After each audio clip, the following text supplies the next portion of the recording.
Declare open this hearing of the Senate Legal and Constitutional Affairs Legislation Committee inquiry for the Supplementary Budget Estimates 2025-26.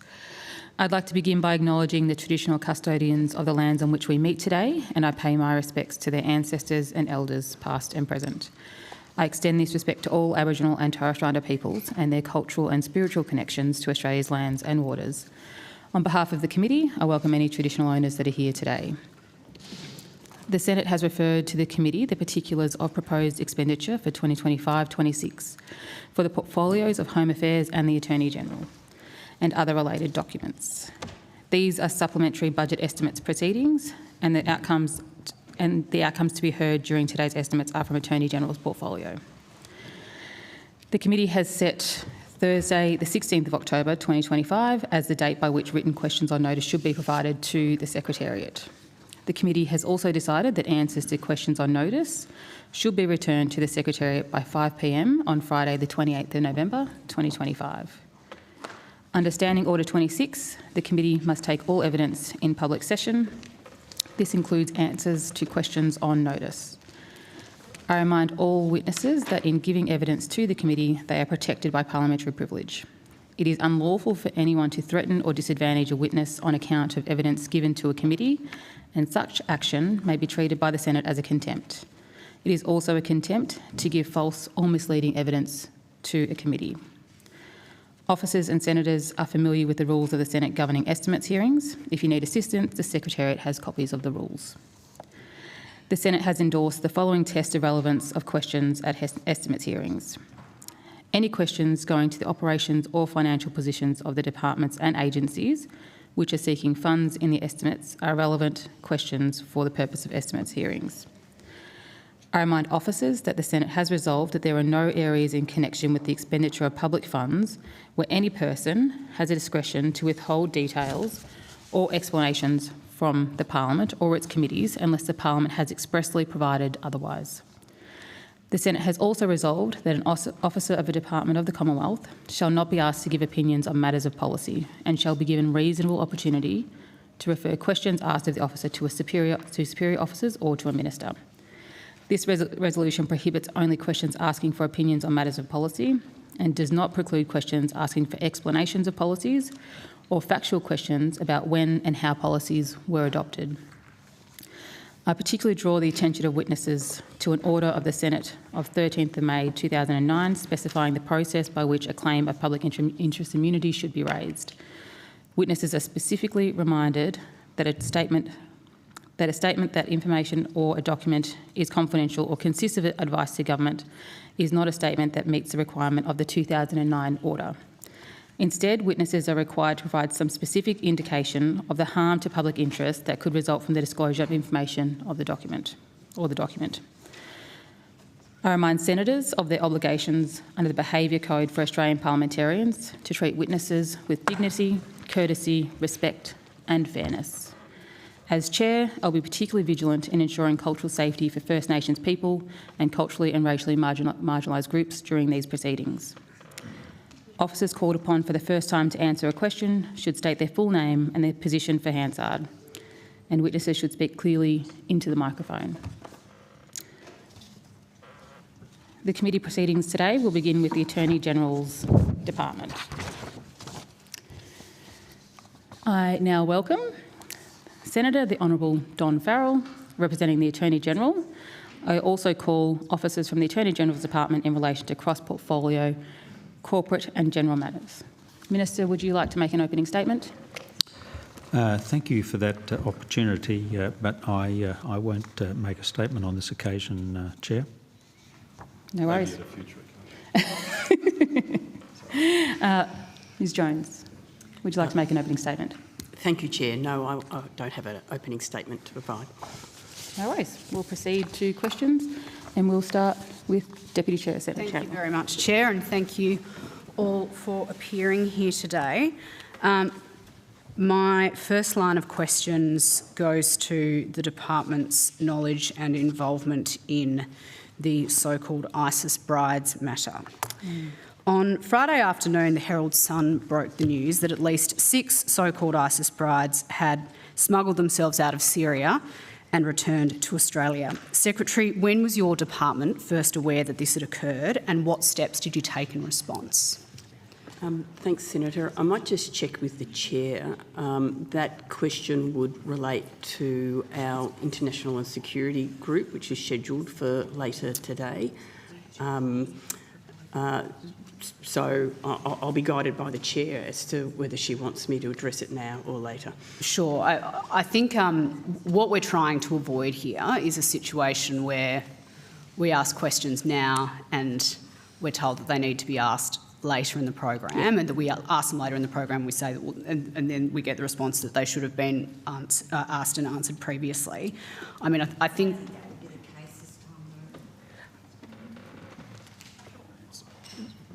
Yeah, and just on that, Chair, the other concern is the Deputy Chair's asked a question as to knowledge within the department. That obviously includes the whole department. So we don't want to be in a situation where the relevant section of the department says one answer, but someone else in the department somewhere else was actually contacted. So that's why, from our perspective, it's cross-portfolio across the whole department. We want to get that guidance.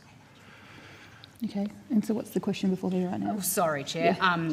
We want to open a line of questioning around the department's knowledge and involvement in the ISIS brides matter. Yeah, I'm sorry, I was distracted for a second. And your response, Secretary? To the extent that we have any information to provide in relation to that, it would come under our Integrity and Security Group, and that's scheduled to appear after lunch. Okay. Well, I feel like the Secretary is giving some direction about where best to ask those questions to be able to give you the answers that you're seeking. I understand that your intent, trying to get a sense of where different parts of the department might have been contacted. Yes. Can I just ask one follow-up question to that with you?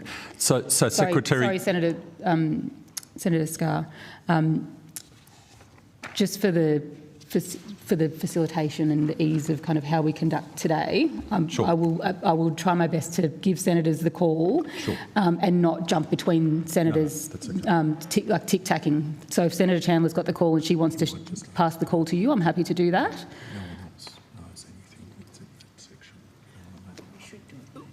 Secretary, could you confirm that I'm not doing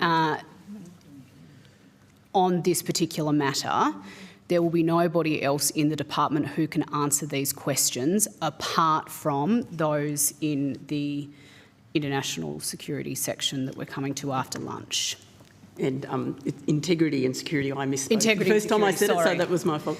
I am confident that to the extent we have anything to say, the only relevant officers are in the Integrity and Security Group. Right. Okay. I will flag now, Chair, that we do have a lot of questions about this matter, so we might need to juggle some of the time around when we get to international later on in the we day. can negotiate that, yeah. Wonderful. Look, we can have a chat about that offline. Minister, just while I have you at the table, to the best of your recollection... I will be here all day. Oh, Senator, fabulous. so That is good to know. But just first up, to the best of your recollection, when did you become aware that these ISIS brides had returned to Australia? Me personally, well, I think I read about it in the paper. Right. I couldn't tell you exactly when. Okay. We'll come back to this matter later. I mean, please bear in mind this is not my portfolio. I recognise you're the area. representing minister, yes. Just moving on to a different topic then, freedom of information, and I hope the Secretary will be able to assist here. Secretary, how many FOI requests does the department currently have on hand? Senator, I might request the relevant officers to come to the table to assist with those questions.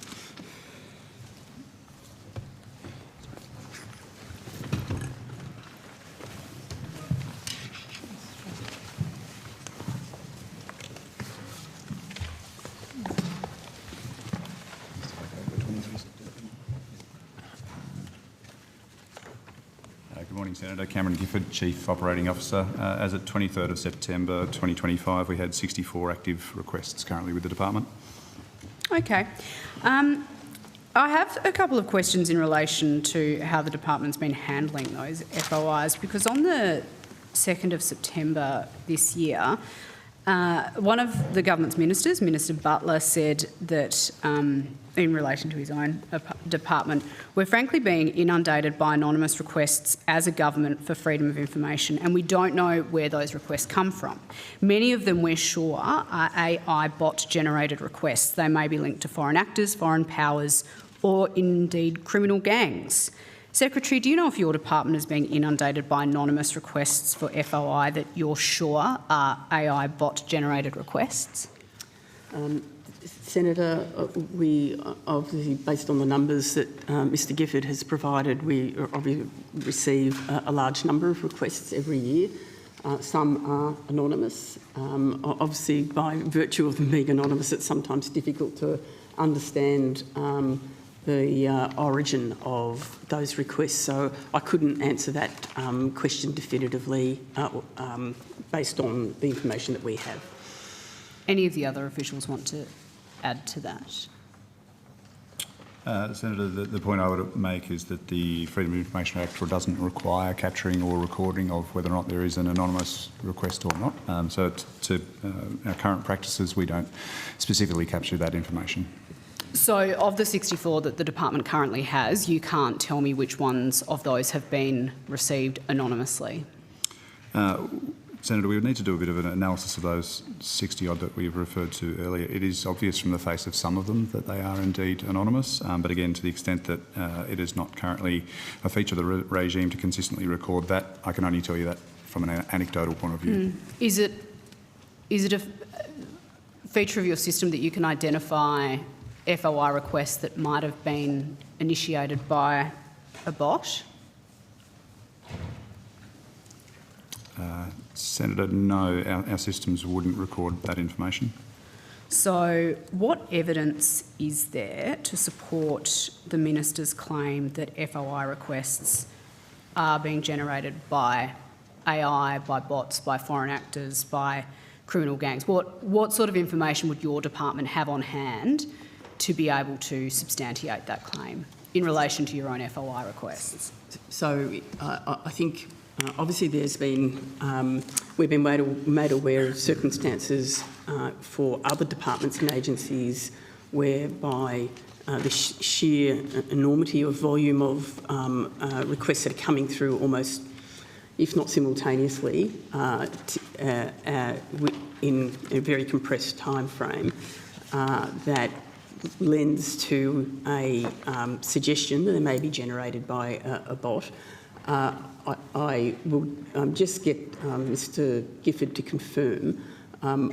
We don't think there's been an instance of that in the department, but it's, as we said, with some of these anonymous ones, it's very difficult to understand how they've been generated. Mm-hmm. Thank you, Ms Jones. No, to my knowledge, there's not been an instance that we're aware of within the department's caseload currently. Okay. You are the department that has custody of FOI as a policy issue. Have you had any queries or questions or concerns raised from other government departments with you that those departments are concerned about AI bots generating FOI requests? Senator, that's moving more into FOI policy. This is the corporate team within the department that manages our own FOI responsibilities. We have a separate area that's responsible for FOI policy, and they will be appearing later today in the Integrity and Security Group. Moving on to a Senate order for the production of documents that Senator Payman initiated. The documents that you provided under that OPD were either publicly available magazine articles, redacted, or else the subject of a PII claim. I mean, this isn't really in keeping with the concept of freedom of information if the documents that are being provided to the Senate under an OPD are all, in effect, public domain or redacted. Is there a bit of an irony there in terms of how open the government is seeking to be when it comes to FOI?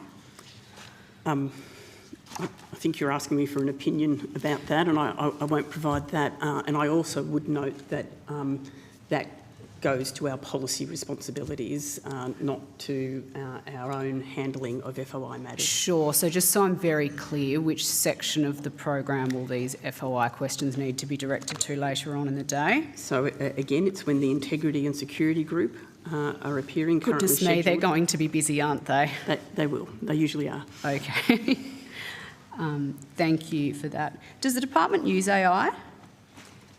Yes, Senator, we do. We have different types of use for it across different parts of the department. And I'm very happy to have relevant officers take you through some of the uses that we have for it. That would be useful, thank you. Great. Senator, the department's taking quite a permissive approach to the use of artificial intelligence. We're looking for the efficiencies and the opportunities that can be derived from that.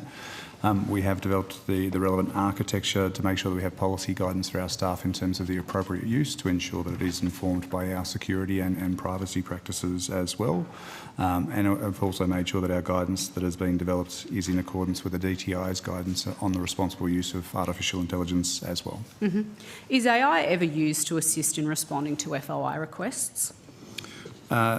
Not to this point yet, Senator. We're exploring possible use cases, as I say, to try and get those additional efficiencies. But to my knowledge at this stage, we haven't utilised artificial intelligence in terms of processing our FOI casework. How far progressed is that work to consider using consider using AI to support FOI casework? That's an excellent question, Senator. It's one that we actually ask ourselves quite frequently. Casework is one of those areas where we think because there is a very well-defined process to follow, that there is the opportunities for the use of artificial intelligence, but we haven't yet progressed beyond the initial discussions about that use.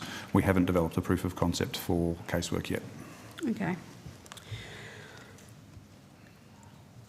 Again, in relation to FOI, sorry, I probably shouldn't have had those officials leave the table. One of the APS values in Section 10 of the Public Service Act is that the APS is apolitical and provides the government with advice that is frank, honest, timely and based on the best available evidence. Is your department ever in a position where you have to censor the advice you provide government because of FOI? Thank you, Senator. I think from my perspective, in my experience, and in the department, whilst I've been in the department, we have provided the advice that we think we need to provide to government, and that is consistent and will be the practice of the department. So I guess I'm trying to understand how we balance this concept within the public service that we need to be able to provide frank and fearless advice with then any consideration around potential FOI and whether that information needs to be kept secret. Do you understand the tension I'm trying to tease out here? I do understand it, and I recognise that it's been part of the discussion associated with FOI reform. I can only speak from my experience and experience of the department is that we provide the advice that we think needs to be put before ministers, and we do that in a frank way. Where there are appropriate protections of that information, obviously they are utilised. I think I would say, and we are getting more into the policy discussion. Yes, I'm aware. But obviously I think over the years have been circumstances in complex, sensitive policy debates where there may have been concerns that the careful development of policy options is sometimes inhibited by the trying to think of the right word here, the early requests around FOI that haven't enabled critical policy issues to be teased out. That example has been provided over the years as an issue. Because you would be aware, obviously, that there are already a range of exemptions in the FOI Act dealing with national security, cabinet and confidence. So why do we need to broaden those provisions out? What's the policy argument? Well, I think I have to leave that for when the policy team are here and they can assist with that line of questioning later today. Okay. Just back to the issue we were talking about with AI bots. Just so I'm very clear, is it your evidence here today that there is no evidence in your department that the FOI requests you have received and you are processing may have been linked to foreign actors, foreign powers or criminal gangs? Senator, I would expand on my earlier answer to say that actually we have not provided analysis of requests that have been received, whether or not they have or have not been the subject of creation by an AI bot. We take each request on its merits and process them in accordance to the current framework. So when one of your government's own ministers was out doing media on or making statements, I should say, on the 2nd of September that, asserted that there are apparently an inundation of AI bot-generated requests for FOI being showered down upon government departments. There was nothing in your current FOI workload that made you think, oh, we need to go and have a look at something here? I don't believe Minister Butler would have been making a commentary on the caseload of the Attorney General's Department. That question is best directed to Minister Butler. I might share the call there, Chair. Thank you Thank very you. much, Deputy Chair. We'll go to Senator Cox. Thank you, Chair. I just want to note that extraordinary announcement by the government into our intelligence agencies that have assessed the Islamic Revolutionary Guard Corps that was involved in at least 2 anti-Semitic attacks on Australian soil, and recently reporting that the Attorney General is introducing legislation this week to allow state actors to be effectively listed as terrorist organisations. Can the department provide the committee with an update on that work that it's done on this legislation since the announcement in August? Point of order, Chair. Just, you made a ruling in relation to cross-portfolio, the dimensions of cross-portfolio with respect to my friend, the Deputy Chair.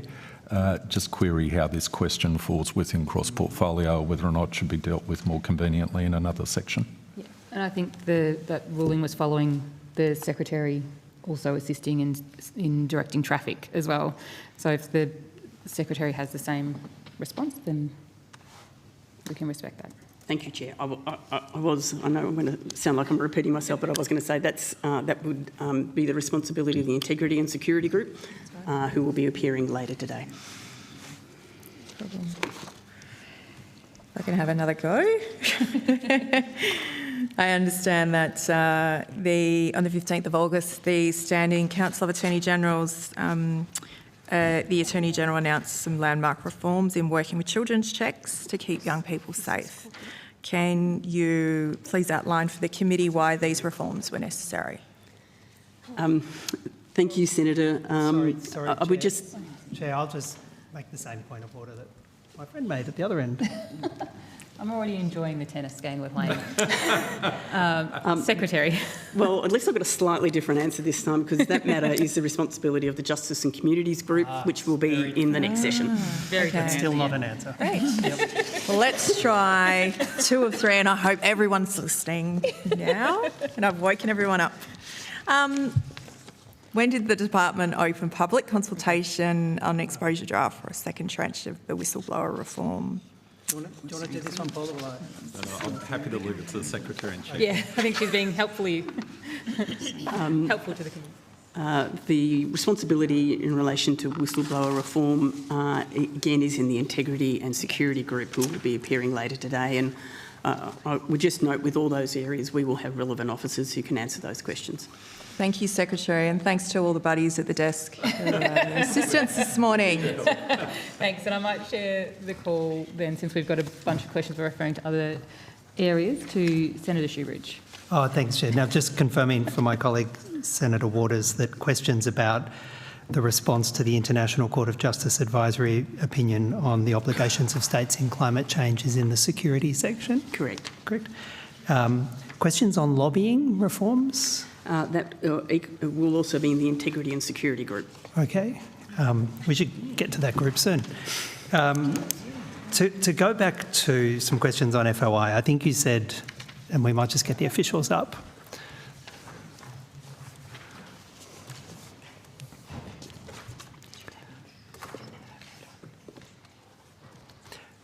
Now, Secretary, I had a quick look for annual reports. What's the timeframe for the provision of the department's annual report?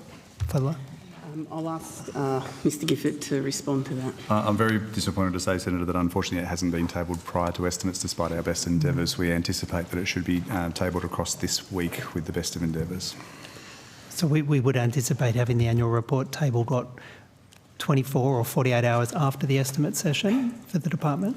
Let me confirm the exact timing. I don't want to give you a misleading response, Senator. I'll confirm and come back to you on that point. All right. Secretary, one of the core obligations for a department is to provide transparency to the Parliament about expenditure and one of the core ways that happens is through the annual report. Obviously, it makes it difficult, particularly on issues about cross-portfolio, to properly interrogate the department because you haven't provided the Parliament or the public with an annual report. What went wrong? Senator, I'll ask Mr Gifford to expand, but I think in this instance it was the timing of estimates this time is slightly ahead of where it would traditionally be. We worked to the timeframes. I was very committed to try and have the annual report ready. I completely agree with you. It's important to have estimates. We've come extremely close, and that perhaps even an extra day or two we might have made it there. But so I acknowledge that that's a failure to get the report tabled to coincide with this hearing is not optimal.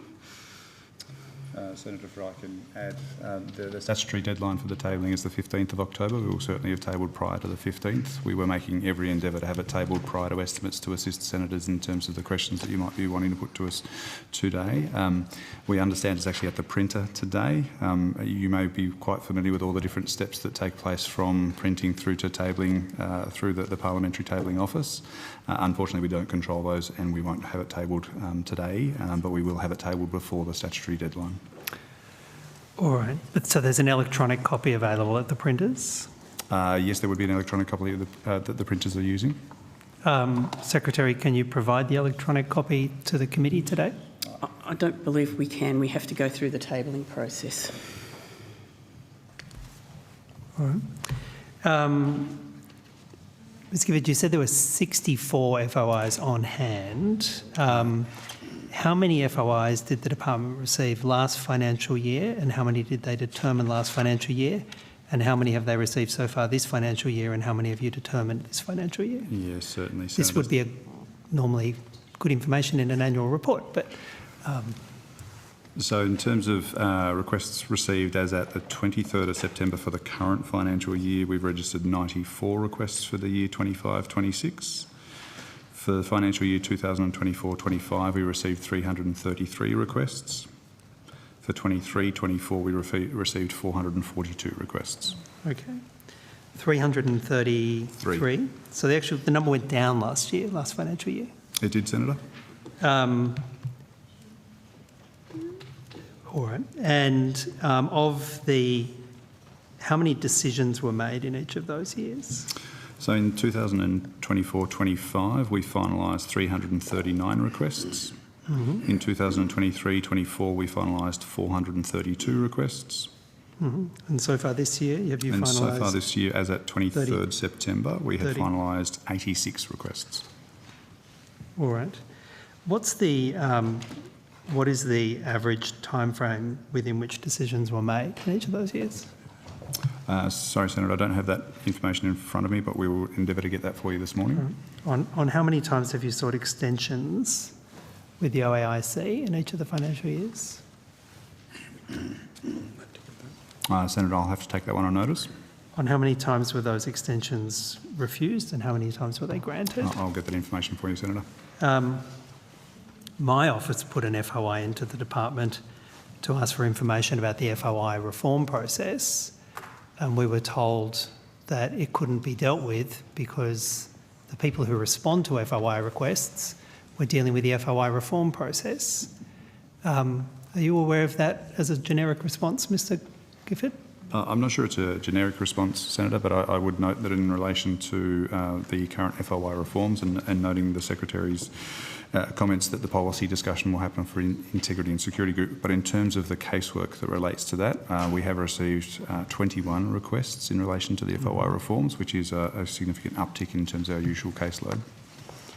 But is that the case, that the FOI officers responsible for producing FOI answers are tasked on the substantive FOI reforms and therefore you're not responding to FOIs in a timely fashion? That was very much the response my office got. It felt a bit Orwellian, to be honest. Definitely not Orwellian, Senator. If I can maybe describe to you the way that we handle and the way we approach our FOI case matters. When an FOI request is received, we identify the area that is most likely to have material that relates to that particular request. And obviously in this particular instance, the team that is responsible for the FOI policy reforms has access to the relevant information, and so they will be the decision maker for the purposes of that FOI request. So it's not unusual to be saying in those particular instances that those officers have the responsibilities both of managing those reforms and the particular requests. So the same people deciding FOI applications or requests is the same team that's engaged on the FOI reform process? Yes, Senator. So if I can make if I can explain it a different way for you, if, for instance, you were asking about a matter of international crime cooperation, then the decision maker would be from the international crime cooperation team. So in this instance, to the extent that the request relates to FOI reforms, then yes, the decision maker is the relevant SES leader of the policy team. Right. So the OAIC refused your department's request for an extension in my matter. On how many occasions have you asked the OAIC for an extension of time for FOI requests about the current FOI reform process?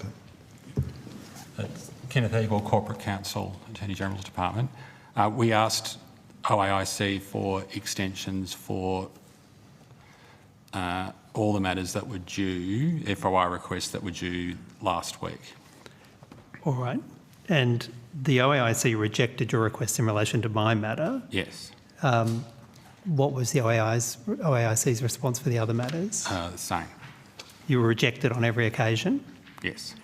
Are you now going to respond in a timely fashion or within the statutory timeframe to the requests? Well, for those that we were advised by the OAIC that they'd rejected our request for an extension. It came after some of the due date for some of the requests, so they were already overdue, so we are not in a position to respond, go back in time. In relation to the requests that were due on the day, we were notified that OAIC was not agreeing to our extension. We got in touch with the applicants. Some have agreed to extensions and some have not. So have you produced the documents in relation to any one of the 21 requests? Yes, we have, Senator. In how many? 3.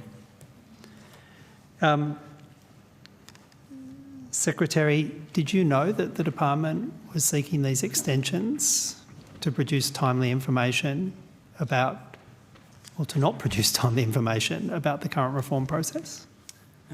Senator, I had been informed of the number of requests that had come in relevant to this topic, and I was kept appraised of the progress in seeking to respond to them, and that that we would be challenged in being able to meet the timeframes.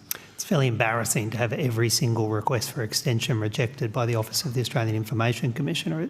It's suggestive, isn't it, that the department made the wrong call there? I would not describe it as embarrassing. I would describe it as the system operating in the way that it was intended to operate. You would have known, Secretary, that there would be FOI requests about the FOI reform process. That would be almost as certain as night following day, wouldn't it? Whilst I'm not surprised, I couldn't have accurately predicted it. So what's the current staffing inside the department for producing FOIs, responding to FOIs?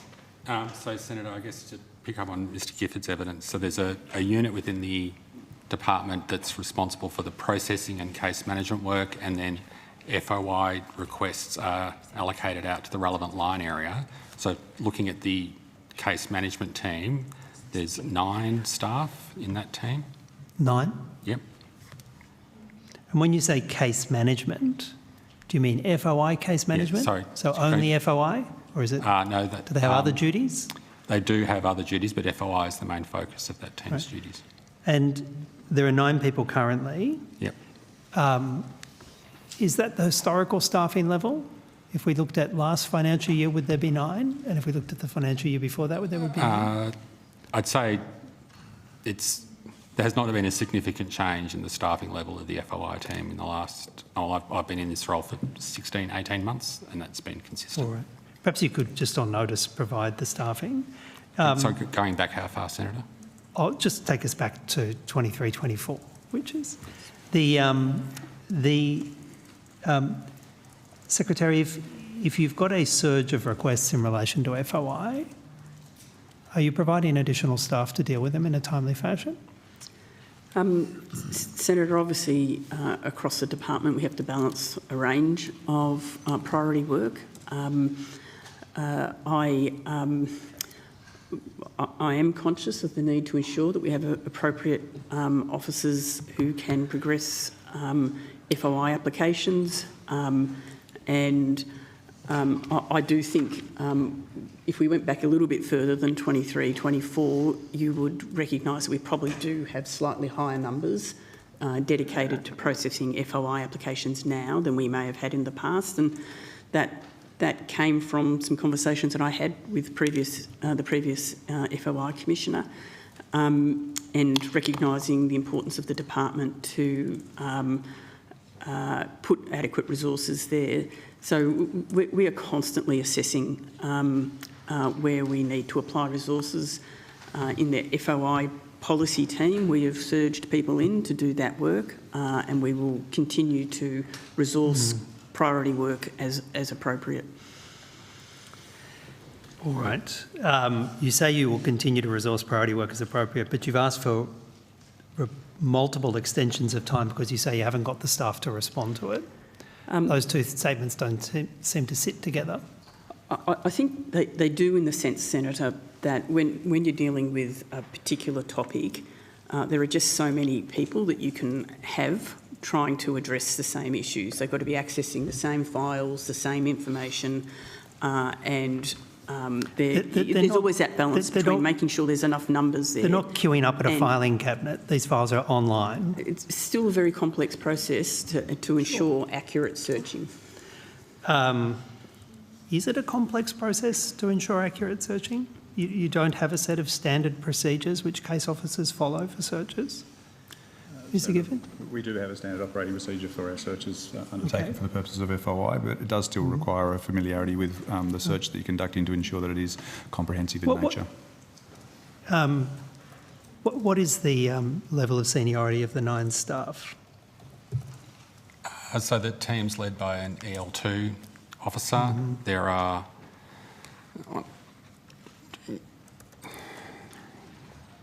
three EL1 staff and the remainder APS level staff. Secretary, on another matter, has the department, since the 2022 election, asked any former employees to sign non-disclosure agreements? Senator, not that I'm aware of, but I think, not that I'm aware of, but I would, just for absolute certainty, I would request to take that on notice so that relevant officers can confirm that for me. Just to be clear, so we cover the field, I'll ask the same questions about confidentiality clauses and non-disparagement clauses, if there are any matters. Again, I would like to take that on notice. In terms of confidentiality clauses, I'm not aware of any, but whether or not there's anything associated with a particular contract or procurement. I know there's a regular report that we have to provide to Parliament about the use of any confidentiality clauses in contracts. So I should be able to look at that and come back and confirm that for you. All right. This is specifically about people leaving the department. I'd need to take that on notice.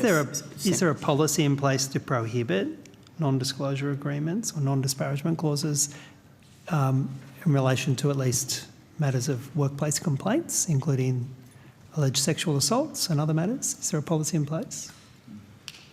I don't think there's a specific policy.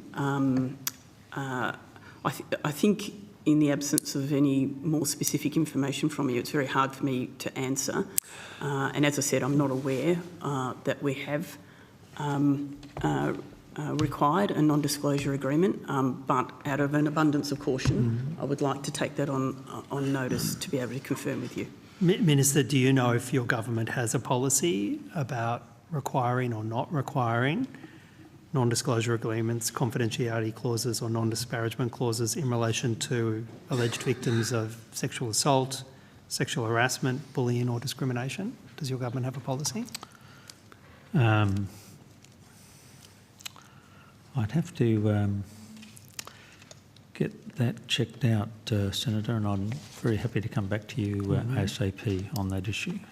Senator, perhaps I would say that yes, the APSC would be the agency that could provide information about whole of public service. But Secretary, if there was a policy in place that prevented it, I assume you as Secretary would be aware of it. That is correct. Are you aware of such a policy? Also draw upon the expertise of our Chief People Officer. Are you or anyone here aware of such a policy? Senator Bridie Dawson, Chief People and Strategy Officer. I am aware that the APSC has guidance about the use of non-disclosure agreements for employees. I'm not aware that the department has any specific policy, but we will, for the abundance of caution, go through and make sure that there is no statements in any policy. And do you have a policy in place to implement the APSC's position? Yes, we would implement it, but we may not necessarily document it in a staff policy, but it would certainly be a practice in the department. But Secretary, you're not aware of it, or until now? No, Senator, but I think what I would say is in the circumstances where an issue arose, we would immediately reference the APSC's policies and use them as our guidance. Even if you weren't aware of them? Well, first principles, we would go to the APSC and seek guidance from them, and that's how we would always approach an issue. You were asked some questions about AI. Is there a policy on AI that the department has? Yes, there is. Mr Gifford can assist with that.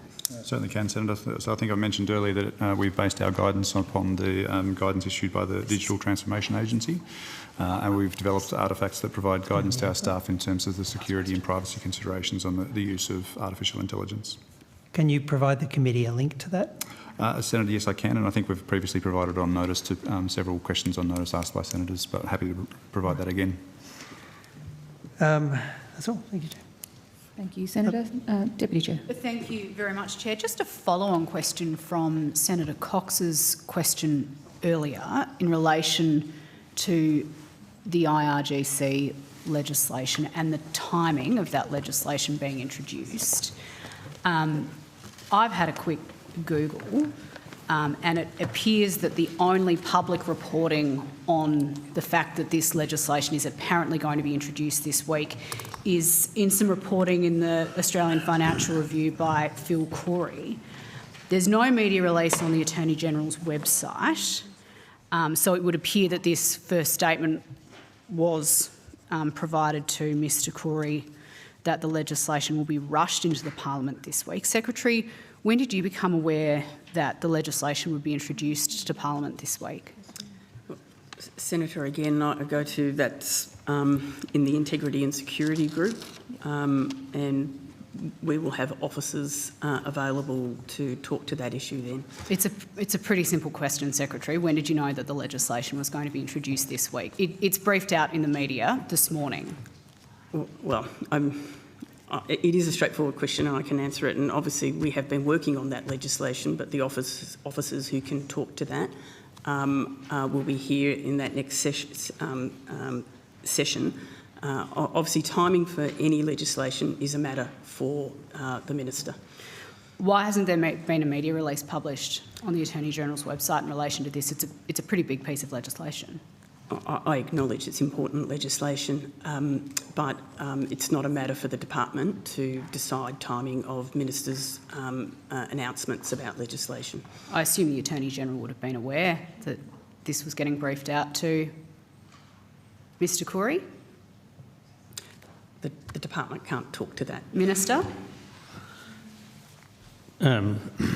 What's your question? Was the Attorney-General aware that this very important piece of national security legislation was being introduced this week and that was being briefed out to a media outlet this morning rather than being formally introduced, recognised with a media release on the website?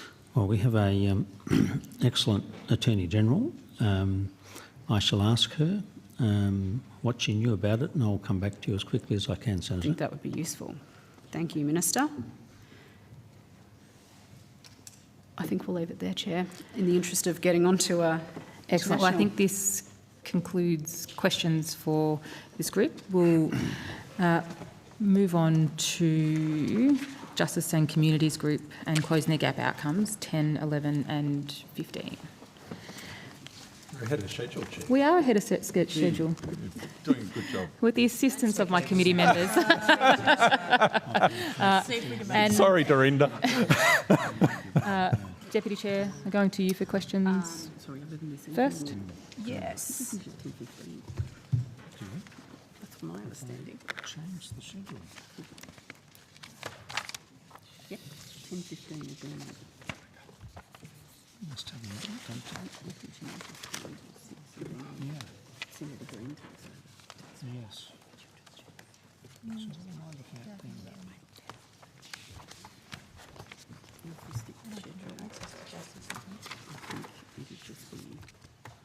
Senator Chandler.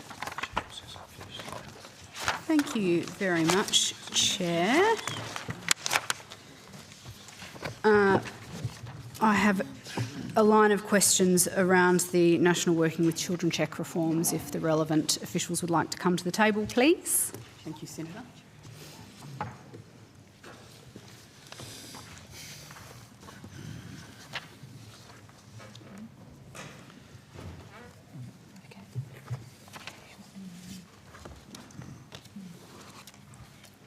Wonderful.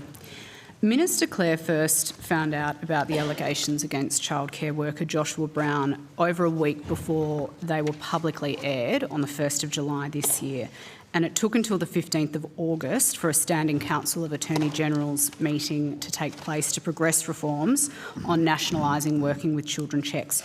What reason was there to delay what should have been incredibly urgent discussions on child safety for over 6 weeks? Thanks, Senator.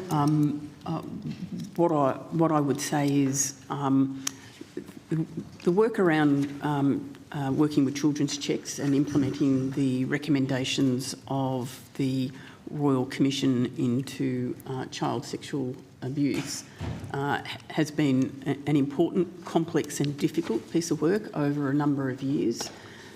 So there was already quite a lot of engagement with the states and the territories to address elements of the proposal.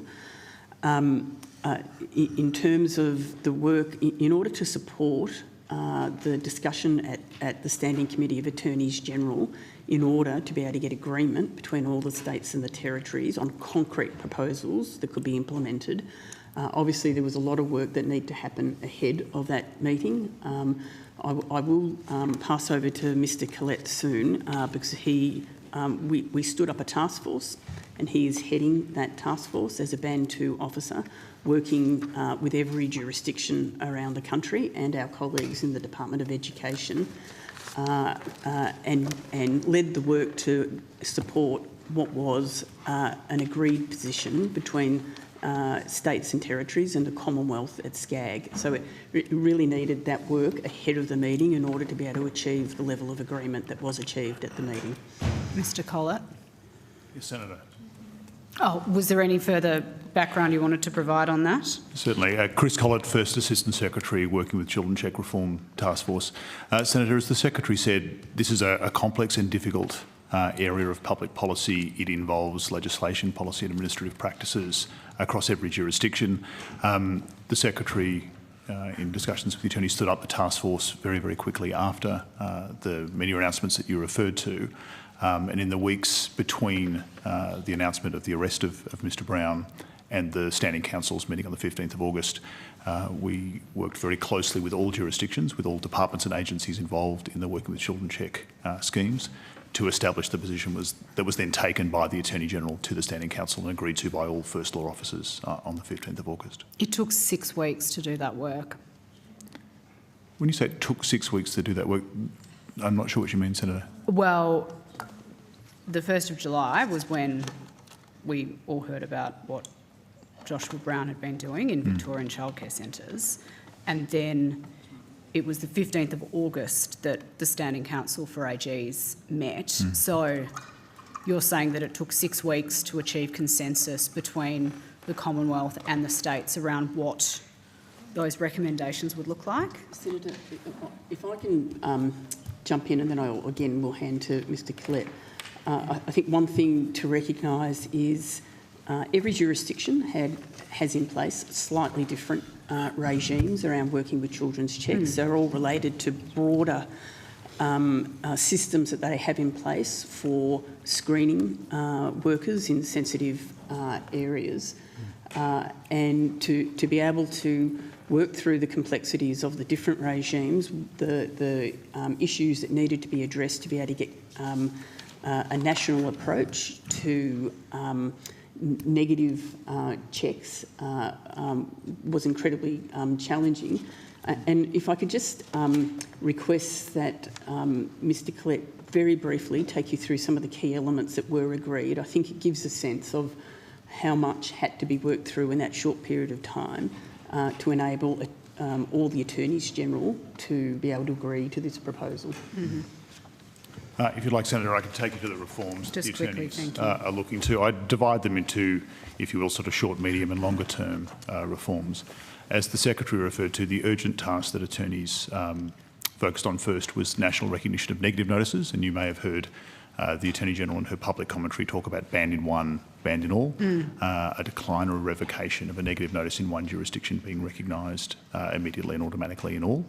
That requires, in some states and territories, legislative change. In others, it requires administrative processes and IT changes and so on. So that work is well underway and was agreed to as a first priority and decision A, if you will, of the Standing Council's I have some questions about that in a minute, yes. Certainly. The broader body of work then goes to agreeing to a national approach to working with children checks based on mutual recognition. As the Secretary noted, there are broad similarities across all the jurisdictions, but there are also distinct differences. There are, Senator, there are a range of practices that need to be considered when it comes to how you undertake those reforms.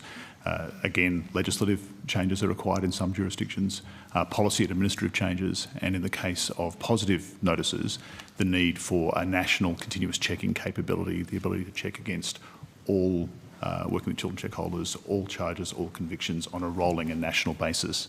And it's worth bearing in mind, Senator, that there are approximately 6 million working with children check holders in Australia, working across very, very diverse spaces and volunteering across very diverse spaces.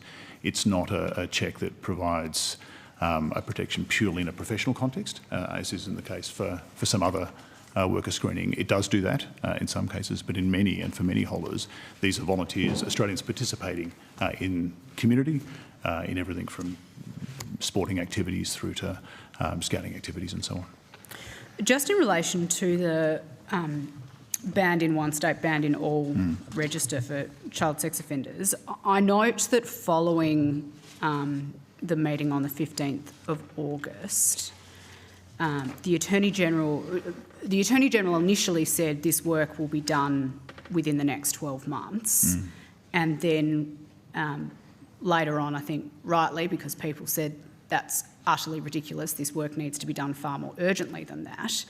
The Attorney General later said that that time frame would be cut down to 4 months. What was the reasoning for reducing the time frame from 12 to 4? And can the work realistically be done in the time frame that that the Attorney General has set out? So there's a couple of things I'd say, Senator. One, I think you're referring to the 12-month timeframe. The Attorney General did a media interview, I think, in the morning of the Standing Council. Yes, that's correct. I can't speak to the specifics of her commentary other than that was prior to her chairing the Standing Council of Attorneys General and prior to First Law officers making those decisions. I'll go to the specific decision that the Attorney General agreed to. So it's decision A. It was agreed to work urgently towards implementation by the end of 2025 of mutual recognition of negative notices, which includes both declines and revocations, so that a person declined a working with children check or whose working with children check has been revoked in one jurisdiction cannot be granted or hold a working with children check in another jurisdiction. The reason for the timeframes and the complexity, Senator, is it goes to state and territory governments and state and territory parliaments. In some jurisdictions, they require legislative change. They're not issues that obviously the Commonwealth can unilaterally act on. I would note that since the Standing Council, 3 jurisdictions already have arrangements in place. New South Wales and Victoria have passed legislation through their parliaments that are still proceeding through to royal assent, but those changes are underway as we speak. Sure, but I mean, we've already heard that we spent 6 weeks negotiating behind the scenes to try and come up with some consensus between the Commonwealth and the states of how they were going to deal with this issue.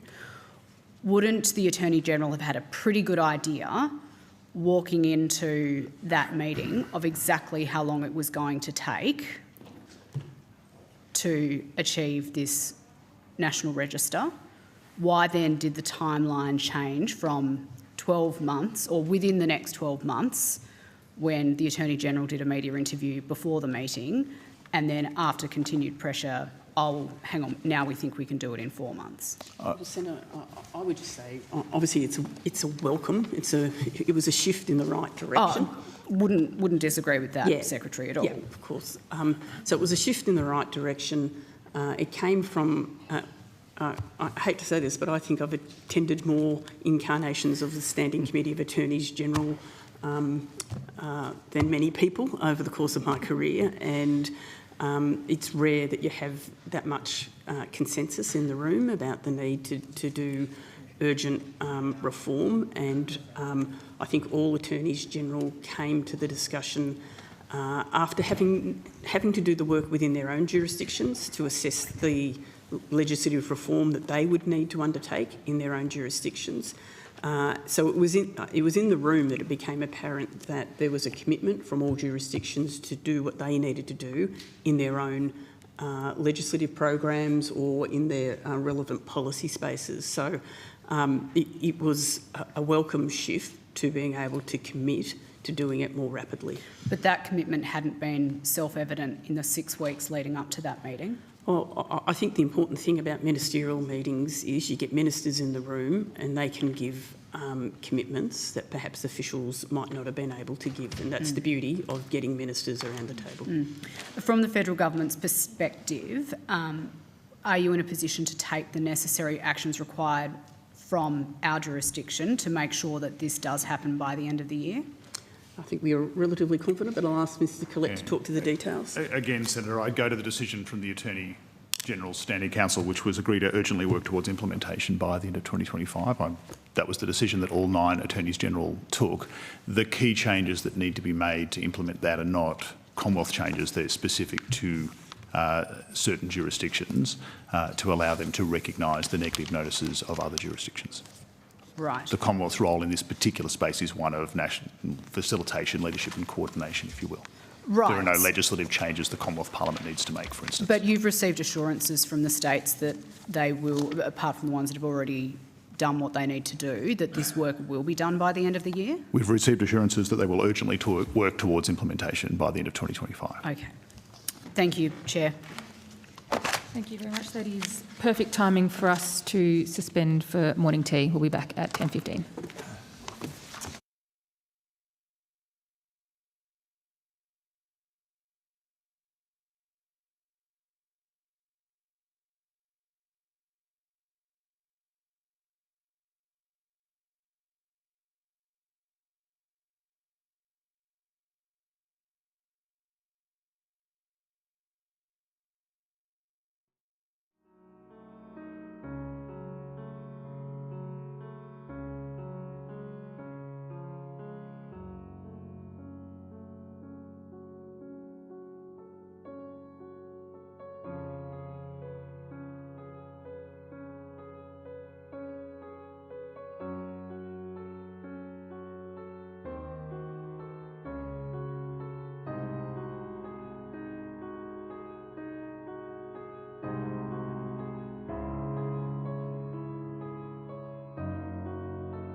and we will go to Senator Cox. Thank you, Chair. Can I just follow up on questions from the Deputy Chair in relation to FOI? So I think the Secretary or Mr Collett wants to come back. Just for the benefit of the committee, can you just explain the difference between the National Reference System, which the Standing Council of Attorneys General is prioritising, and the real-time continuous checking capability, which will take longer to develop? I will defer to Mr Collett to provide a detailed answer. Thank you. Thank you, Secretary, and thank you, Senator, for your question. So the National Reference System is administered by the Australian Criminal Intelligence Commission, and its core function is to hold negative notices, to hold a decision made by a Working with Children Check screening unit where there's been a decline or a revocation, and to therefore ensure that that information is available to other screening units who use the same system. As opposed to, your next question was around the National Continuous Checking Capability, or the NCCC. That's a new system that needs to be built. It's an essential prerequisite to allowing for national recognition of all Working with Children checks. Again, that's a capability that would be built by the Australian Criminal Intelligence Commission, and once established, it would allow for the near to real-time checking of all charges and all convictions, so a national criminal history checking, if you will, of the 6 million odd Working with Children check holders in Australia. It would also potentially then be used for other forms of screening, say in disability or aged care or elsewhere. The same principle would apply. Great, thank you. And I know that Senator Chandler did ask a question about the delivery of these reforms, but are you able to step out for the committee what steps the Commonwealth are actually taking? I know that this is a big beast and that collaboration between states and territories is important, but what are the Commonwealth doing in relation to the steps that the department are taking? Yeah, thank you, Senator. I'd perhaps break it down into two short-term, medium-term and long-term issues. So in the short term, as I said with the Senator's previous questions, it's a focus from the Standing Council of Attorneys General on national recognition of negative notices. And as I said earlier, the Commonwealth's role primarily there is in national facilitation, leadership and coordination. The national reference system that you asked about before already exists, and there is a need for some jurisdictions in differing ways to make legislative, policy and administrative changes to be able to recognise those negative notices and to implement that into practice, particularly given the scale. If you move to medium term, I would couch that under work to achieve a national approach to Working with Children checks based on mutual recognition, so that a Working with Children check issued in one jurisdiction is recognised in real time and on an ongoing basis in other jurisdictions. That requires a whole range of different reforms and changes, which I would group into three broad areas, two of which sit primarily with the states and territories, where the role of the Commonwealth is, again, facilitation, coordination and leadership. And it's worth noting, Senator, that in many jurisdictions, it's not the Attorneys General who are the minister with primary responsibility for Working with Children checks. You can sit across ministers for community services, human services, those sorts of areas. It varies. And the departments and agencies that administer both the policy and legislation, but also the operational undertaking of a Working with Children check vary, again, depending on the jurisdiction that you're considering. To achieve national recognition, and so there's three broad issues. One, we need to strengthen information sharing between Working with Children check screening units across a range of information that's relevant, reportable conduct and other sorts of non-criminal material. Secondly, there's a whole range of legislative, policy and administrative changes that are differing across jurisdictions, but need to be made to allow them to meet sufficient consistency to deliver on national recognition, and there'll be different priorities there depending on the parliaments and circumstances of those jurisdictions. And then thirdly is the national continuous checking capability, which I touched on with your earlier question, and that's really the role of the Commonwealth in delivering that core IT capability to run near to real-time checking across the criminal histories of all Working with check holders. And the third topic, and I think it's really important we don't lose sight of that, is that Working with Children checks are incredibly important as a safeguard, but they're only one part of a broader approach that Australia needs to maintain a child-safe environment, and it's important that the reforms that we're driving in the Working with Children check space feed into and complement and contribute to that broader holistic approach. It's also important that the reforms in the working with children check space, while driven absolutely by child safety, can then be used to support and increase protections for other areas of worker engagement that involve vulnerable Australians. Obvious examples would be disability care, aged care, and so on. That's great. Thank you, Mr. Collett. And just to place on the record, this is only noting that less than 2 months ago that I think Senator Chandler said the 15th of August was when our Attorney General stood up and did a press conference announcing that she'd be attending SCAG and putting this to all states and territories in order to reform working with children. So it's an amazing amount of work that the department has done and the sense of urgency in which our Attorney General has taken this to task. So thank you for your work on that. And Thank you, Senator. I think I'm continuing on, am I, my Chair? Yeah, I'm Or happy to. Thank Either you. If I can ask some questions of the National Access to Justice Partnership,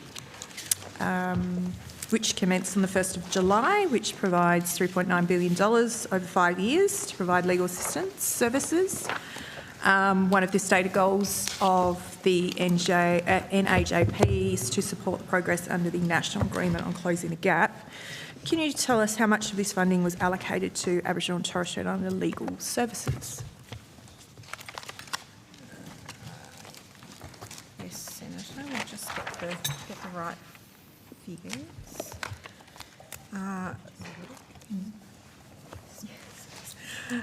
Tamsin Harvey, Deputy Secretary for the Justice and Communities Group. So under the National Access to Justice Partnership, $837.8 million will go to Aboriginal and Torres Strait Islander legal services, which is around $326 million more than under the National Legal Assistance Partnership. And $366.8 million will go to family violence prevention and legal services, which is an increase of $193.4 million from the previous funding, which was under the Indigenous Advancement Strategy in National Indigenous Australians Agency. So they're the two quarantined First Nations streams of funding. Obviously, First Nations people can choose which service providers they want to use. Great. The states and territories have committed to utilising the National Access to Justice Partnership to progress those priority reforms, including Justice Reforms 10 and 11. What steps are the states and territories taking to progress these outcomes under this partnership? I might ask my colleague to talk through the Closing the Gap schedule that we're developing with states and territories. Thank you. Thank you, Senator. Esther Bogart, First Assistant Secretary of the First Nations and Justice Policy Division. The NAJP has a number of long-term reforms that it has committed to progress during the life of the 5-year agreement. One of those is Closing the Gap schedule. And we have agreed with the states and territories that we will develop in the first 2 years of the NAJP schedule that we will co-design or develop in partnership with the Aboriginal community-controlled legal services as well as states and territories.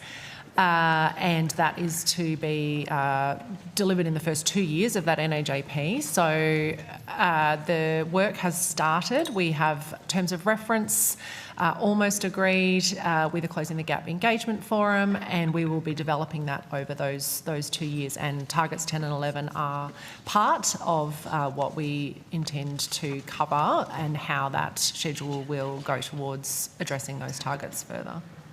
Excellent. Thank you, Ms Bogart. Can I quickly move to justice reinvestment? Last year, as part of the First Nations Justice Package, the Albanese Government committed $79 million to support 30 community-led justice reinvestment initiatives in First Nations communities across Australia. Can you give us an update on the status of the establishment of the justice reinvestment initiatives under this program? Certainly, Senator. I might start while my colleague gets organised. So the Justice Reinvestment National Program and the Justice Reinvestment in Central Australia programs have both now very much been implemented.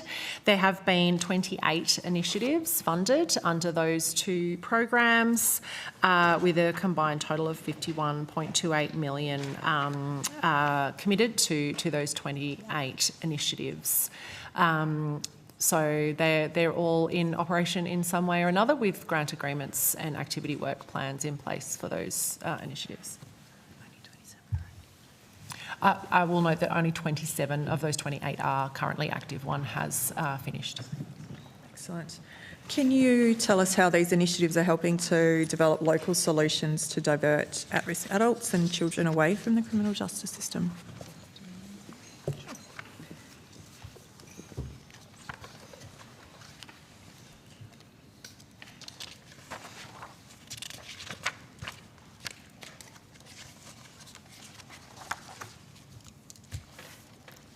Thanks, Senator. Cassie Woods, Assistant Secretary for the First Nations Justice Branch. The initiatives work really closely within the community to develop locally, tailored initiatives that are community-led. So in a departure from how the Commonwealth typically does grants, rather than the Commonwealth dictating the nature of the grant, the nature of the activity, it's very much that communities put to government the solutions that will work best in that community and then go about executing, and that usually involves working really closely with local services, with local policing, with local government, with state governments and with the Commonwealth. Across a range of initiatives that look to prevention and redirection away from the justice system. So early education programs, youth camps, working with children and adults at risk of contacting the justice system, and providing avenues for them to, build cultural connection, to build community connection and divert away. Excellent. Thanks, Ms Woods. I'll hand the call back. Thank you, Senator Cox. Senator Shoebridge. Thanks, Chair. The government announced last month stage 2 public sector whistleblower reforms. Senator, that's in the Integrity and Security Group. Okay, happy to do that in the Integrity and Security Group. The Secretary, are you aware of the report that was produced by the Community Legal Centres Australia, which set out the extent of the funding shortfall that they have? I'm aware in general terms about the report. There have been reports over time. Obviously, we work closely with the community legal services sector, particularly after the conclusion of the National Access to Justice Partnership Agreement last year, working with them directly, but also through the states and the territories, acknowledge the demands on those centres and the significant work that they do supporting vulnerable Australians. Well, Community Legal Centres Australia have said that their estimate is that community legal centres across the country are turning 1,000 people away a day nationally because of a lack of resources, which is, over 360,000 people a year being turned away from community legal centres because of a lack of resources. Are you or anyone in the department aware of their analysis?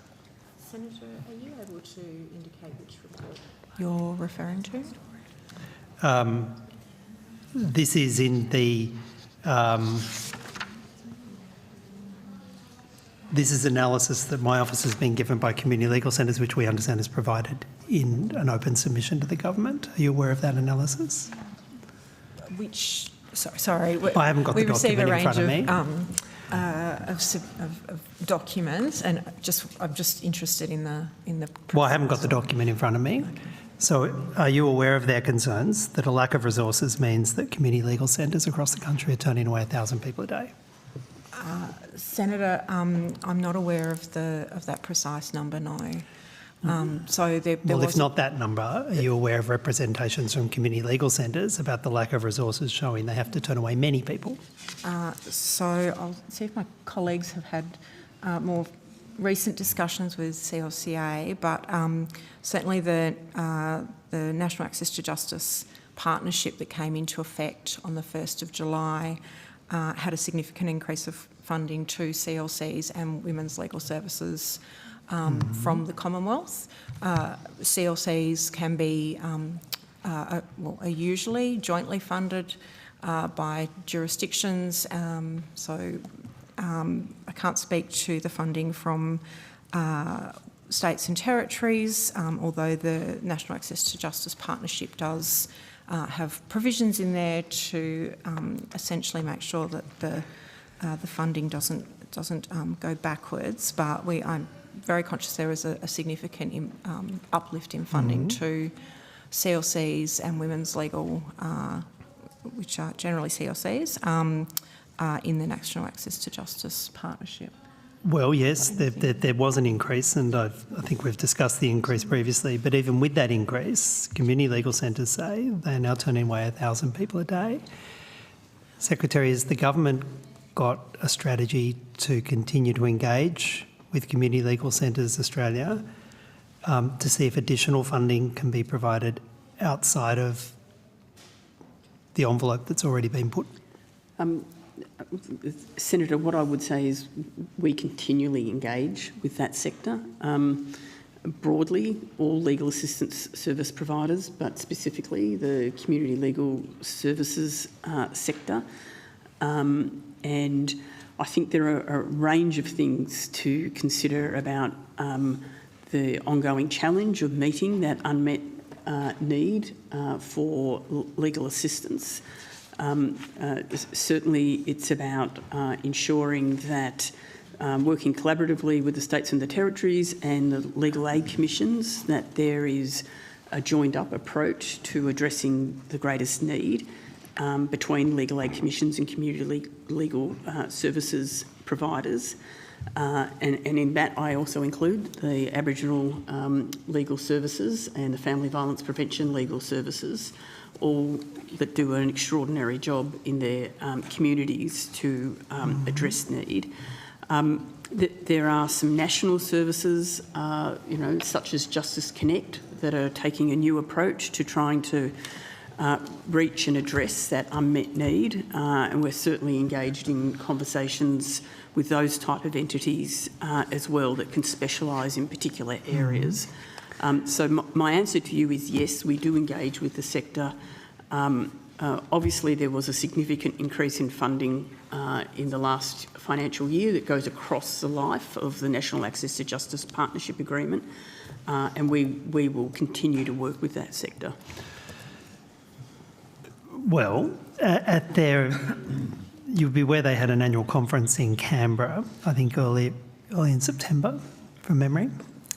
That heard that there was a need for an additional $230 million per year in Commonwealth funding to stabilise the sector, address unmet legal need and support the workforce. Are you aware that the need is in that scale, in the order of $230 million a year for community legal centres to just stabilise and address unmet legal need? Senator, that figure hasn't been put directly to me, and I would note that one of the really significant aspects of the increase in funding under the National Access to Justice Partnership was to enable wage increases in the community legal services and Aboriginal legal services sectors, because there was that challenge that they were bringing in and training very committed professionals, but at some point they were moving to work to other sorts of providers who could pay slightly higher wages. So that was one of the key planks of the funding reform as part of the National Access to Justice Partnership Agreement. But their analysis, Secretary, is even with that additional funding, which of course is spread across hundreds and hundreds of community legal centres, yep, there's an unmet need in the order of $230 million a year of Commonwealth funding to address basic services from community legal centres. Is there any ongoing dialogue with community legal centres to provide funding in addition to that in the National Access to Justice Partnership?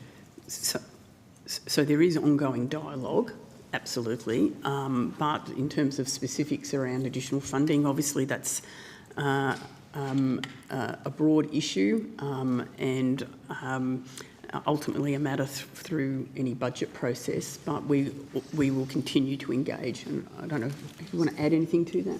Just going to get Ms Mitchell to talk about the engagement processes. Thanks, Senator. Elena Mitchell, Assistant Secretary, Legal Assistance Branch. We are indeed working incredibly closely with Community Legal Centres Australia and other peak bodies as well. Of course, funding alone will not meet all of the unmet legal need in Australia. We are working very closely on the long-term reforms that have been agreed under the National Access to Justice Partnership. We've already spoken earlier about the Closing the Gap schedule that will be developed. But in addition, we've agreed to develop a National Legal Assistance Data Strategy within the first year of the NAJP and also work towards an outcomes-based framework within the first 2 years of the NAJP, which will give us an evidence base on which to make future decisions. And we've also agreed to develop a National Legal Assistance Workforce Strategy within the first 2 years of the NAJP, which will really grapple with some of those issues that you were speaking of earlier, Senator, about improving attraction and retention in the legal assistance sector workforce, and particularly in remote and very remote areas. Well, Community Legal Centres Australia say this largely does come down to funding for them. Without the funding, they can't attract staff, particularly for remote legal work. And the current partnership funding isn't going to allow them to retain and attract those staff. So is part of the strategy, the workforce strategy, does that include a fiscal element? Is there further discussion about funding in that, in the workforce strategy? Senator, that will be subject to future decision of government. What it will do is look at some of the strategies available to the sector to improve retention and attracting staff. All right. Secretary, do you know if the department's had a look at the economic or social costs of not funding CLCs, such as downstream impacts from unresolved legal cases and legal issues, escalating costs going into health services, family crisis responses, all of that, you know, highly predictable costs of not funding community legal centres to do their work. Have you done a costing of that?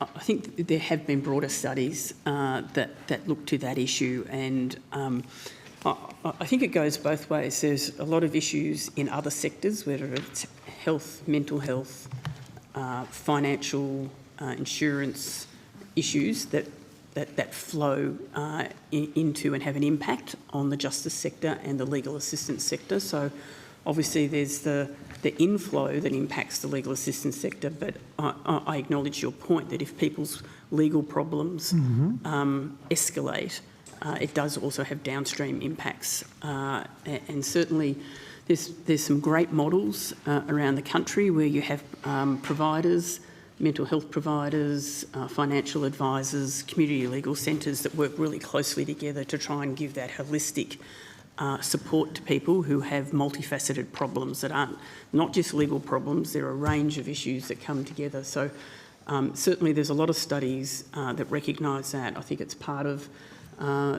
some of the elements that we work with the sector to try and find ways to address those multifaceted issues that affect the most vulnerable people.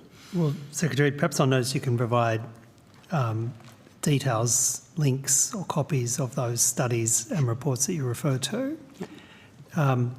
The frustration from the sector is that whenever they do a pilot project which identifies how properly funding legal services for to deal with a particular backlog, perhaps in migration, the pilot project shows it's incredibly successful, but then there's no ongoing systemic funding.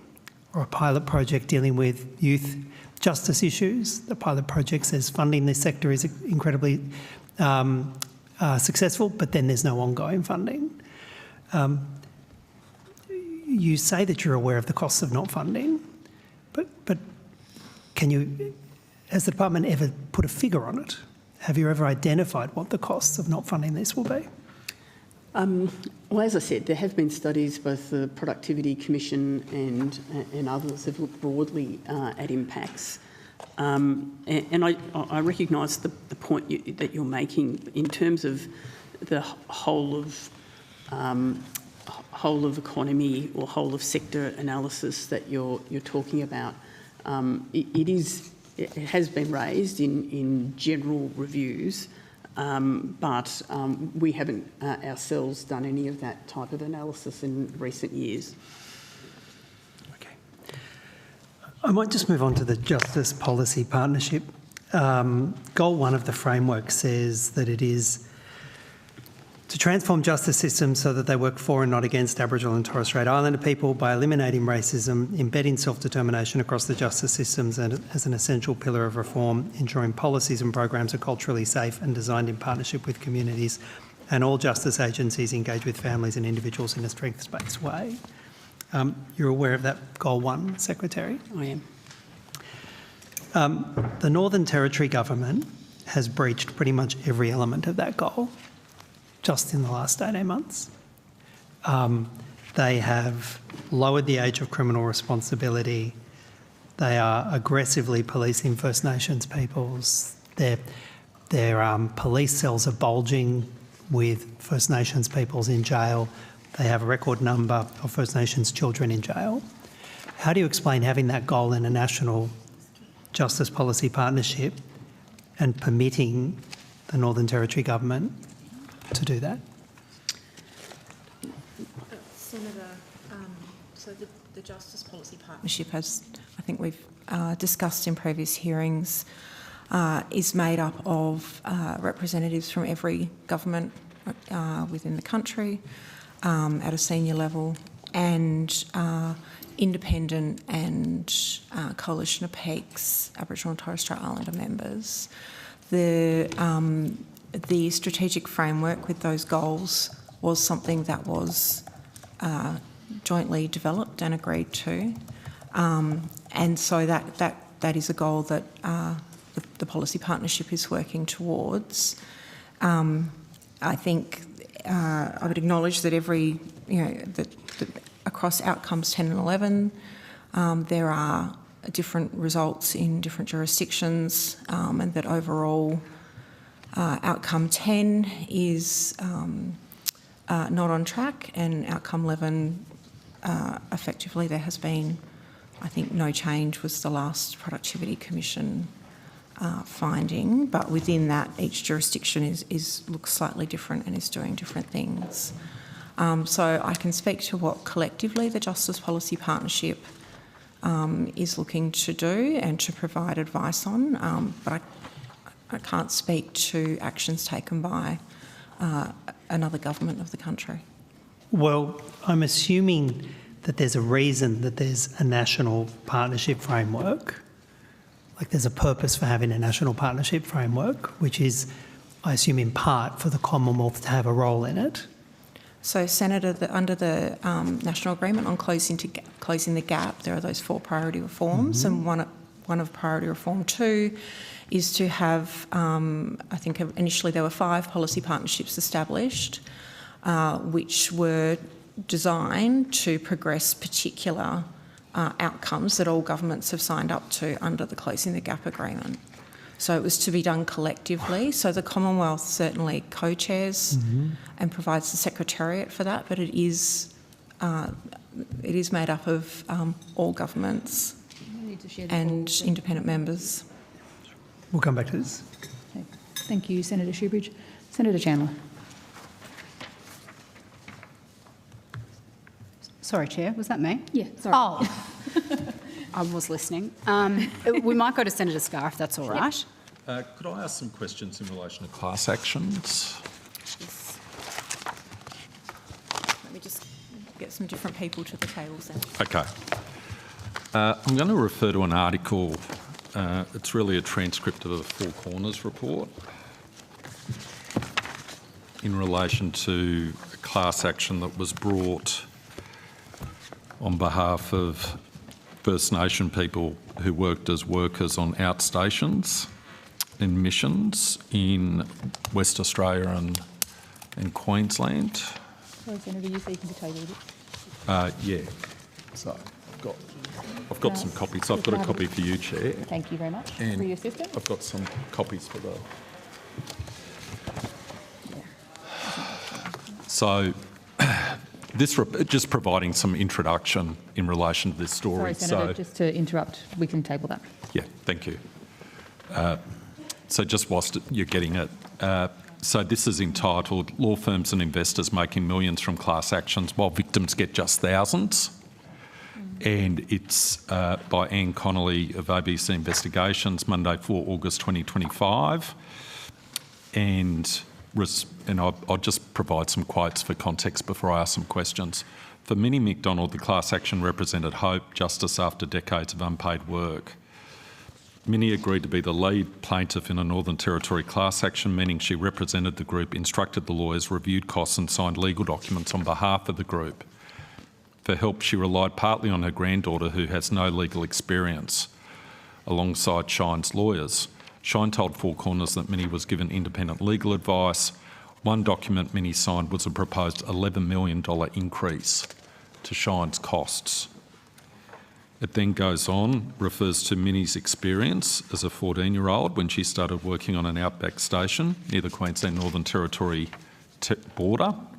It was hard work, she says, living in a tent and working alongside her family. They would occasionally receive the bones of a bullock killed by the station owner and cook it over an open fire. End quote. There's then a reference to the Western Australian class action led by a gentleman called Mr. Mervyn Stewart, and he refers to, my family worked like slaves, he says. I was too young to get pay. The story then continues, and it says it took 4 years, but both class actions eventually reached a settlement in WA. The state government agreed to pay $180 million, and the federal government paid about $200 million for the Northern Territory. And then it says, based on court documents, Four Corners estimates the workers will get between $10,000 and $14,000. And again, I quote, although it was Minnie who had to approve the proposed settlement because she was the lead plaintiff, she said it wasn't enough. She had hoped there would be enough to buy a car so that her children could take me for a picnic somewhere, you know, have a feed, cook kangaroo tail or whatever, but I didn't get enough. When Four Corners spoke to Mervyn, he was unaware of the final payout individuals would receive until it was spelled out to him. What you're telling me is not good enough, he says, end quote. So I know that's a substantial introduction, but this is an issue which has been raised in the context of this committee for quite a few years in relation to the management of litigation funders and class actions. And the end quote in this story is from Barrister Peter Cashman, who was at the forefront of class actions in the 1990s, who believes the system needs to change to ensure group members get a fair share of the settlement. Transaction costs are high, the legal costs are high, the funding commissions are high, and the ultimate people who pay the price are the consumers or the class members, end quote. Why is it that real estate agents, for example, finance brokers, have a higher level of regulation and licensing than class action litigation funders and those involved in relation to the pursuit of legal claims on behalf of some of our most vulnerable people in the community? Are there any proposals for reform in this area? Is the department working on anything to actually introduce licensing commissions, licensing arrangements and further regulation, in particular in relation to class action litigation funders? Thanks, Senator. And just acknowledge the article you referenced. Were you aware of the article? Yes, I was aware of the article, thank you. Senator. In terms of class actions, so we certainly have a role there, but litigation funders, and I think we've perhaps spoken about this before, are a matter for regulation of litigation funders, and you'll recall they were previously regulated through managed investment schemes and Australian financial services licence regimes, but that is through the Department of the Treasury. So Treasury does have that responsible around regulating the litigation funders. But surely, Ms Harvey, this is, and I know I'm always impressed with your testimony and your genuine commitment in relation to these matters. But you can see this is integral to our justice system. This is a question of some of the most vulnerable people in the community. Ms McDonald, she's 90 years old. Yeah. 90 years old, and she's being asked to sign off on documents in relation to increasing legal fees by, the report says, $11 million, and seeking help from her granddaughter who has no background in relation to these sorts of matters. So shouldn't the Attorney-General's Department have a role, or is there any interdepartmental liaison with Treasury with respect to how we protect the most vulnerable people in our society when they're asserting their legal rights and seeking claims, bringing claims through our justice system for compensation that they're entitled to? Does the Attorney-General's Department have any role in this regard? Senator, and I do understand the issue that you're raising.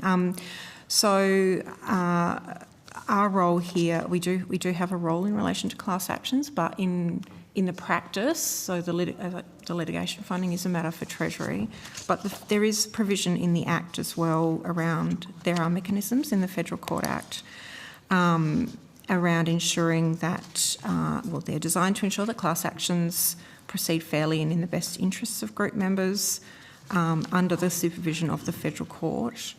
And I would note that class action proceedings do need to have the approval of the court to settle, and that is also, the court is also empowered to make orders that are just with respect to the distribution of funds. So certainly there is a significant role for the Federal Court of Australia, but I do note the issue that you've raised as well.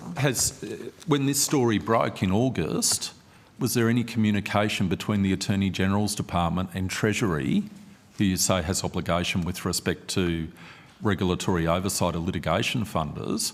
Was there any communication between the Attorney-General's Department and Treasury with respect to the circumstances of this case? Senator, I'm not aware of any, but if my colleagues don't, no, we might we'll take that on notice to see if there was any. Well, the colleagues, senior colleagues, and hello again. Senator, we've also had some staffing changes and some people have been on leave, so I would like the opportunity to take that on notice. Could you try and get back to us as soon as possible whilst we're in this section, quickly to find out if there was any communication between the Attorney-General's Department and Treasury with respect to this issue after this story broke, which I think highlights an issue which, Secretary, we've been discussing these issues for a number of years, certainly since I've been in the Senate and serving on this committee. Could you take that on notice and come back to us as quickly as possible? We'll see what we can do, Senator. I'll see what information we have. Yeah. Deputy Secretary, are you aware of any interdepartmental liaison with Treasury with respect to these litigation funding issues? Is there anything at the moment occurring? Senator, I haven't had any with my counterparts in Treasury, and whether there's anything more broadly, Tara Inverarity, First Assistant Secretary, Courts, Tribunals and Commercial Division. There has been engagement historically, but we just need to check whether there's been any recently since the Four Corners reporting that you've mentioned. Okay, well, when we say historically, how far back are we talking about? Has there been any engagement this year? I'd need to take that on notice, sorry. Okay. Senator, just for fullness of our response, I should note that the Australian Government Solicitor played a role in the McDonald litigation from the Commonwealth side. So the department did have a role in terms of being engaged on that matter. Presumably, Secretary, that was with respect to the negotiation of the settlement amount that was paid by the federal government. Is that correct? Correct, yes. You're not talking about a role in relation to the issue which I'm prosecuting here, in relation to the pittance that the actual members of the class receive, including the lead plaintiff, 90-year-old woman seeking justice, not just for herself but her family. You didn't have any role in relation to oversight of the issues in relation to whether or not justice was being done here. From a policy framing, that's different. I just wanted to, I didn't want to sit here and not advise you that the department through AGS did have a role. Okay. Ms Harvey, you referred to the role of the federal court in this respect. I want to quote again to you from this article. In WA, Justice Bernard Murphy remarked on the, quote, enormous costs Shine racked up travelling around the state signing people up to the class action. Part of those costs included law clerks who were billed out at a rate of $375 an hour, even though many of them were undergraduate law students. Describing the charges as excessive and seriously overblown, Justice Murphy deducted $4 million from the firm's claims. End quote. Well, thankfully Justice Murphy was on the job, but again, have you looked into this issue in relation to costs in class action litigation in circumstances where these costs were presented to the court and $4 million was wiped off the amount of costs which were being sought? Is there any work occurring in the department looking at regulation of costs? Senator, there's no work at this stage. No, and I would go back to that $4 million that is part of the role that the federal court does undertake is to examine those costs as part of the settlement. Okay, I'll refer to, in the Northern Territory, Chief Justice Deborah Mortimer was, this is again from the ABC article, scathing in her judgment, saying the pursuit of the business model had at times overshadowed the good intentions of the lawyers. She said it would not be surprising if Aboriginal workers who were part of the class action thought that the proceeding was little more than a money-making exercise for others. It seems to me a not inconsiderable number of people would be frustrated and likely mystified about how city-based, non-Indigenous participants in this proceeding came out with so much money compared to their family and friends, Justice Mortimer said. Again, Ms Harvey, do you recognise that this goes to the heart of rule of law in our country in terms of people having the right to bring claims and having the wrongs that have been done against them addressed, receiving compensation and receiving an adequate proportion of that compensation? That goes to the heart of rule of law in this country, doesn't it? Senator, I certainly acknowledge that the ability to bring a claim and to have compensation paid is a really key part of the rule of law. So my last question, and just for the record, is does the department have any ongoing... Senator, I think the witness was seeking to complete the answer to her question. We should give her the opportunity to do that. I thought you'd finished, Ms Harvey. Thank you, Senator. I finished. That's you had finished. There we go. Minister, thank you though for the intervention. Expressive hands, get me in trouble. Okay. So just my final question, and just for the record, is the department doing any work at the moment, any policy-related work in relation to this issue of class action litigation funding and the issue of exorbitant legal costs being charged in class action litigation to the detriment of the claimants? Senator, no, not at this stage. Sorry, that's just for the... Sorry, no, Senator. No. I was looking at my colleagues. No, Senator. Thank you. Thank you, Senator Scarr. Senator Thorpe. Senator Stewart, Senator Shoebridge asked a question about non-disclosure agreements, and I said I would come back to him about the government's position. This is what I understand the position to be. The Commonwealth's general position is that settlements involving the Commonwealth should be as transparent as possible. Confidentiality should only be sought when necessary to protect the Commonwealth's interests. Any request for confidentiality in a settlement is assessed on a case-by-case basis. And I would go on to say that in respect of workplace sexual assaults and harassment case, the government's policy is not to seek confidentiality in the settlement of workplace sexual assaults or sexual harassments claim, and only to agree to confidentiality where this is a request by the claimant. In exceptional cases, the Commonwealth may seek to limit confidentiality to protect its interest. For example, the Commonwealth may seek confidentiality over a quantum only where the claim is part of a larger cohort and the disclosure may impact the Commonwealth's ability to resolve other claims. However, this should not be used to prevent a victim from being free to tell their story. Thank you, Minister. Senator Thorpe. Thank you, Chair. Last month, the National Aboriginal and Torres Strait Islander Legal Services and the Justice and Equity Centre released expert advice showing that the Commonwealth, through its external affairs powers, can make laws that would give effect to the Convention on the Rights of the Child in order to protect children. Is anyone aware of this legal advice obtained by NATSLs? Thanks, Senator.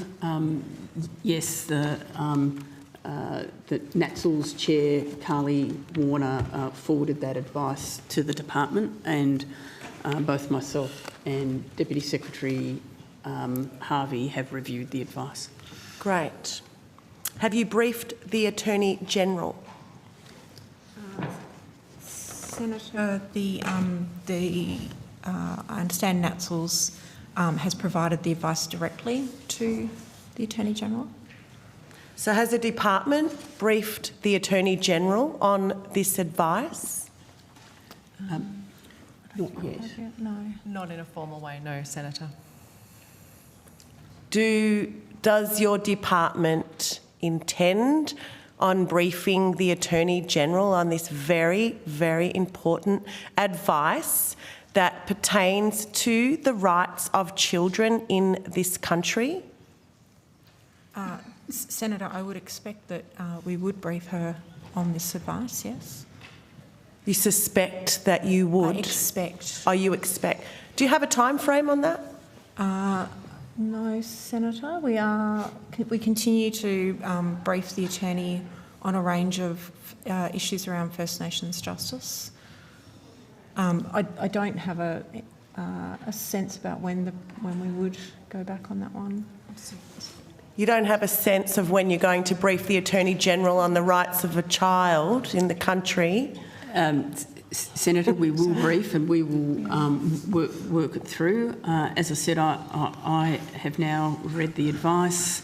Obviously, Kate Eastman is a well-regarded counsel, so we will work through that and we will provide advice to the Attorney-General. I can't give a precise time frame on it because it's if you've read the advice yourself, you will know that it's complex. It covers a range of international conventions and how they might have an impact in terms of Australia. Of course, it's a legal advice. It's one council's advice, but we will brief on that. Thank you. Are you aware that there are children dying in this country and that their rights are being violated in this country right now, every day?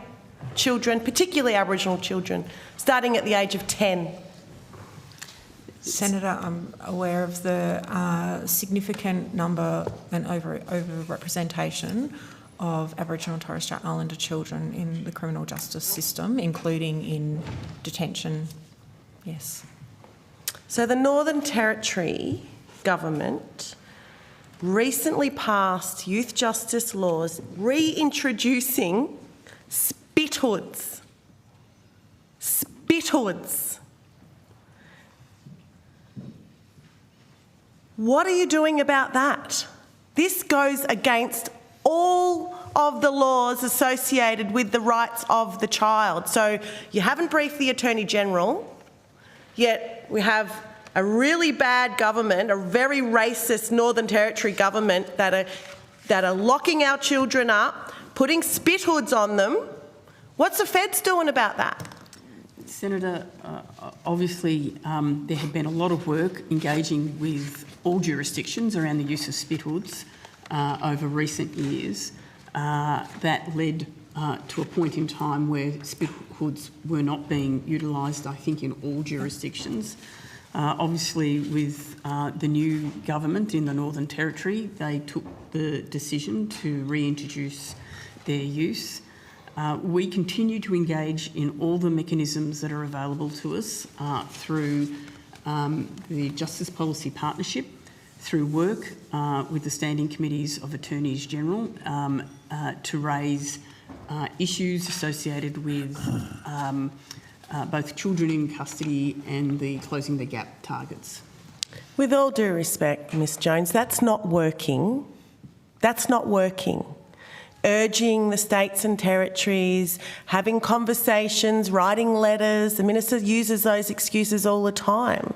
It does not work. They are going backwards and they are hurting our children. From the age of 10, they are violating our rights, the rights of the child. I asked you in my first question whether you had briefed the Attorney-General on this advice that gives this government the power to intervene and stop children being violated. Senator Thorpe, I would just reiterate, the advice is prepared by an eminent QC, but it is just one QC's advice, or SC I should say, sorry. It raises a range of complex international law and domestic law issues, but it of itself is not determinative of what the Commonwealth Government can do. So the Commonwealth can put an intervention into the Northern Territory at the stroke of a pen because of lies, but now we're seeing children violated at the age of 10 and we do nothing. We just say, oh, we got some advice from an eminent lawyer, but it's only one bit of advice. This is a facts.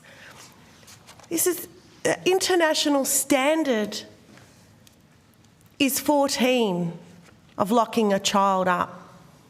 In this cruel colony, it is 10. It is 10. That's an injustice in itself. So you haven't briefed the AG on this advice, but you're going to at some point in time. How many more children will be violated until that advice is given, that advice is taken seriously, and action happens to stop children being violated? I mean, how many 10-year-olds do you know in this room of all the people? That's what we're talking about. Where's the humanity of putting a spit hood on a 10-year-old?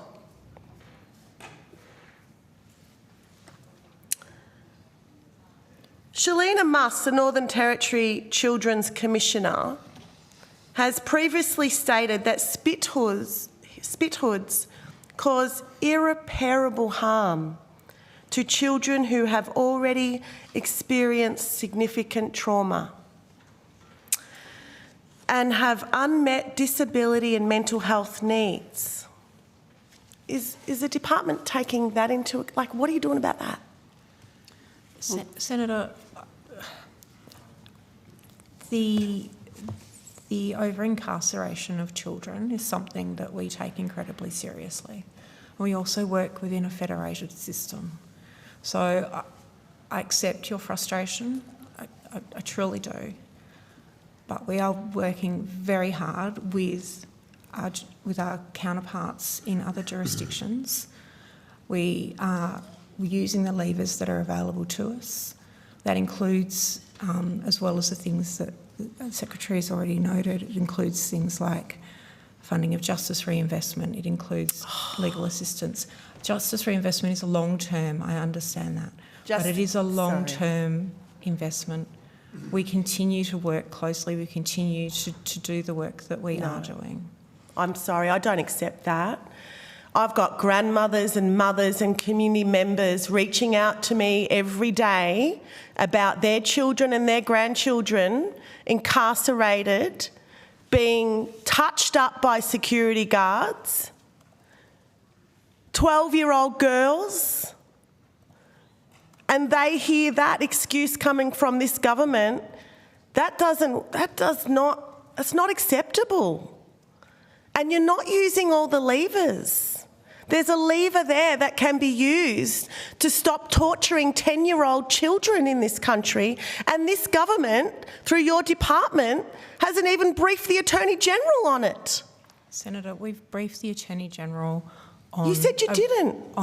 On this issue more broadly. So whilst we haven't briefed her on this particular advice, the advice was provided to her. We have been briefing and working closely with her office on this particular issue. So I appreciate the frustration. No, I don't think you actually do appreciate. As a black woman and all those grandmothers and mothers, you know, I just don't think that they would accept that you appreciate the frustration. I really don't. It's outrageous. It is genocide because it is targeting our babies that need to be in our communities, and justice reinvestment. Do you know what justice reinvestment is? It's not what your department's doing. Justice reinvestment is when you take money from the cops and the prisons and you put it in community. That's what justice reinvestment is. You're bastardising even the term of justice reinvestment because you're giving the money is going to the Northern Territory cops. It's exacerbating the problem. Senator, I just repeat again, the work that we do across a broad range of areas of the department are focused on working with all jurisdictions on these issues, whether it's through discussion, work that's done underneath the Standing Committee of Attorneys General and reports there that are around bail and remand options to improve options in that space. It is the Justice Reinvestment, it's the Justice Policy Partnership, and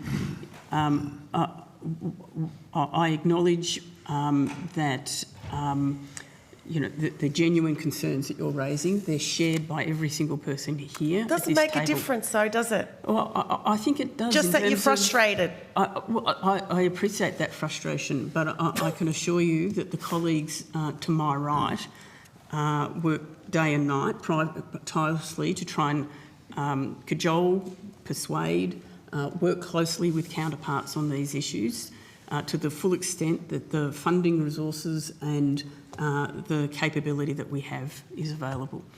With all due respect, again, there is no comfort in those shallow words, very shallow words, because you don't live and breathe what my people live and breathe. And that you can have all the frustration and feel sad and bad about it, but you don't live it. My people live this. This is our next generation. And the Northern Territory government are racist. And they are not going to listen to you. There are powers that can be used, that you can use, Minister, to stop this torture. So my question is, does the department see any legal barriers to the Commonwealth using its external powers to protect children in youth detention? Senator, we will not give legal advice to the committee. The issue that you've raised has been raised in various forums and in various ways over a period of time. Obviously, in terms of justice systems, policing systems, child protection systems, they are the responsibility of jurisdictions.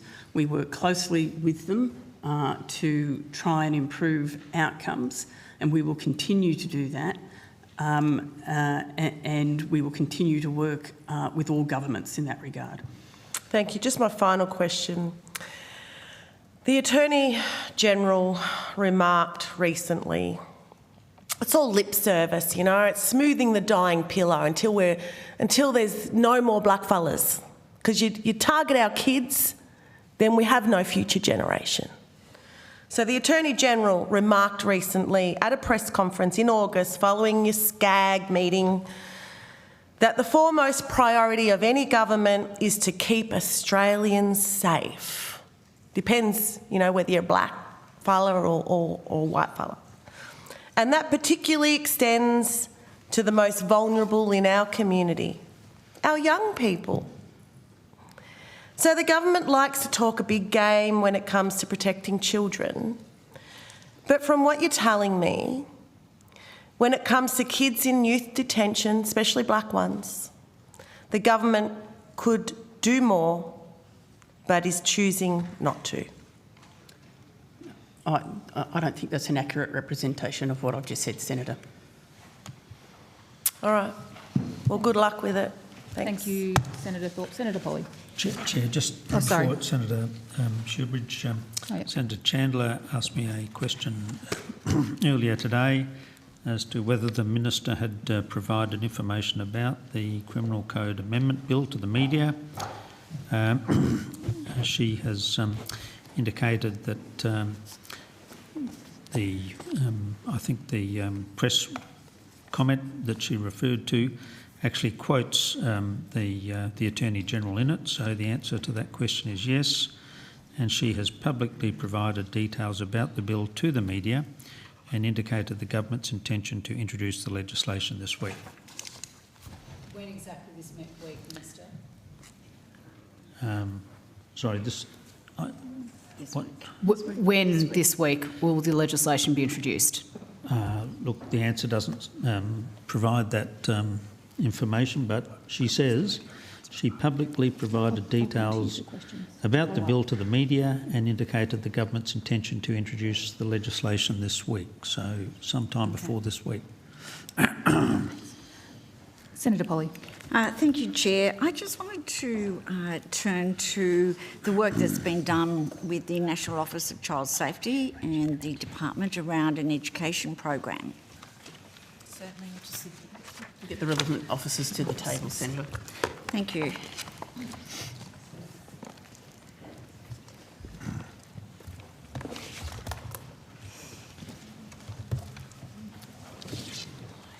My understanding is that the National Office of Child Safety have developed a safety program, one talk, one at a time campaign. Can you brief the committee on that campaign, the consultation that was undertaken and what it included? Thank you, Senator.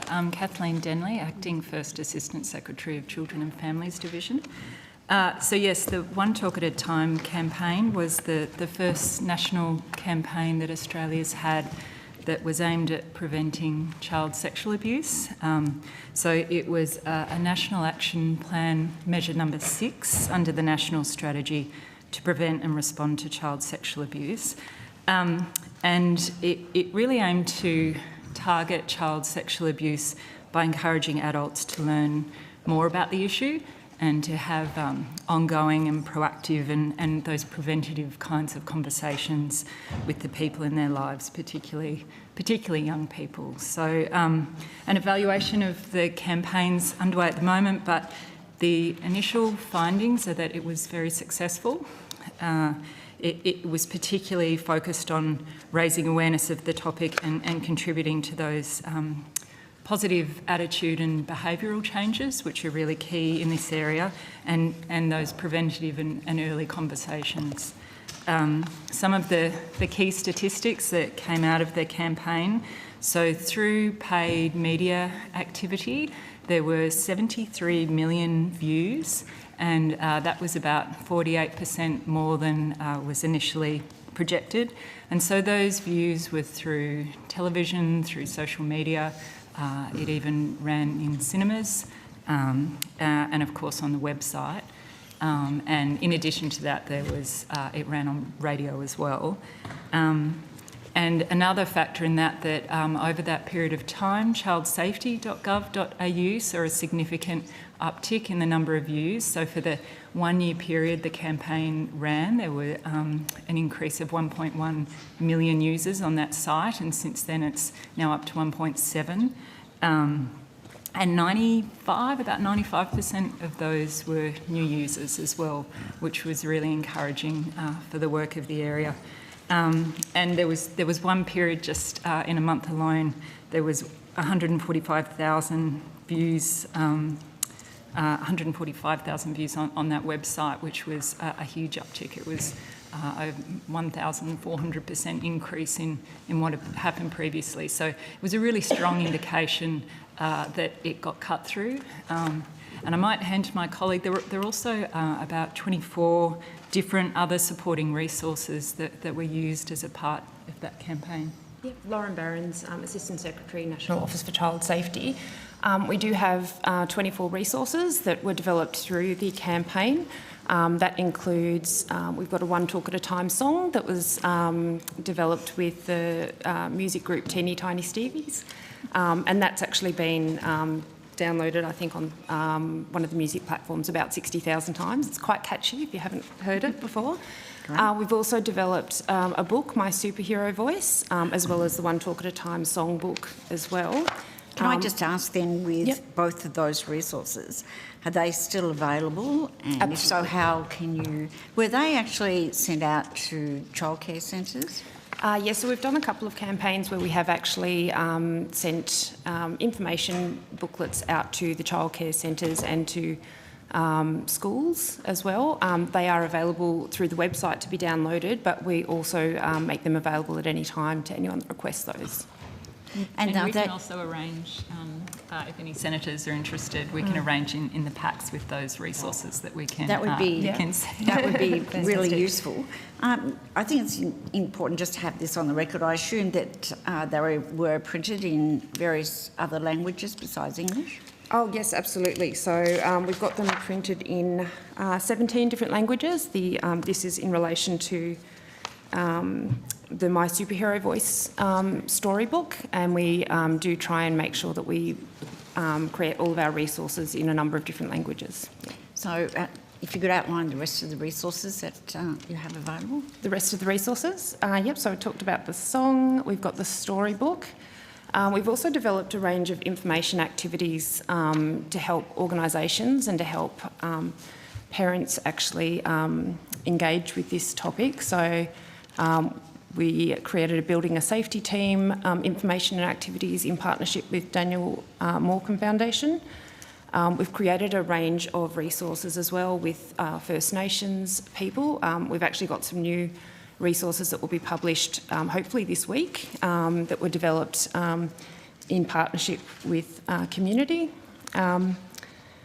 We've also created a number of tools and resources such as body safety cards. We've created a number of videos as well, and we do use Instagram to try and promote the National Office and the work that's done there. Just my final question. Well, before I ask that question, any resources you have, I'm sure we would all appreciate a copy of them, so we can arrange promote those as well. But is there plans to run this advertising again, and if so, when? Yep, so the first action plans received an additional 12 months funding, so we do have some funding to run the campaign again later this year. At the moment it's going through the evaluation phase, and then we are currently also developing a second action plan under the national strategy, and we'll look at what the next phase of the communications plan will be. Good work. Look forward to hearing more at next estimates. Thank you, Senator Polly. Senator Shoebridge. Thanks, Chair.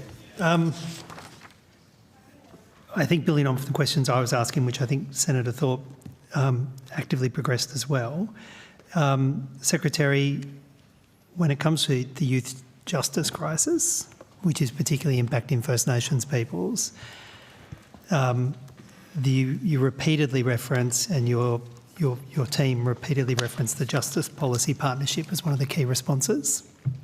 You would have remembered those answers. The way I would frame it is the Justice Policy Partnership is the critical mechanism under the Closing the Gap framework. We play a leadership role. Ms Harvey co-chairs the Justice Policy Partnership, and in the work of the Justice Policy Partnership, consideration is given around youth justice issues. I also note that, of course, the Australian Human Rights Commission is part of our portfolio. The Children's Commissioner released a report around youth justice issues, which we are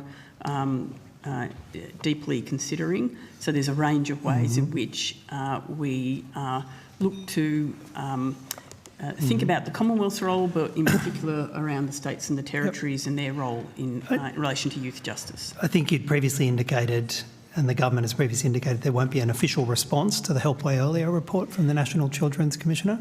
There is not generally formal government responses to Human Rights Commission reports, but we will certainly engage. We have engaged with, in broad terms, with the current Children's Commissioner. Of course, the government announced last week the appointment of a new Children's Commissioner, and we will engage with her as she steps into that role. So when we go to the Justice Policy Partnership website, they haven't produced an annual, even though it's the critical mechanism, it hasn't produced an annual report since 2022. Is there a reason for that? Senator, the annual report, you're right, was not produced in 2020. 24. I think it was in 23. I think we are, sorry, I'm looking at my colleagues here. So we are behind with the annual report, and that is something that the Co-Secretariat has been drafting and should be released fairly soon. The 2023 annual report? To cover 2023 and 2024. And they're also drafting the 2025 one.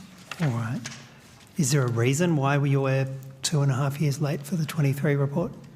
Senator, my colleague might be able to assist me a little more, but in a broad sense, it has come down to prioritising resourcing within the Co-Secretariat, and you'll be conscious that we have a Secretariat that is made up of a combination of Attorney-Generals and NATSL staff, it has been very slow, so absolutely take responsibility for it not being done. The website also says that there's intended to have an implementation roadmap for the 24-25 period as part of advancing the key objectives in the strategic framework. And it says a copy of the 24-25 implementation roadmap will be made available on this website once finalised. 24-25 financial year has come and gone. Where's the implementation roadmap? Senator, the implementation roadmap was developed to support the JPP's delivery, but it wasn't agreed to be publicly released, so it hasn't been included on our website. Well, when was it finalised, and can you provide the committee with a copy of it? I'll take that on notice, Senator. I don't have the date in front of me about when it was finalised. Was it finalised during the 24-25 financial year or after the 24-25 financial year? The implementation plan. I think it was during, yeah. Yeah, take it on notice though.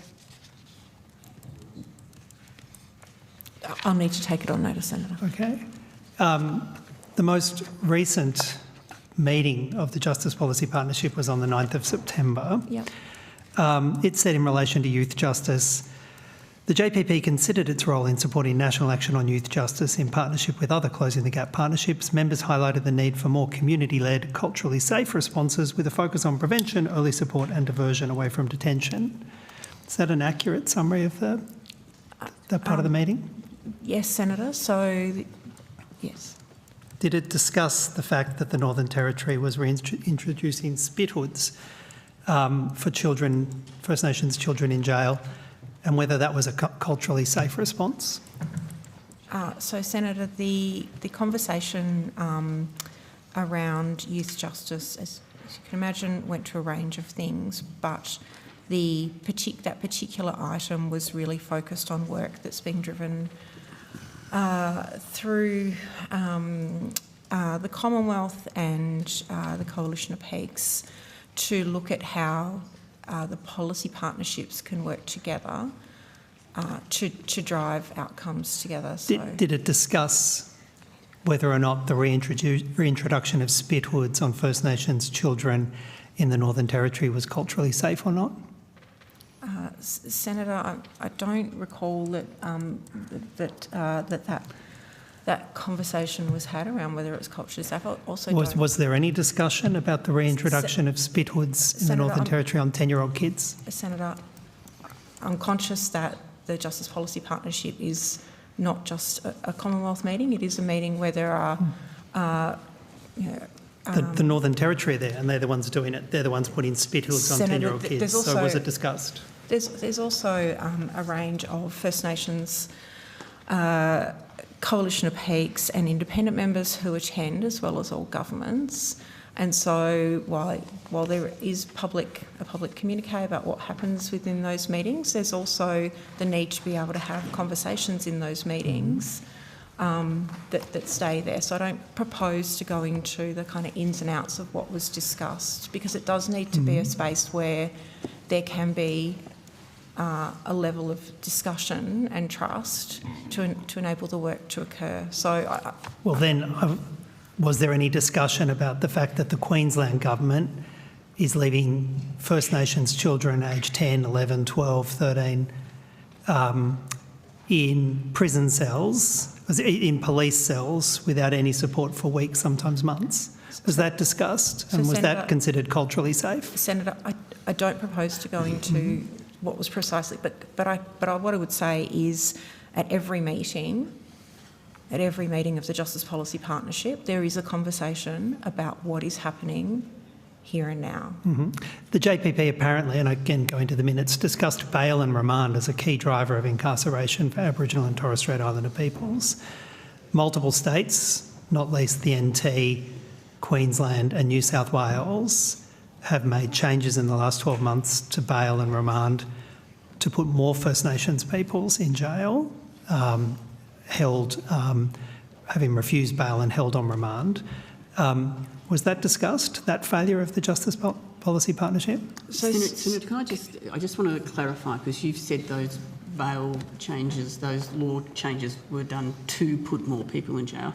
It may be that is an outcome of it, but it wasn't. It was expressly said as a policy it was expressly said in relation to Queensland and New South Wales and the NT that the intent was to put more people in jail. It was expressly said for each. I don't accept the exact phrasing in your question. Well, no. Well, what, Secretary, you say you don't accept my phrasing. In each of the second reading speeches and the explanatory memorandum for each of those three jurisdictions, each government said it was expressly intended to put more people in jail and to deny bail to more people. Are you seriously challenging that? I think you said to put more First Nations people in jail. Well, of course it will put more First Nations people in jail. And in fact, each of the contributions recognised that would be the effect. Indeed, Queensland said it was intended to put First Nations people in young people in jail. That was the express intention of the Attorney General. It was also the express intention of the Northern Territory Attorney General to put more First Nations people and kids in jail. Are you really contesting that?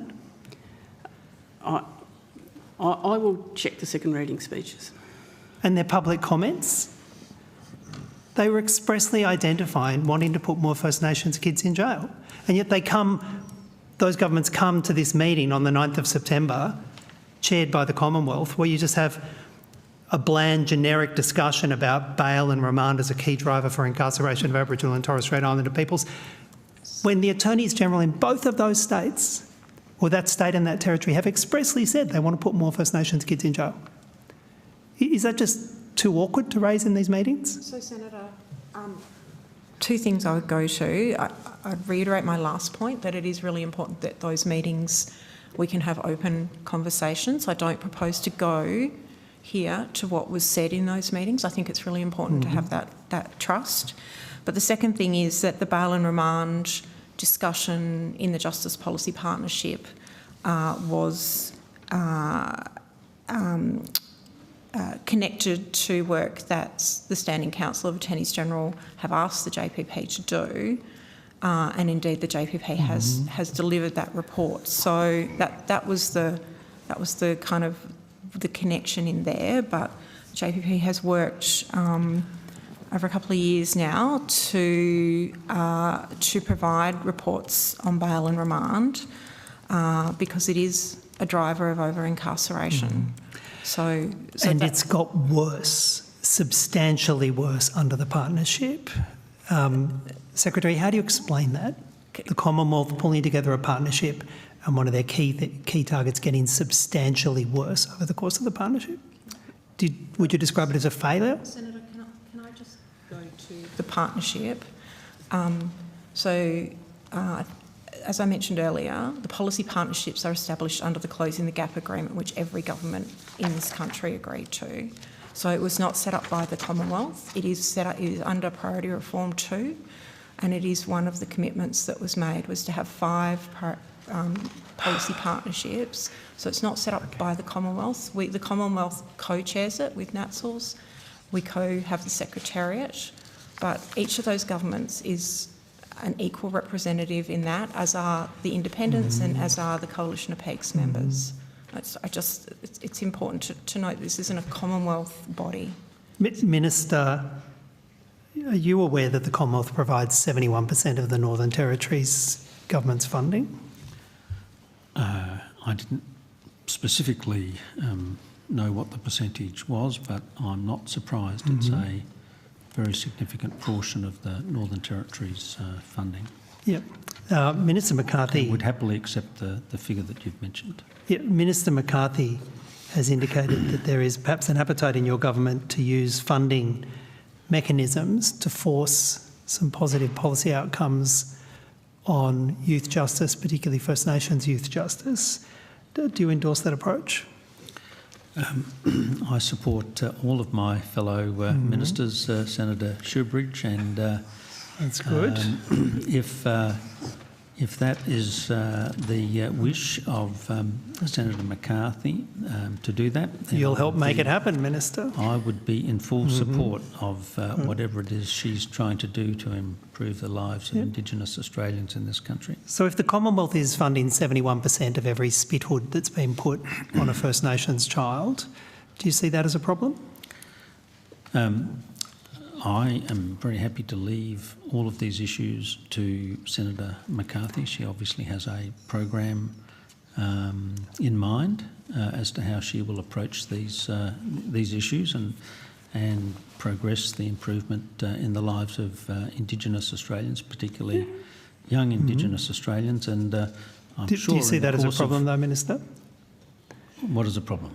Funding 71% of every spit hood that's been put on an Aboriginal child in jail? I endorse the actions of Senator McCarthy to improve the lives of Indigenous Australians in this country, including young Indigenous Australians.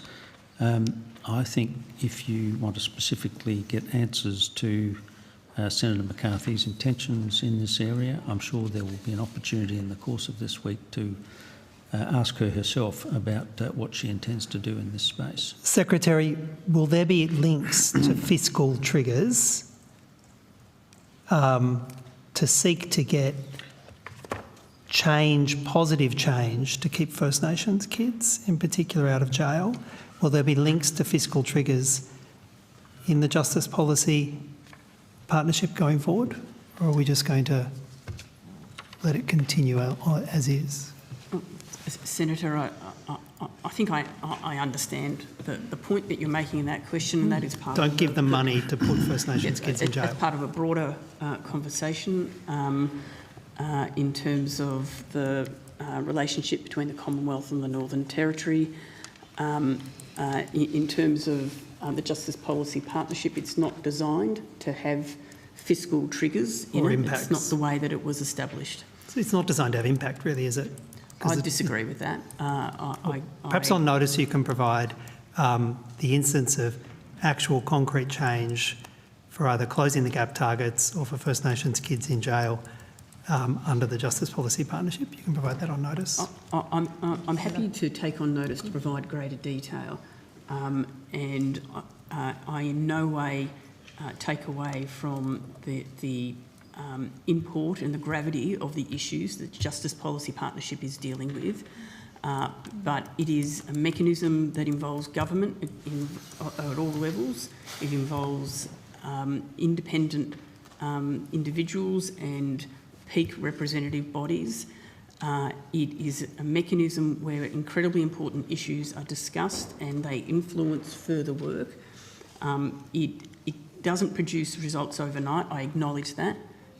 Building these types of partnerships based on trust and trying to find common ground to make change takes time.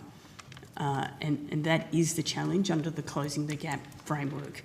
You don't get overnight outcomes, but the work that all my colleagues here and everyone in their branch who works on these issues is directed towards building that trust in that mechanism to effect change. Thank you. Thank you, Senator. Senator Chandler. Thank you very much, Chair. I want to ask about the ANAO report into the conduct of procurements relating to 2 new child sexual abuse-related national services. If we'll just get the relevant you. officers relevant to the people could come to the table.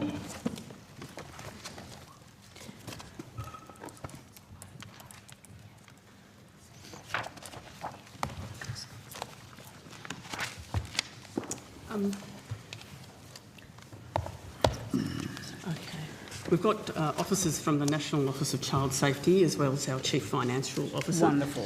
Thank you. And I'll seek to support some of the general responses here as well. Great. Thank you for that, Secretary. So just to summarise what is in that audit report.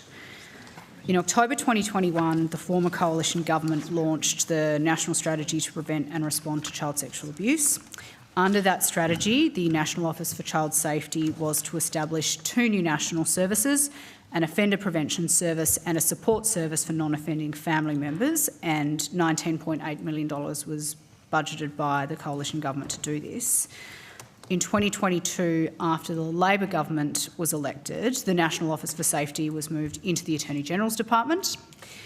After that, as of May 2025, the services that were recommended under that strategy have not been put in place and no contracts have yet been signed. Is that a correct summary, Secretary? I will get the team to talk specifically about the status of the contracts. I would like to start by noting under the National Strategy for Child Safety, there are a very large number of initiatives that have been taken forward by the Attorney General's Department, and I will invite one of my colleagues to give a sense of the breadth of them. The National Action Plan measures that go to an offender prevention service and a national support service for non-offending family members of child sexual abuse perpetrators are 2 important, very important projects under that strategy, but they are one of many, many projects that have been progressed. We heard a little bit before about the one talk at a time. The second thing I would note is I acknowledge the ANAO report.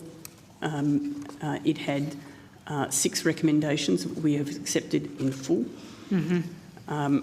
I recognise that we did not progress those procurements in the way of best practice and in the way that we should have. And I have written to the national advisory group that represents colleagues from across the sector that assist us in overseeing the implementation of all the national strategy recommendations. And I acknowledged that we didn't progress those procurements in the way that we should have, and apologised for that. We have continued to work through the process of working on the recommendations of the ANAO, as well as trying to continue to progress the procurements to get the services up and running as quickly as possible. So we've been doing, because it was an in-flight audit from the ANAO, it wasn't that they waited until the end of the procurement, it was in-flight. Yep. So we had the challenge of responding to the ANAO's recommendations, but obviously very much driven by the commitment to trying to progress the contracts to bring the services into being. Sure. So there's multiple levels of our response, but I do want to put it on the record. We didn't get it right. We've learnt a lot. We've implemented the recommendations both on a whole of department level, but also specifically in relation to the procurements in this space. I'd like to go through some of those issues with the procurement, and then I think it would be useful to understand at the end of that what progress has been made to date. So the ANAO report on the department's handling of the matter was pretty clear. It said at paragraph 10 that the procurement processes were not conducted in accordance with the Commonwealth procurement rules. How did that happen? So I will invite colleagues to assist. For context, in terms of these procurements, we as a department don't do a lot of this type of procurement. Now, I accept responsibility that should have been a trigger to have put different arrangements in place to oversight the progress of those procurements. But throughout the whole time of managing them, we approach them from the perspective of looking at the Commonwealth guidance, looking at our own internal guidance and seeking to comply with that. But we didn't meet the standard that we should have. There were 11 tenders received, I understand, again from the audit report. 7 of them weren't compliant with the requirements in the RFT, request for tender, sorry, and you selected your 2 preferred tenderers from those 7 that weren't compliant with the RFT. Why was that the case, and how did that decision come about? So I will refer to colleagues. Mr Sharp, I think, can assist with some of those answers. Thank you. Hi, Senator. It's Scott Sharp, Chief Financial Officer. So we did receive 11 tenders, and some of them did not provide all the information we'd requested. So when the Audit Office say that these were not compliant with one or more requirements, that's not unusual in complex procurements that tenderers don't actually respond to everything in the way we asked for it. What we do have to ensure at the outset of the tender is that they actually meet the minimum criteria to be eligible to be in the tender process. All the tenders that we had as our preferred tenderers actually met those minimum criteria, but there were some elements within each of those responses where the tenderers themselves weren't fully compliant with everything we asked them to provide. So, sorry, you selected 2 preferred tenderers that hadn't addressed all of the selection criteria? They'd met the minimum threshold. They met the minimum threshold. But they hadn't... They hadn't provided every piece of documentation in the way it was asked. So most of that was down to some information around pricing criteria, where we'd asked for various elements to determine pricing. And most of the tenders you will see from the report from the ANAO didn't actually be fully compliant with that information we'd requested, but it didn't mean they were ineligible for consideration. It just means that they didn't provide all the information we'd asked for, and we had to consider them. The department being in a position where they had to consider tenders, incomplete tender documents is less than ideal as well. Yes. Did the RFT specify that there was a minimum threshold in terms of those, sorry, I don't know what expression you used. So the minimum viable things? Yes. Did the RFT specify that, and did the tenderers know that there were minimum requirements that they had to meet? So in all tenders that the Commonwealth puts out, it includes minimum tender requirements. They're very clear on the tender documentation. They generally go to form, content, insurances, these sort of things. So those were very clearly outlined. The other elements we'd requested are outlined, and that's where a number of those non-compliances were highlighted, and things that weren't minimum criteria, but were information that we had asked for. The department engaged a probity advisor to advise on the procurement, I understand, and again, reading from the audit report, it says the engagement of the probity advisor was through a process that lacked probity, and I'm not making that up. How on earth does that happen? How do you engage a probity advisor without utilising a proper probity process? Thank you, Senator. So, yes, the department, we engaged a single external consultancy, Asterix, via a subcontract arrangement for procurement and probity advice. So there were two separate parts to it. Firstly, as a probity advisor, and then for the procurement advice. There were a range of reasons the department did this. We had an existing relationship, and there was consideration that there would be continuity of advice, and it was certainly seen that it was able to be done through the SME, the small medium enterprise exemptions, and that was how it was classified. We accept, though, the concerns that were then raised in the ANAO report. It was done in good faith. It helped certainly with the timelines, and they had experience in the issue that the team were dealing with. So the reasons behind it was to ensure that it ran as smoothly as possible. However, as the Secretary has pointed out, we accept that the ANAO found that there was a blurring of the lines in that instance, and there's been further guidance that's been released by the department to ensure that situations like that don't happen again, and we take into account the various integrity issues that ANAO raised as a concern with that approach that was taken in that instance.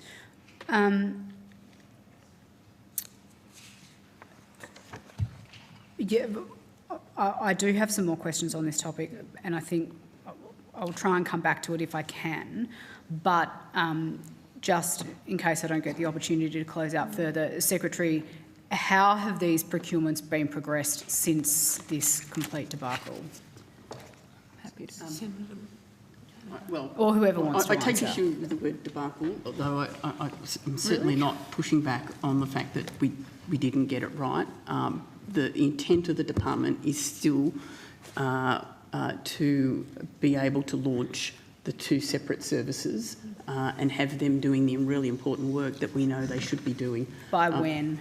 Well, I'll now get my colleague Kathleen Denley to Thank you, reference. Senator. So the department signed the contract for NAP 21 with Jesuit Social Services on the 29th of July, and that was announced on the 21st of August, and that was subsequently reported through AusTender on the 28th of August. So we're currently working with JSS to advance phase 1 of that service delivery, and we anticipate the launch of that service in the first half of 2026.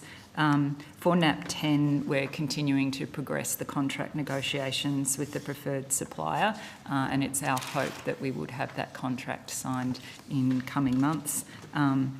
Those contract negotiations have been prolonged due to several sensitive matters and quite complex matters, and it did require us to seek further probity and legal advice to address those. So we can't provide further comment on that, but that's certainly underway as well. But in summary, neither of those two services that we're talking about here are yet up and running, fully operational. You've contracted for one of them, and it's going through the process of getting up and running, and you're negotiating a contract on the second. So one's in the final stages and the other has been contracted, but those services have not yet started. That's correct. Thank you. Thank you, Chair. Thanks very much, Chair. Good morning, everyone. Thanks for your time. Some questions about sexual violence and then family and domestic violence. Starting off with the ALRC report in relation to the justice system's response to sexual violence and recommendations to improve that pretty woeful record. Has the department briefed the new attorney on that report and its recommendations? Sorry, Senator, we're just getting some additional officers to the table.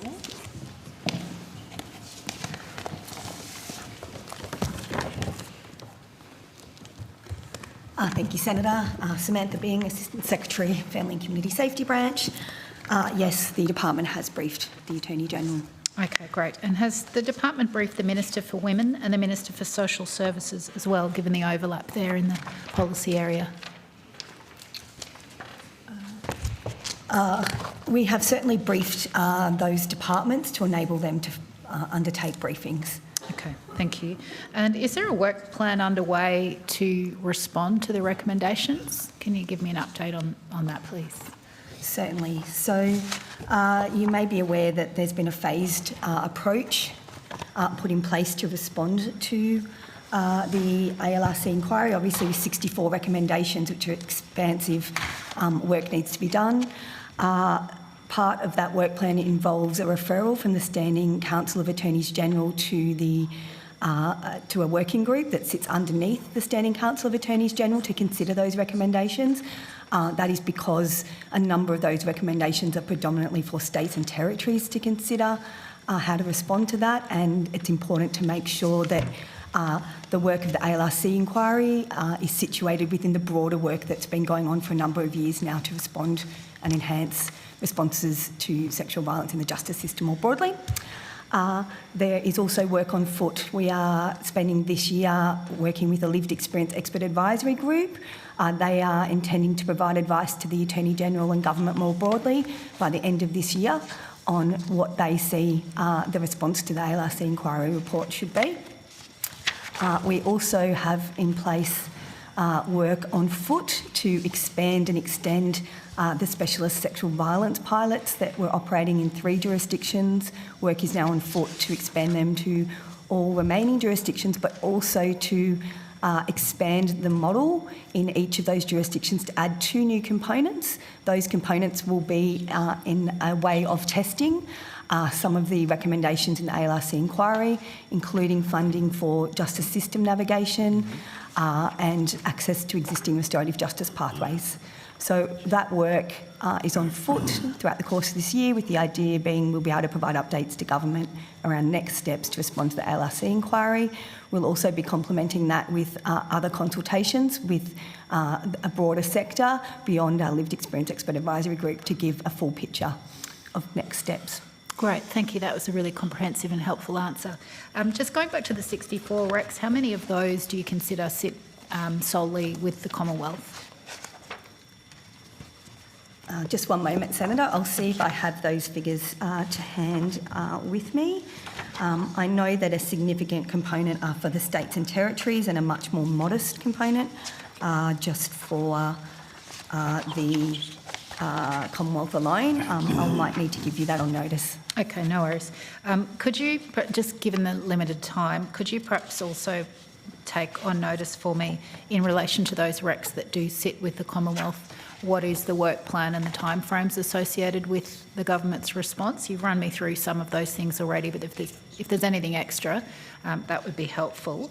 I note that in Queensland, where I'm from, there's now been announced funding for a peak body for sexual violence support services, which is long overdue and very welcome. Has the department been asked to advise on whether a similar national body should be established?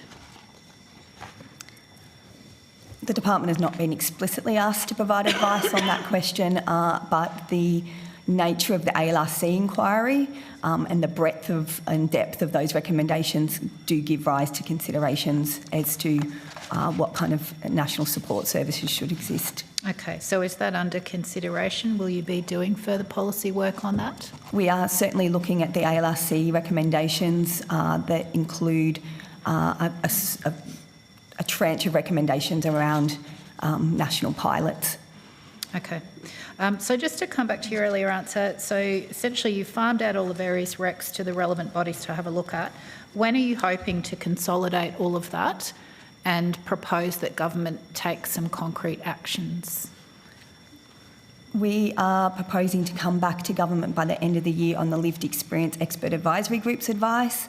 The intention is in the course of the following year that we will complement that with the advice that we're currently getting from other aspects and other sectors, including the states and territories whose advice is also required, and that will be subject to timeframes as determined by the Standing Council of Attorneys General. I would say, though, that concrete action has already been undertaken in relation to the initial response that was announced earlier this year to fund those existing pilots, to extend the expert advisory group for a further year, and to undertake some further research looking at police attrition rates and exploring some of the recommendations around the systemic reasons for complaints being withdrawn at the police stage. Yes, well, very much interested in that last one, because we hear from survivors that often the response they get from police is worse than the assault itself. So just to stick on timeframes, so you'll consolidate all of this next year. In the course of next year, at some point, you will advise government, and noting those few small pilot things that you've mentioned, which are all valuable. When are we expecting, or when can the public expect, and when can sexual violence survivors expect that there be a comprehensive response actually acted upon by government? Is there a time frame for that that's more detailed than just in the following year we'll advise government? So advice will be provided on an iterative basis. It's not going to be a single set of advice. So obviously in the course of this year we're providing advice to government around aspects of the ALRC inquiry report, including the progression of the funding that was announced for the national expansion of those pilots. They will actually be up and running imminently in the first 3 jurisdictions, and we're expecting those pilots to commence in early 2026 for the other jurisdictions, so that will be immediately occurring. And as soon as we're able to have a complete consultation feedback brought together, we'll be providing advice to government. So there won't be a pause. It'll be done iteratively as and when advice is given to us from different stakeholders and sectors about next steps. Okay, thank you. One of the ALRC recs is that all victim survivors have access to independent legal services and justice system navigators and safe places to disclose. Was that recommendation considered by your department in allocating funding under the 25-26 budget? Aspects of those recommendations were. That is why the pilots are trialling the funding that's going to the pilots in each jurisdiction is including justice system navigation and access to restorative justice pathways. It is not considering alternative reporting aspects at this stage. Okay, and did you turn your mind to access to independent legal services? These pilots do provide access to legal advice and services for people. The pilots that are currently operating and the new expanded pilots that will be rolling out in each jurisdiction include access to legal advice. Okay, and forgive my ignorance, who is the organisation running those? It is different in each jurisdiction, and it's a consortium arrangement in most of the jurisdictions, the existing 3. And we are about to go out to select the remaining jurisdictions. I can give you an example of that'd be good. Are they some of those CLCs consortiums. Or legal aid? Or? Yep, they're a combination. So if you just give me one moment.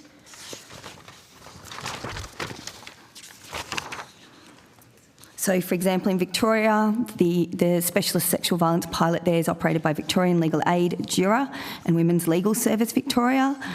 In Western Australia, it's Women's Legal Services WA, Aboriginal Family Legal Services and Rua Legal Services have partnered to provide their statewide integrated legal service pilot. In ACT, it's Women's Legal Centre ACT and Victim Support ACT.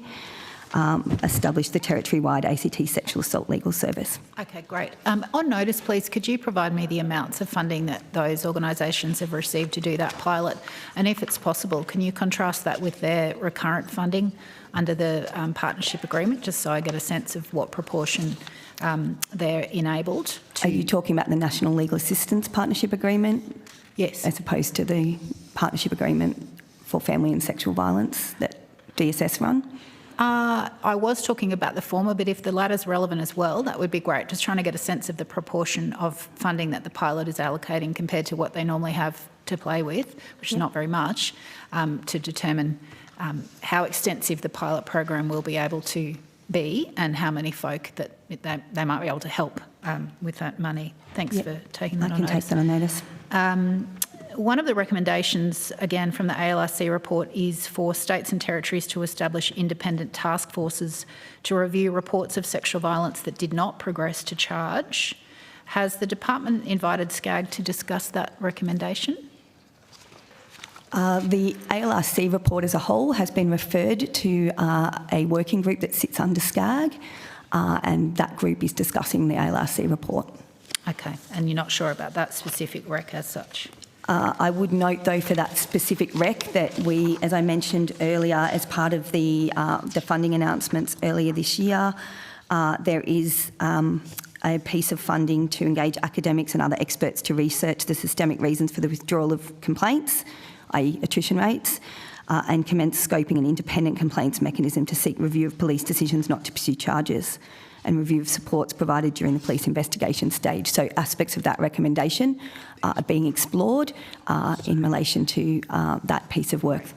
And on notice, could you give me the timeframes for that response, please, and which academics and which organisations are doing that? We're in the process of that. I won't be able to tell you the outcome of the procurement at this stage. Oh, right. Until it's Still finalised. doing that. Okay. Well, any timeframes relating to when that might start and finish would be useful. Certainly. Just on to family violence funding, have you got figures on how many victim survivors of family violence are turned away each day because CLC still don't have adequate funding to meet demand? I do not have that figure. Senator, I'll just note Senator Shoebridge referenced a report around CLC capacity for people. So there is that report that he's referenced, but there's multiple that the reports department in the isn't aware sector. of.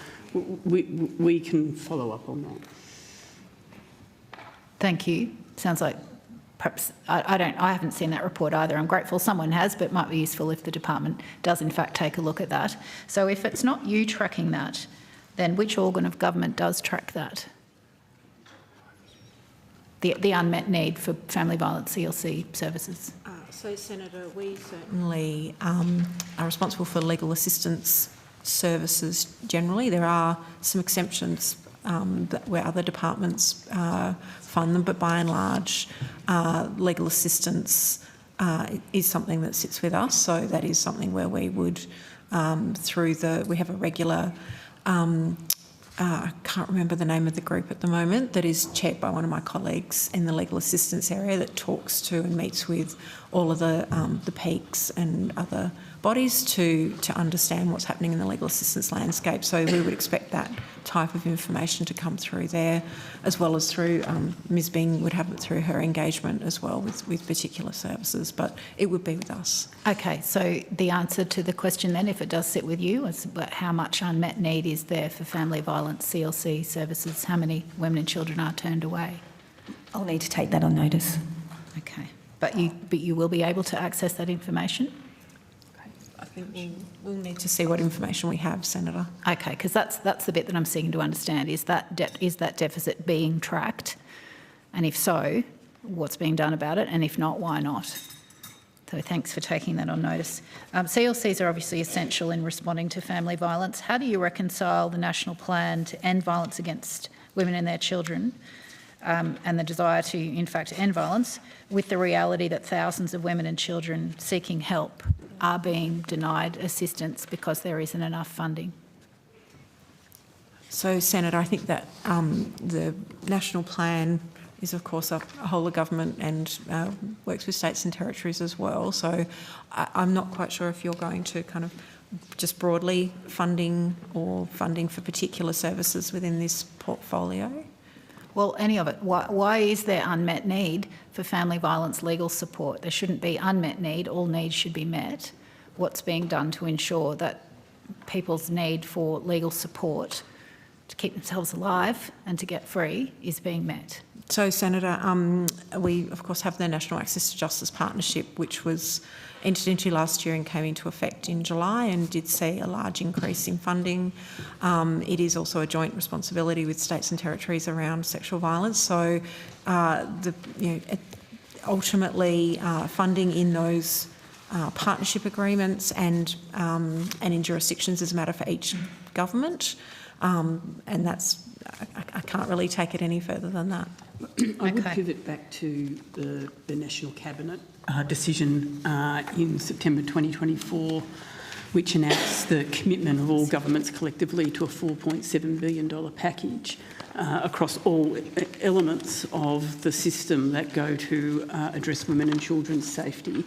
And I think that investment continues to be monitored. I acknowledge that there are some of the services are under strain in terms of being able to meet the need.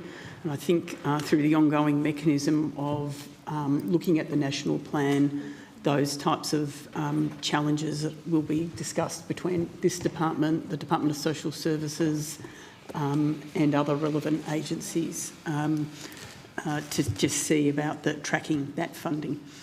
Okay, so you will discuss the process for tracking the shortfall of service provision, or you, sorry, just want to get the syntax I think right it's an ongoing element of oversight of the implementation of the national plan to understand where the pressures are in the system. Okay, well, the pressures are unfortunately pretty clear, and we've known for quite some time the deficit in CLC funding to enable every person who seeks help to get it. So unfortunately, I feel it's a bit underwhelming that you will have a process to look at that, because frankly that process should have already been in place and that funding shortfall should have been rectified. Now I understand that's a matter for government, but can you tell me what process and on what time frame you will be using to track that unmet need? We'll take the detail of that on notice. Yeah. And Senator, I would just come back to there was a significant amount of additional funding provided last year to all, through the National Access to Justice Partnership, which came into effect on the 1st of July. And I'm just trying to find the figures, but I think CLCs had now have funding of $557.6 million and Women's Legal $275.7 million, which is an increase of $354 million from the last agreement. That's over 5 years, and that is under the agreement that commenced on 1 July this year. And that agreement also has mechanisms in there to make sure that jurisdictions continue to provide funding as well, noting that CLCs do a range of of work and are generally jointly funded between the Commonwealth and states. And you know, we would acknowledge there does continue to be unmet legal need, but whether we're but we do have a national agreement that has just come into effect a few months ago with that additional funding in it. Okay, so last question from me. So the new agreement, will you now track whether that additional funding is, how much unmet need that additional funding is alleviating and what's left to do, or will you just wait for the end of that partnership and then reconsider funding levels, you know, in 5 years' time? So we'll continue to engage with all parts of the sector, and they regularly talk to us about what they're experiencing and where the need is being felt, and that is something that we will continue to do. Whether there is additional funding provided through this partnership will ultimately, over the 5 years, be a matter for the government. Okay, thank you. Thanks, Chair. Thank you, Senator Waters. Senator Shoebridge. Thanks, Chair. Is this the NAC section? Cool, that's good. No. Judicial Commission, Parole Board? Judicial Commission, not Parole Board. Oh, okay. That will no doubt become apparent to me why. But the what's the update for the Judicial Commission? Senator, I think we've talked about this before, the task force that was within the department ended. I don't have the date in front of me, and that work then became part of the team, regular kind of business as usual team. So I don't have an update beyond that. Other than the task force has ended?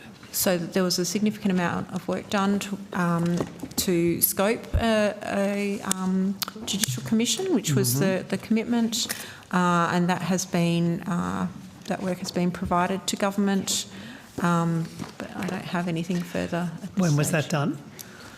I might need to take on notice exactly when that was done. It was a little while ago, Senator. We have, of course, had a different change of Attorney General and have briefed her on that as well. But I don't have the date in front of me that we provided. All right. So the status of work on the Judicial Commission is the task force has completed its work, it's reported to government, and you've reported that to the Attorney General, the current Attorney General. So we've briefed the current Attorney General. Secretary, are you aware of whether or not there's still an intent to deliver a judicial commission from the government? Well, we've, as Ms Harvey has indicated, we've briefed the attorney. It's a matter for government. Minister, is the government still committed to what was an election commitment, I think in 2022, to deliver a judicial commission? We're committed to delivering on all of our election commitments, whether they were in 22 or 25. All right. So there's still a commitment to deliver a judicial commission? I've just answered the question, Senator. Senator, I don't think there was my recollection is that there wasn't an election commitment. There was a commitment to scope a judicial commission. I don't recall if it was an election commitment to deliver one, though. Okay.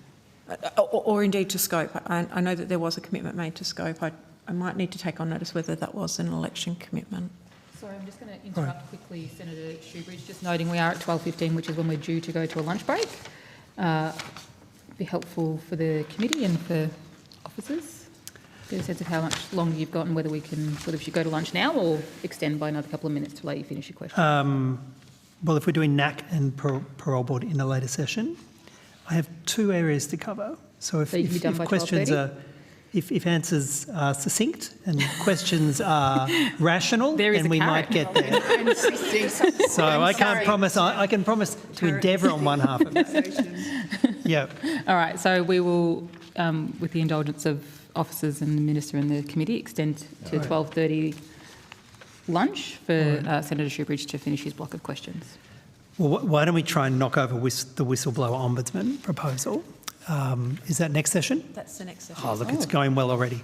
Copyright laws? That's us. The Minister for Science and Innovation said that current copyright law is functioning and up to the task of dealing with AI and tech developments. Minister Farrell, is that your view, that current copyright law is functioning and up to the task of AI and tech developments? Again, if that's what Minister Ayres has said, then that is the position of the government. My own personal. I'm trying to think. Are you asking in my capacity as representing the Attorney General, or are you asking in my personal capacity? Yeah. Well, assume, Minister, that if you're sitting there representing the Attorney General, rather than me having to say it every time I'm asking you, it's about your capacity of representing the Attorney General. Look, if the minister responsible, which is Minister Ayres, if you're correctly representing his views, then of course they are the views of the government. I'm sure he would be consulting other stakeholders, which would include the Attorney General and probably the Minister for Arts. But just to be clear on it, I shall inquire as to what her position is, and I'll come back to you as I've done with all of the other questions. This isn't one of those Bill Shorten moments, is it, where I haven't heard the statement, but I support the statement, Minister? No. This is a response. You've quoted the Minister as to his attitude to AI. What I'm saying is, if you have correctly represented what he has said, then that is the position of the government. He's the responsible minister, very good minister, I might add. I was with him a kilometre underground at Roxby Downs last week, where he was doing terrific work. Does his best work a kilometre underground? Beg your pardon? He does his best work a kilometre underground. and above ground, both below ground and above ground in my experience. But as I said, look, he's the minister responsible. I don't seek to ever intervene tell other ministers how to conduct their businesses, particularly not in the case of very experienced Minister Ayres. Of course, for 3 years he worked with me very closely in trade, so I'm very apropos all of his abilities. If you're telling me that's what his view on AI is, then that is the government's view. But I'm sure that when he formulates a view, then he consults with others and the Attorney-General. But given that you're asking me what is the Attorney-General's view, I shall inquire of her and I'll come back to you as I've done with all of the other questions I've been asked this morning. Yep. I did indicate I only had control over half of it, Chair. The Secretary, has there been any legal advice or other advice from the department about whether AI training on copyrighted material without permission constitutes copyright infringement under Australian law? Senator, what I will say is there's been a lot of work in recent time looking at the issue of copyright and AI. As you well know, there are strong views around this issue. We have a reference group, the Copyright and AR Reference Group, that has over 70 different stakeholders from the creative, media, technology and academic sectors. So we've looked at it from a policy perspective and from the perspective of our administration of the Copyright Act and continue to work with all parts of the sectors around how to respond to, obviously the very rapid developments in this space. But Secretary, just to endeavour to try and finish within the time frame. It's a very specific question. I'm trying to give you a fulsome response. Yeah, but I'd really just like a targeted response. Yep. Is it the government's view that AI training on copyrighted material without permission from the copyright holder constitutes an infringement of copyright law? Does Australian law protect artists from that? I'll ask our expert, Jenna Priestley, to respond. Jenna Priestley, Assistant Secretary, Commercial and Copyright Law Branch. So I guess can't express a legal view, but as a general proposition, under Australian copyright law, if you're doing something within Australia that involves an act comprised in copyright, so copying or communicating a copyright work, unless there is an existing exemption, you need to seek permission and agree terms from the copyright owner or their representative. So if Australian law, copyright law, is meant to protect copyright holders, artists and creatives in particular, from having their material just fed into an AI without their permission, are you aware of a single case where the law's been used to protect any copyright owner? A single case, just one. Obviously, that would be a matter for people to bring action. Of course it would be a matter, but are you aware of a single instance where an Australian creative's copyright has been protected under Australian law from its abuse like this for AI? A single case. We can take on notice whether there's been any action within Australia, but I am aware that there are multiple cases in the US that have been taken, and the bulk of the AI training that has happened so far on the foundational models has occurred in the US, so it's US copyright law that would apply rather than Australian. Well, is what, if any, protections are there to stop Australian writers, artists, creatives from literally just having their life's work gobbled up and stolen from training for AI? What protections are there?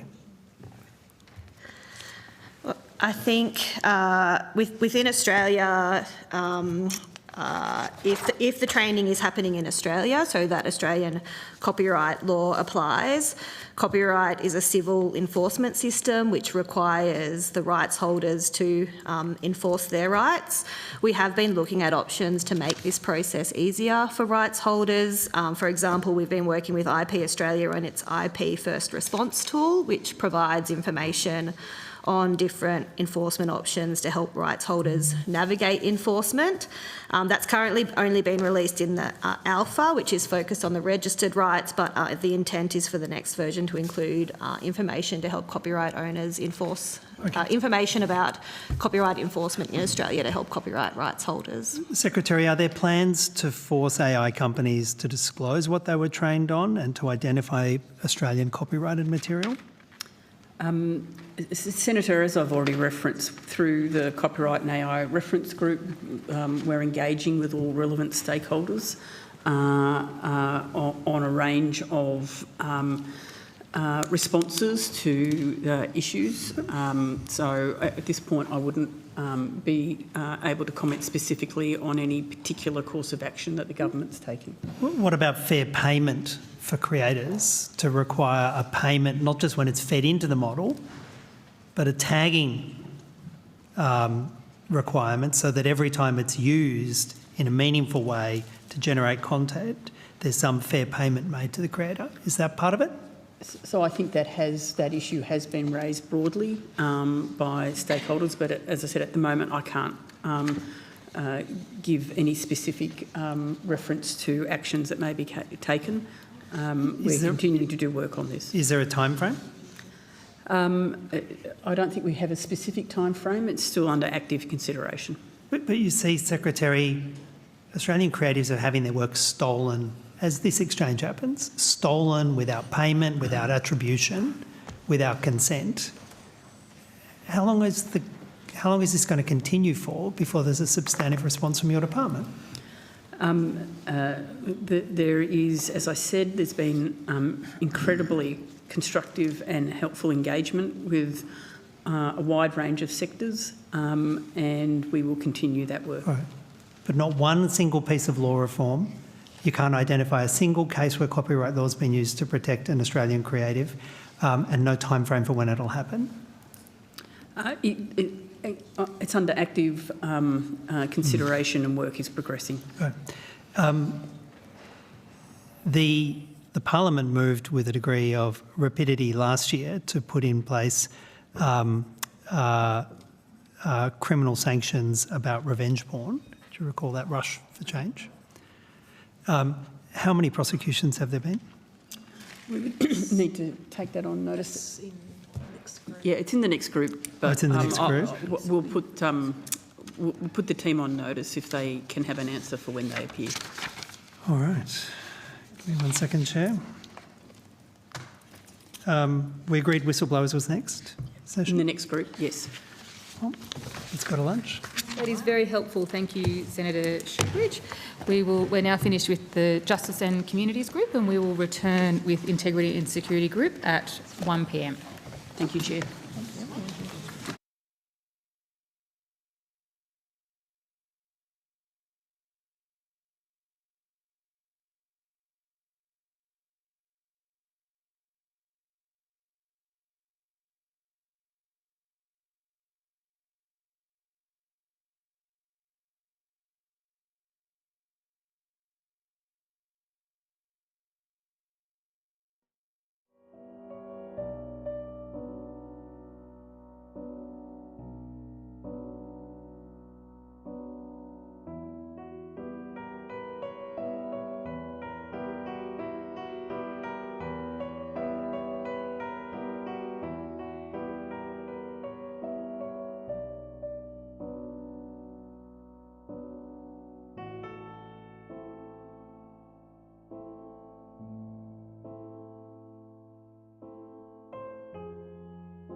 The hearing, and I call officers from the Attorney-General's Department in relation to the Integrity and Security Group.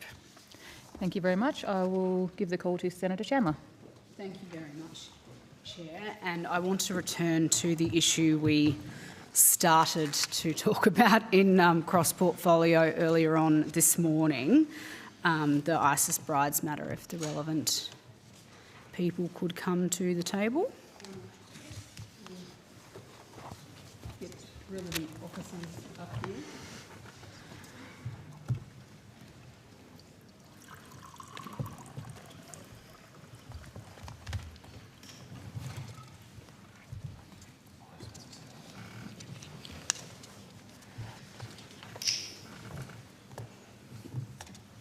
Wonderful. On Friday afternoon, the Herald Sun broke the news that at least 6 so-called ISIS brides had smuggled themselves out of Syria and returned to Australia. Secretary, when was your department first aware that this had occurred, and what steps did you take in response? Thank you, Senator.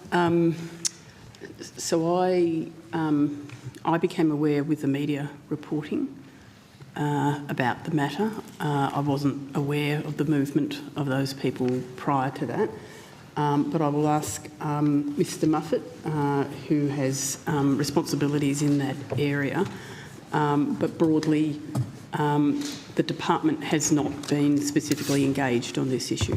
Mm-hmm.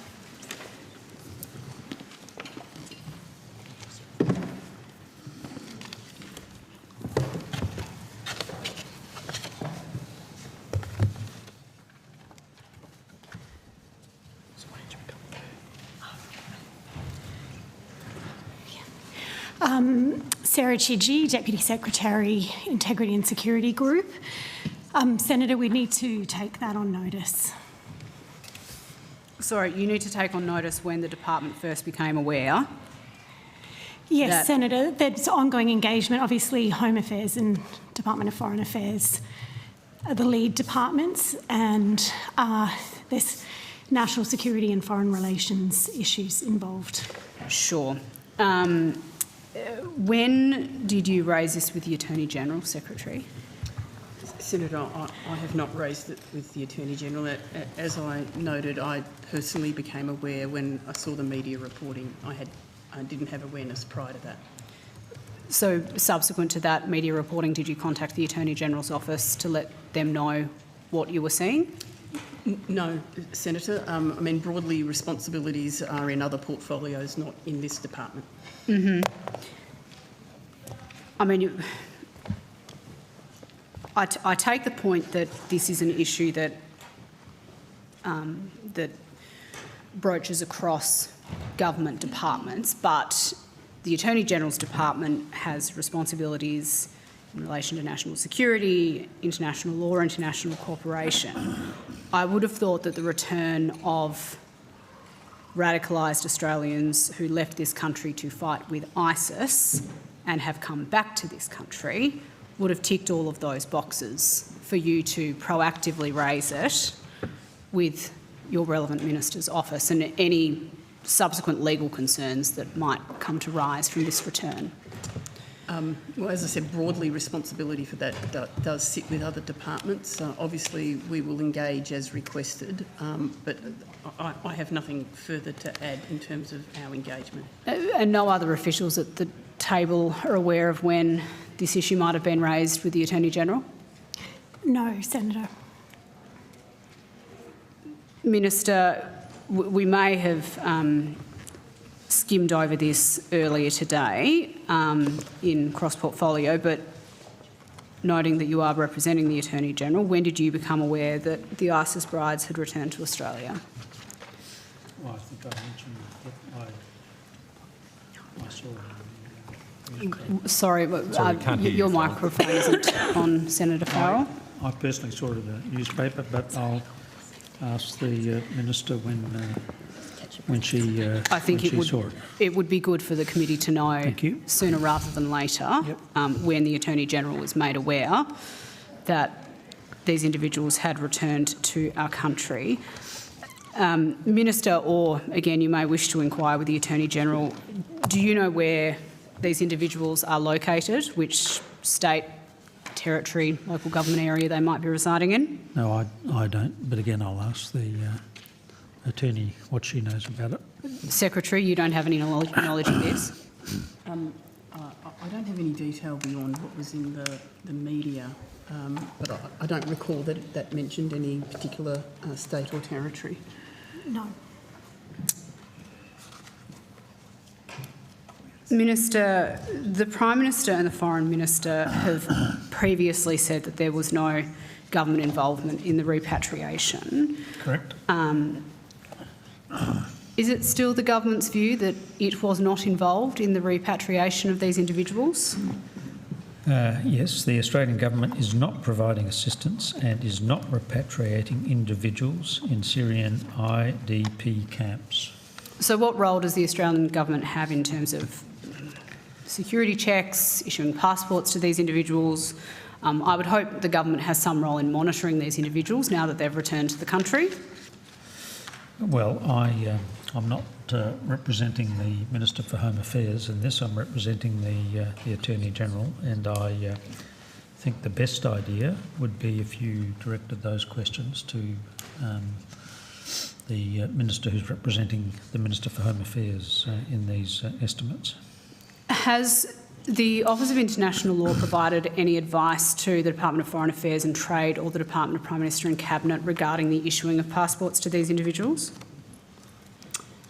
That would be a matter that would be the responsibility of the Department of Home Affairs or DFAT Yes. jointly. So, sorry, if it's, why wouldn't the Office of International Law have a view on that?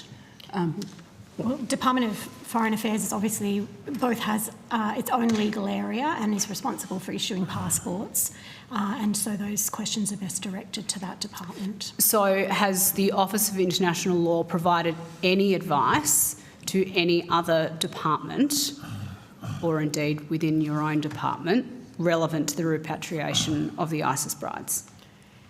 Senator, my understanding is they've provided general advice on these issues at previous points, but I'm not aware of any advice on issuing passports.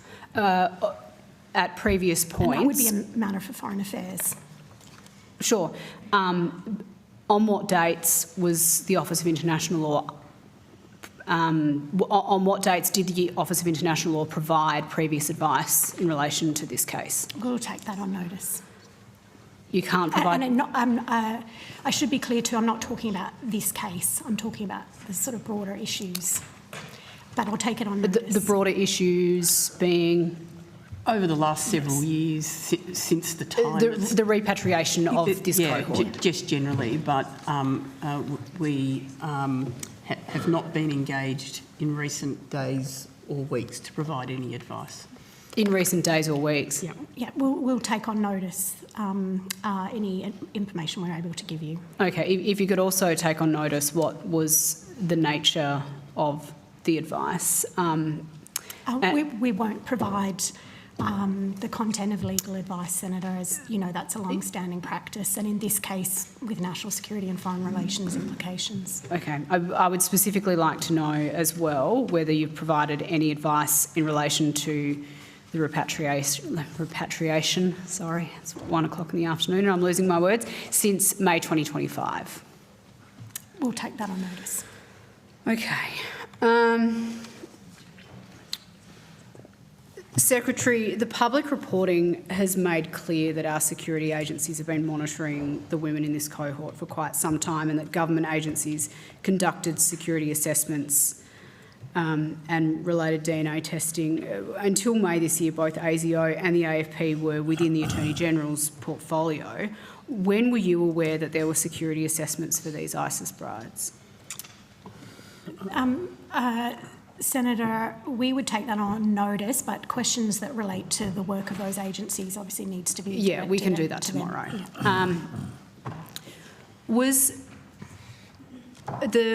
Sorry, let me start again.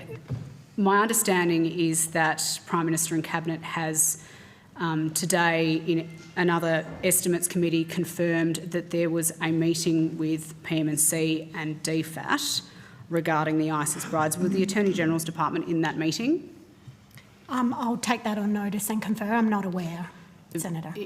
It would be good if you could get back to us before we move out of this session, given that we're talking about this somewhere else at estimates. I think it would be quite reasonable for the department to be able to ascertain whether anyone sitting at this table or any other officers sitting behind you were at that meeting. What role did the Attorney-General's Department or any of your portfolio agencies play in relation to the return of the ISIS brides? Senator, I think we've been clear that we didn't play a role. And just to clarify, yes. in terms of portfolio agencies, I'm not aware of any of our current portfolio agencies playing any role. Noting that some of them moved around following the election, and we thankfully get to question them. And I assume, Senator, tomorrow. in that reference you mean the recent reporting from... Yes, yes, yeah. Indeed.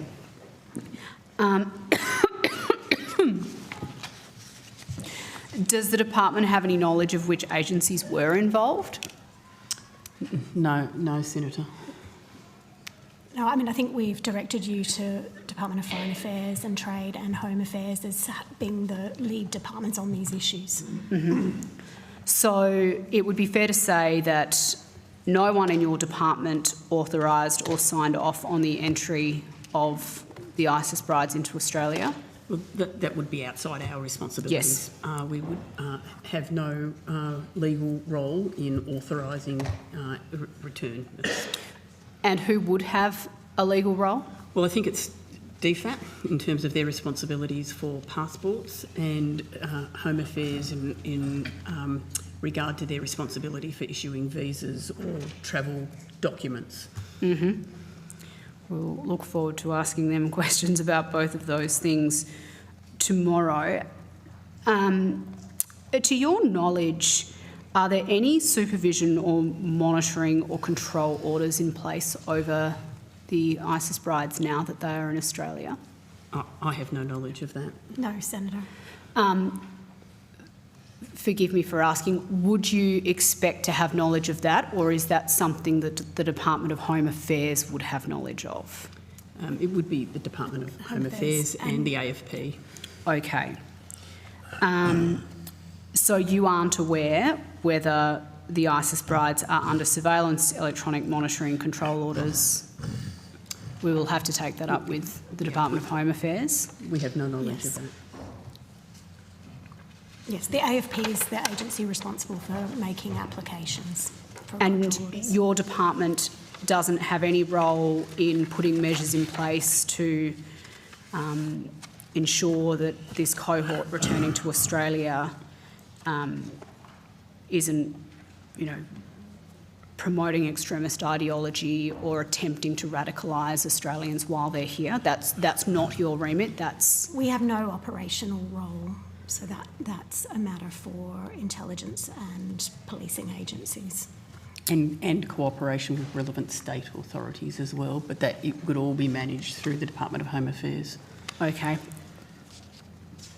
I could keep asking questions on this topic and I think we'd get a similar response. So I might hand the call on there, Chair. I'll have other topics to come back to in this group, but I think we can park that one for now. Thanks. Thanks very much. Senator Shoebridge. Thanks, Chair. Secretary, I think you indicated that the department had no role in relation to the return of those Australian citizens from Syria recently. In terms of the ones that were referenced in the media article, I think on Friday, no, we have not had any involvement, but we will just take on notice. Obviously, there have been broader discussions over many years, but we were not engaged on this most recent incident. Yeah, so going to what's been happening over the years, the Morrison government, in what I would characterise as an unusual moment of international decency, helped repatriate 8 Australian orphans from Syria in the middle of 2019. Do you recall that action from the then Morrison coalition government? I do recall that there was a cohort that was repatriated during that period. Yeah. Do you remember if the department had any role in that act from the coalition to bring back 8 Australian children from Syrian detention camps in June 2019? I probably need to just take that on notice in a sense. Our responsibilities were different. They've changed a bit between now and 2019.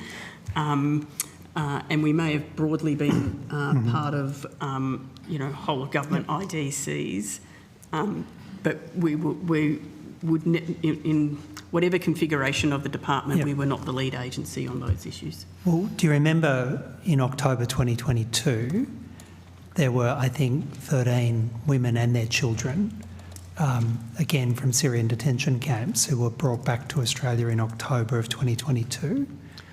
I can't remember the exact date, but that sounds about right, Senator. It's my understanding that process commenced and was initially authorised under the former coalition government. Is that correct? I'd have to either take that on notice or refer you to the Department of Home Affairs. I don't have an exact recollection of that. Well, it's a bit tricky because I think as at October 2022, some of the ASIO and AFP responsibilities were with your department. ASIO, no. AFP, yes. Yeah.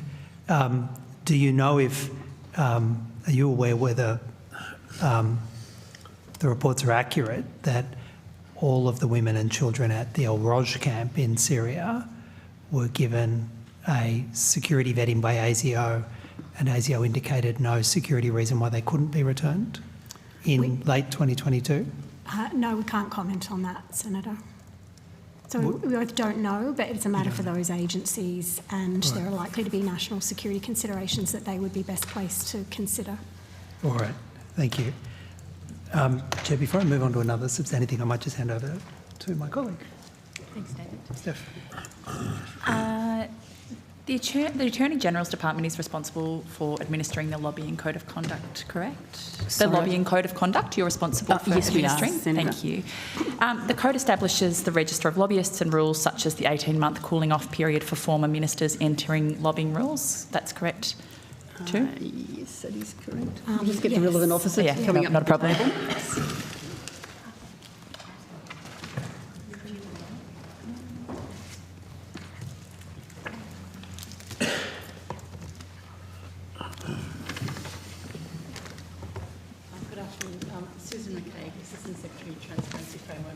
Oh, I'm not sure if your microphone's on either. It's a bit soft, but I can. I'll just keep talking. Terrific. Thank you. Which branch or officer holds responsibility of monitoring the code, receiving complaints, and investigating breaches? It's a function within my branch. Okay. And so your branch, just I can't. It's the Transparency Frameworks branch. Okay. Thank you. In the last 5 years, how many complaints or possible breaches of the code overall have been recorded?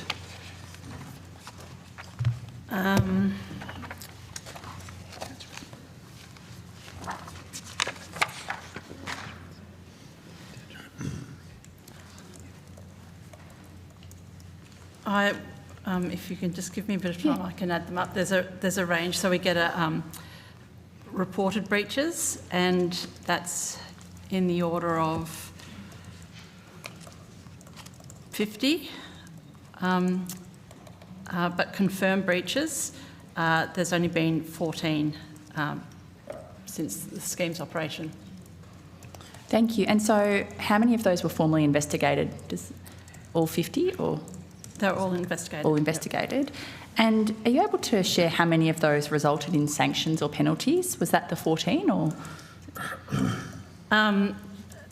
There are a range of sanctions that can be applied. The most serious would apply for a serious breach of the code, and that would be where the Secretary may decide to deregister or not to register a lobbyist for up to 3 months. That has not occurred to date. So the breaches, the 14 that I referred to, were found to be administrative in nature. In some cases, they were actually identified to the department by the relevant lobbyist in breach. So in those cases, the department will seek to engage in a cooperative fashion and resolve by rectifying the missing information on the register if that's the source of the breach. Thank you. So in the last 5 years, there have been no formal sanctions, or just the serious sanctions that you spoke of? There have been no serious sanctions, but what we have done is where there's been a breach, we have worked with the parties to rectify and correct the register so that the information is there. Okay, so yes, so not a sanction, but more a negotiation. Senator, I should just add on sanctions that we have applied them to remove lobbyists where they haven't complied with a mandatory reporting period requirements, so separate to a breach of the code. There's requirements for mandatory reporting, and we have applied sanctions to remove lobbyists in that case. Thank you. And do you have figures on how many times that's occurred? I need to add them up. So in 24, 25, 29. Yes. Yeah, but we'll just need to, we haven't got a total for all the Perhaps, yeah, if you could provide them on notice, I'd be grateful. So the department has previously said on record that most breaches of the lobbying code have been dealt with through this form of sort of engagement rather than sanctions. Can you just explain a little more in practical terms what engagement means? Involves? Yes. Alleged breach would be notified to the department. The department would make inquiries of parties who might hold information to try to substantiate whether a breach has occurred. If it's found that a breach has occurred, then it will engage with the lobbyist around the circumstances that led to the breach, and it would then seek to, as I said, rectify the information that's missing in the breach. For example, it might have been that an approach was made to a government official to hold a meeting in advance of a client being registered, and so that might have occurred. The person might have identified that the lobbyist wasn't, the client of the lobbyist wasn't registered. We'd work with them to make sure that information was on the register, and then the meeting would occur. And so who's leading that outreach? Is it a variety of individuals within your team? It's a variety of ways that information can come to us. Sometimes we have an email function, so we will get reports through that address box. Government officials are also under an obligation to notify us if they think there's been a breach of the code.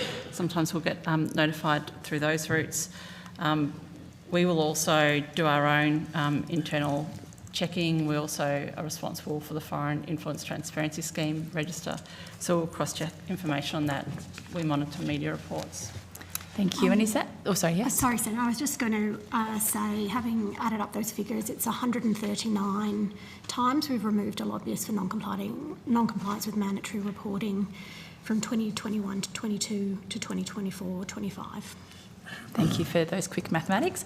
Are you able to table a template of the communications that are undertaken with those lobbyists through that engagement process? Is that something that you could share, or is it...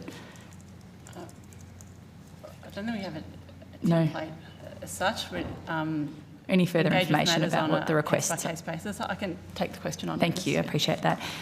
So the AENAO audit some years ago recommended stronger compliance checks. What is the progress on implementing this recommendation?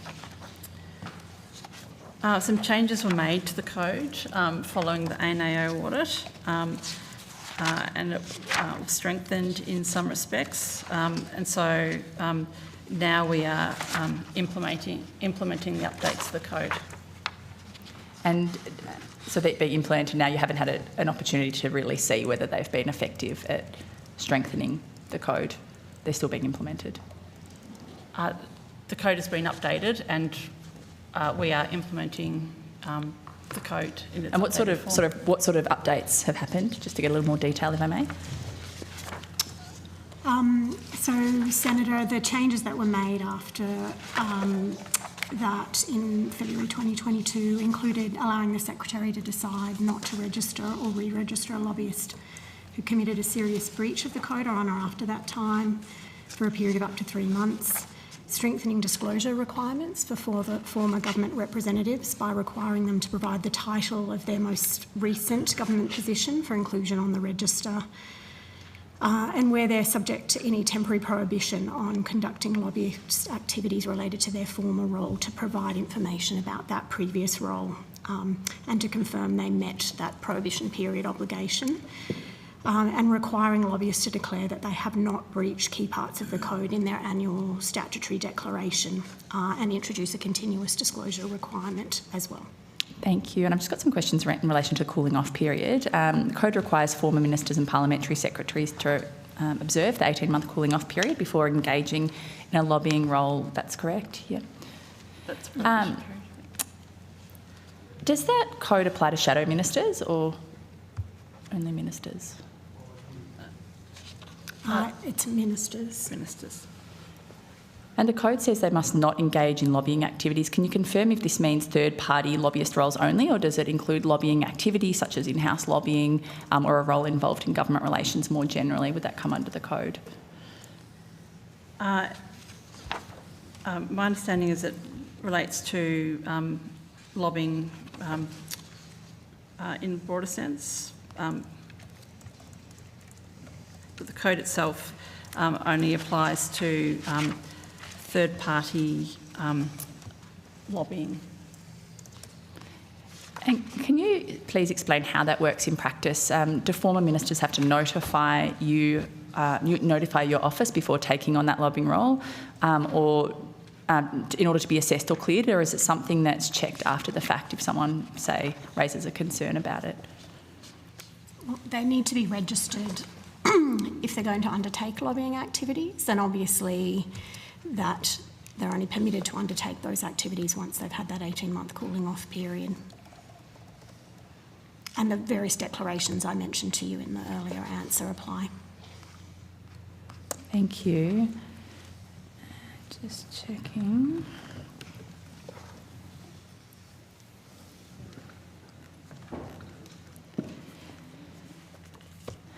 Sorry, just...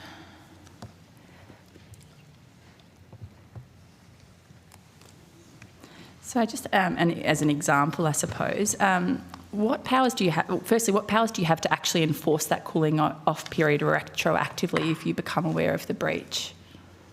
Are there... So that would be the Secretary's capacity to deregister for a serious breach. Deregister, that's the only avenue available, is to deregister them? Yes, that's the main sanction. Okay, thank you. So, yeah, just quickly to run through a practical example just to understand where this code might get blurry. The Honourable Simon Birmingham was Minister for Finance until 2022, then remained in the Senate until January 25, serving as the opposition leader in the Senate and Shadow Minister for Foreign Affairs. He resigned in January this year and almost immediately took up a very senior position with ANZ.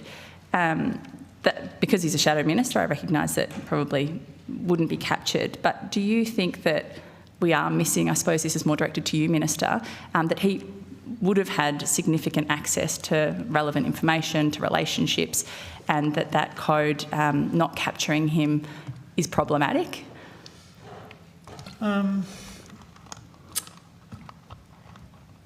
Well, I wouldn't have said that, Senator. I mean, Senator Birmingham would have been out of government for pretty close to 3 years. Hey? For too long. Sorry. Well, I've just been reading about one of your other colleagues, who Senator Patterson. They're all saying he's in the wrong chamber. He should be in the lower house in order to lead the Liberal Party forward.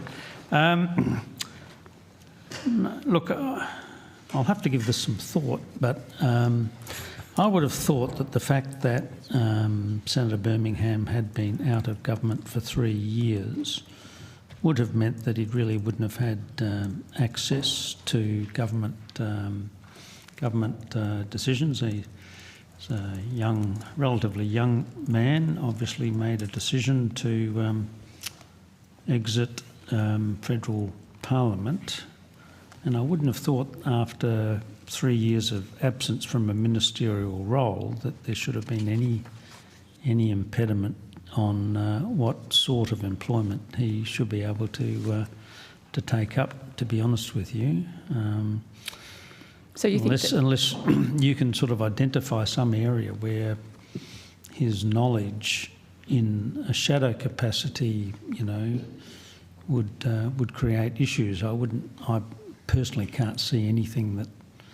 He's entitled to have another career. You think the 12-month, not that it even applies to shadow ministers, but you don't think it should apply to shadow ministers, and you think a 12-month cooling off period is I can't acceptable. really see why somebody in a shadow Relationships, recent access to information. Yeah, well, everybody in this job meets people. I don't think that we should hold that against Senator Birmingham, and I mean, look, why are these? Why is there a code? Well, there's a code because, as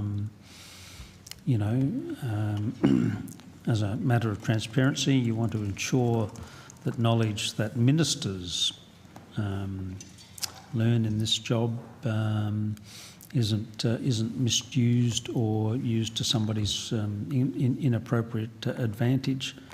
I just can't see how that would ever apply to a shadow minister, I have to say. What about, for example, a Prime Minister's former Chief of Staff? There's an example fairly recently of the Prime Minister's former Chief of Staff now working as a senior lobbyist at a firm recently engaged by the now dead ADNOC in its Santos takeover bid. We're not suggesting a breach, but it was he was working in the Prime Minister's office and obviously had significant access to information, to relationships, to all of those sorts of privileges and benefits that come from being in that role. Is that the sort of thing that you think should be flagged by the department? Senator, I might jump in just to say there is a 12-month prohibition period for advisors. I can't think of a Prime Ministerial Chief of Staff who fits the bill there, Senator. The current Prime Minister's Chief of Staff is Tim, and he has been in the job for the last 3.5 years. Just can't think who you're referring to there. Do you want to identify the person you're talking about so that we're... I won't identify him, no, but it was fairly recently. But look, I might move on. I know I've only got 2 minutes left. No, I think we need to be clear about it. I mean, Tim Gartrell has... No, it wasn't Tim Gartrell. No, I know it's not Tim Gartrell because you're still working for yes. But you were saying that there's a Chief of Staff of the Prime Minister who's engaging in lobbying activities. Tim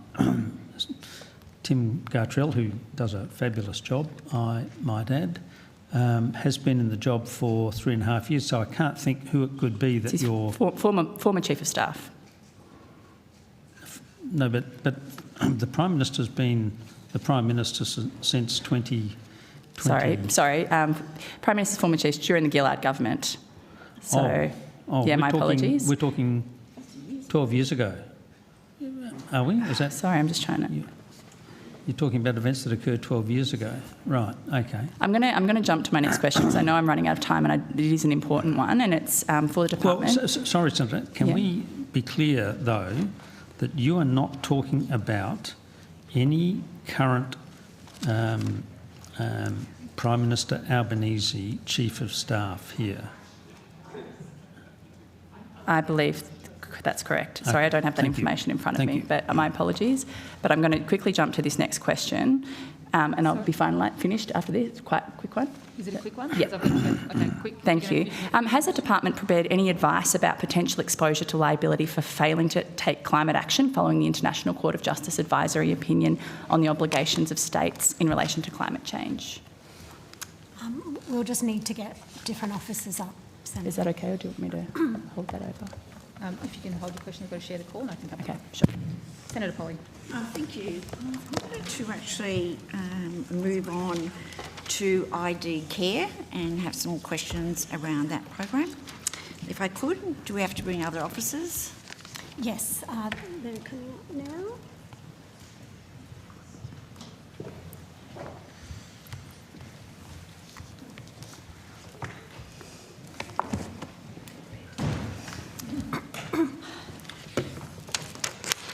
Identity theft is of real concern to the community. So with ID Care, I just want to know how much was the recent funding allocated to support Australians that are impacted by identity crime? Thank you, Senator. Adam Knott, Assistant Secretary, Identity Branch. Yes, identity fraud, identity crime is a major issue facing the community. We've recently completed a two-phase procurement process for victim support services to support individuals who have suffered an identity breach or identity compromise, and ID Care were recently awarded that contract for about $15 million, which runs from the 1st of August this year through to 30 June 2028. So how much was the funding that was allocated, and can you just outline the services that are provided and that are on offer to those who have experienced identity crime? Yes, certainly. So it's $15 million over that period that we talked about. I can provide the sort of year-by-year breakdown if that's helpful. The funding does scale on year, which sort of reflects the mapped increase of identity crime facing the community. Broadly speaking, there's a range of things that ID Care will do. They provide over-the-phone counselling support, device remediation, a range of activities that are suited to the individual and what their needs are. So in terms of, I'm just thinking of those in my community that are most vulnerable are older Tasmanians, those who also live in rural and remote communities, those from culturally and linguistically diverse communities, and Australians with a disability who sometimes have issues navigating through the process and to be able to recover their identity. So can you specifically talk about what's happening in that space? Yeah, so ID Care very much will tailor their services to the needs of their client. So they will make adjustments and engage with individuals to meet their needs, whether they're a vulnerable person in those particular cohorts, whether they're remote, suffer a disability. It adjusts based on the needs of the individual. So is this also part of the services that was initiated as part of the government's forward program on Australian cyber security strategy? Yes, that's right, Senator. So the funding for this, for the support of victims suffering from identity crime, dates back to 23-24 MyIFO, and the Australian government provided $21.2 million over 5 years for those services. Some of that funding went into the existing contract that was held by ID Care at the time. While a procurement process was run, the market was tested, and then the remaining sort of $15 million has been allocated to ID Care for going forward until 30 June 2028. Senator, I might just add, it's Celeste Moran, the First Assistant Secretary, Identity and Information Division. In terms of that initial contract that Mr Knott outlined, the statistics we have that there was over 100,000 victims who were assisted by ID Care under that first contract from 2021 to 2025. And then last year, for the 24-25 financial year, there was about 40,000 victims who were assisted through the contract with ID Care as well. And now we've got the further 3 years of funding that Mr Knott has outlined for you. Okay, so is there anything else that in the next tranche that's going to be any different? In terms of the service offering from ID Care? Yeah. Is there a feedback process to see whether it's still fit for purpose going forward? Yes, absolutely. Through the most recent sort of procurement process, as part of that, as part of preparing for that process, we engaged with other Commonwealth agencies that sort of share either some responsibility or some interest in the sort of identity crime space and who engage regularly with ID Care to deliver services. We've got feedback from them about what they saw future needs as being.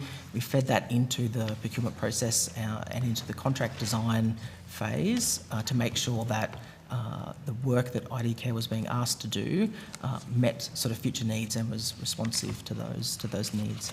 Part of that is also both providing services to victims of identity crime, but also providing a feedback loop to government about the trends, statistics, things that they are seeing in terms of victim support, so that it can feed back into government processes as well. In terms of managing the ID Care contract, there's a built-in sort of process of regular check-ins, reporting requirements that rest with ID Care, so that we can keep a track on both how they're going, what their performance is like, as well as the types of identity crime that they're seeing, which then we can then share that information across government to help tailor policies and programs.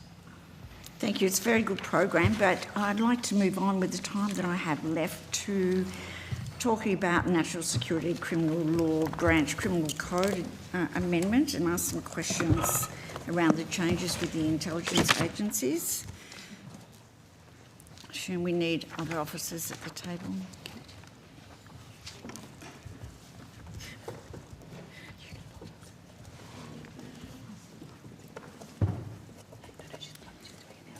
My questions go in relation to the Islamic Revolutionary Guard Corps, which involved in at least 2 anti-Semitic attacks on Australian soil, and recent reporting that the Attorney-General is introducing legislation this week to allow state actors to be effectively listed as terrorist organisations.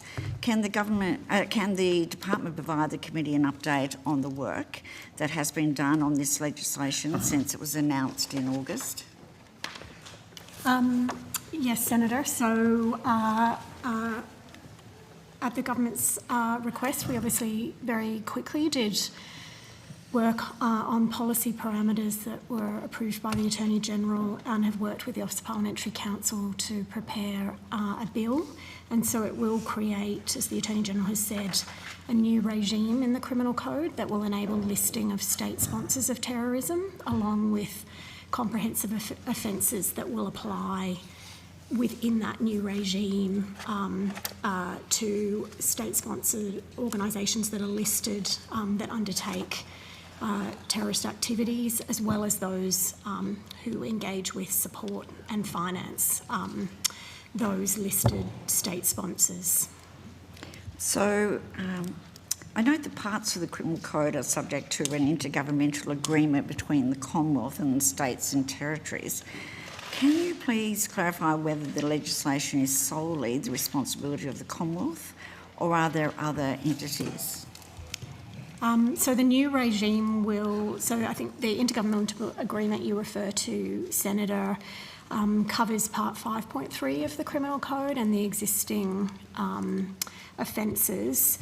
This new regime will sit outside that, so will not be subject to the intergovernmental agreement, with one exception, that we are getting the agreement, I've got the agreement of states and territories, because it will pick up some of the powers in Part 5.3 for control orders, preventative detention orders, for example. So is this implementing a new framework rather than just making some minor differential changes? So is this new framework?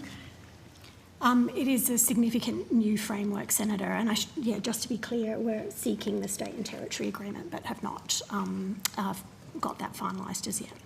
So what interaction and consultation has been undertaken by the Department of Attorney-General with the states and territories around this? I'll get my colleague Mr Muffet to outline that.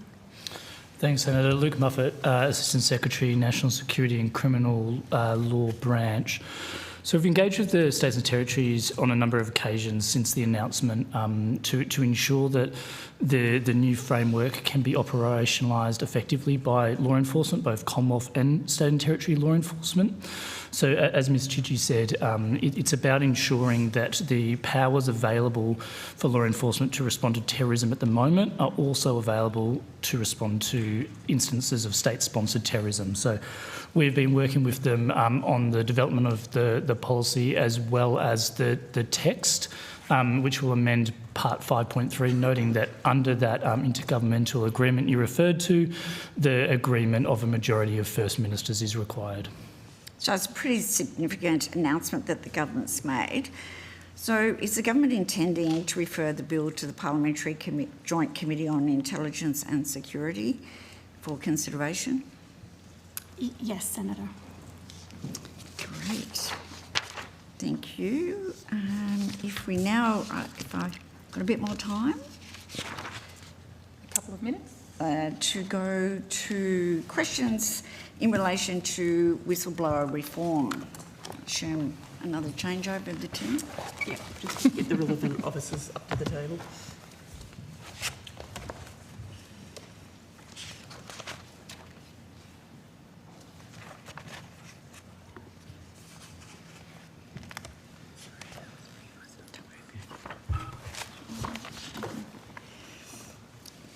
Could you just outline to the committee when the department opened public consultation on the exposure draft of the second tranche of the whistleblower reform? Public consultation opened on the 10th of September. And so can you outline to us the key changes that the bill will make? Yes, thank you. The exposure draft bill that's out for public consultation would make a number of key changes. First of all, it would establish the Whistleblower Ombudsman, which would be a significant addition to the integrity landscape. It would also strengthen and clarify protections for disclosures operating within the system. It would also enhance immunities for disclosures, for example, by allowing them to seek advice from lawyers, medical practitioners, psychologists or union officials. It would also simplify the processes in the legislation to make it clearer and more accessible for people to understand how to make a public interest disclosure. And it would also make a change to reverse the burden of proof for disclosures seeking civil remedies for reprisal action. So I was wondering if, considering that I think we've all had experience dealing with people that have been whistleblowers, and unfortunately the way they've been treated for some for years and years without being able to gain employment, can you just articulate what this bill is going to do to give better protection to whistleblowers? Thank you. So the bill actually takes on board feedback that was received by the department from a public consultation paper that was published in December 2023, and since then the department's also had engagements with representatives from civil society and discussed with government agencies the best approach to support disclosures and whistleblowers working through the system. A lot of the changes that have been would be made through the exposure draft bill directly reflect the feedback of people who have deep experience of the system, including people who we'd describe as whistleblowers. I think another change that I didn't mention at first list is that the exposure draft bill also goes to implement a policy of expanding the range of investigative authorities that disclosures can be made to. We've heard from whistleblowers that in some circumstances they may not have had the confidence to feel that their home agency was in a position to investigate a disclosure appropriately. This policy, I guess, is loosely described as a no wrong doors. So there have been a number of reforms to expand and increase the range of people who can now receive a public interest disclosure. Can you just expand then, because that was my next question, how the bill will introduce no wrong doors approach, because people that are listening to this may not understand that terminology and phrase? So there's actually a range of measures in the bill that would seek to give effect to that policy, but in simple terms, it allows people to make disclosures to a broader range of stakeholders in the system, and even if that stakeholder might not be in a position to investigate, they can refer it on to someone who can. One of the measures would be to list new investigative authorities. One of those, for example, would be the APSC. One of them would be the IGADF, and also the Inspector General of Taxation. I guess very significantly though too, there's also the Whistleblower Ombudsman, which would be established within the Office of the Commonwealth Ombudsman. The Whistleblower Ombudsman would be able to receive disclosures directly, or it could also receive complaints about disclosures. So again, if somebody felt that they were uncomfortable for some reason in making a disclosure within their agency, they could make a disclosure to the Whistleblower Ombudsman. The eye just remains there for intelligence agencies. There have also been, within an agency, disclosures can be made to a broader range of staff members now, including SES or SES equivalents. So there are a number of ways in which the Exposure Draft Bill would seek to give effect to that principle. So my final question, how would the bill protect the whistleblower from reprisals, and how will it also interact with the National Anti-Corruption Commission? Thank you. So the bill, one of the key changes with respect to the reprisals provision is that the bill would reverse the burden of proof for establishing a reprisal. So a disclosure seeking civil remedies would need to discharge the evidential proof, and then it would be for the respondent to prove that in fact didn't occur, and that is consistent with a model that's under the Corporations Act. With respect to the interaction of the NAC, there are some technical amendments to try to bring definitions in closer alignment so that those schemes operate in tight alignment. Thank you. Thank you, Chair. Thank you, Senator Polley. Senator Thorpe. Thank you, Chair. I'm wanting to highlight the uselessness of signing up to international law. So your division is responsible for assessing compatibility of Australian legislation with Australia's human rights obligations. Can I ask, what work has your team done to assess Australia's compliance with the Convention on the Rights of the Child? Senator, we'll just have to get the right people up to the table to assist. Thank you. And Senator, we undertake that process at the time we're signing up to treaties, but we obviously won't be able to discuss the content of any legal advice that we provide. So just on that, when did this colony sign up to that convention?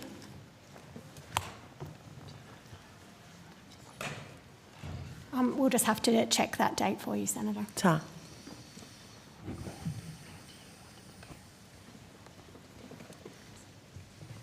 Yeah, we'll take it on notice. So which part did you want to take on notice? The when we signed up, when this colony signed up to the convention, or what your team has done to assess this colony's compliance, or both? We'll take on notice when we signed up. I think Department of Social Services would be the lead agency in that respect, but we'll take that date on notice. So in terms of the compliance, is that being handballed as well to another department? So the compliance to the Convention on the Rights of the Child, is that not your department?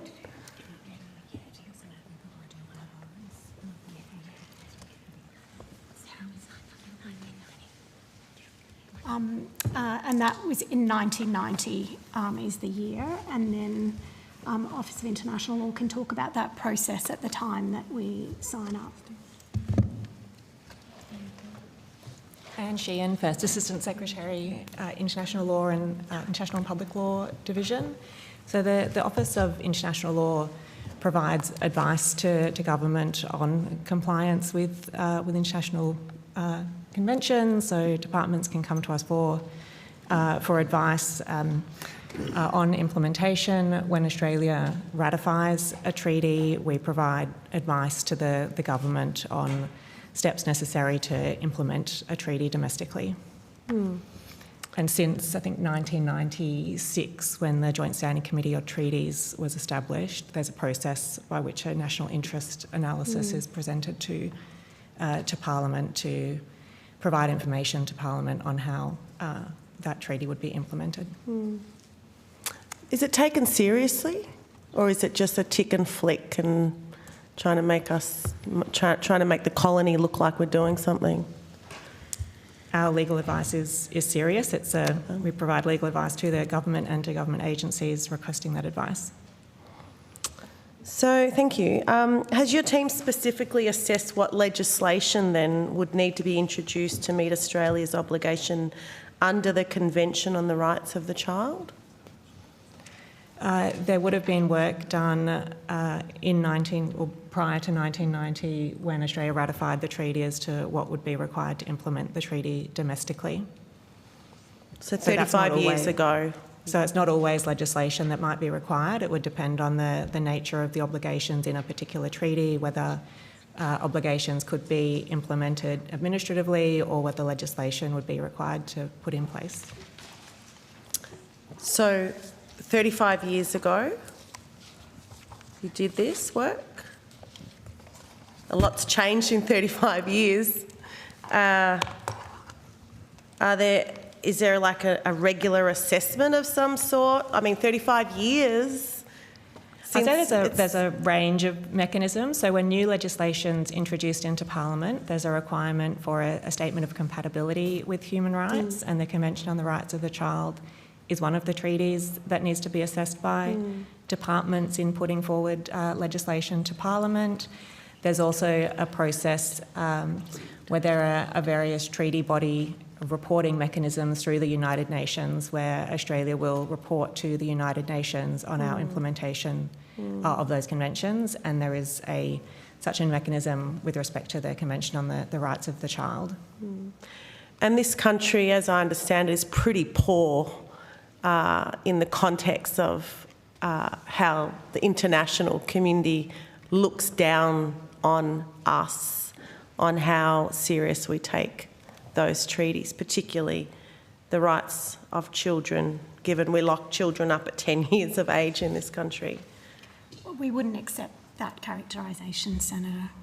Oh, that's what was spoken at the UN recently, and the special rapporteurs who have been denied access into youth detention centres in this country have also said the same, but you're entitled to your opinion.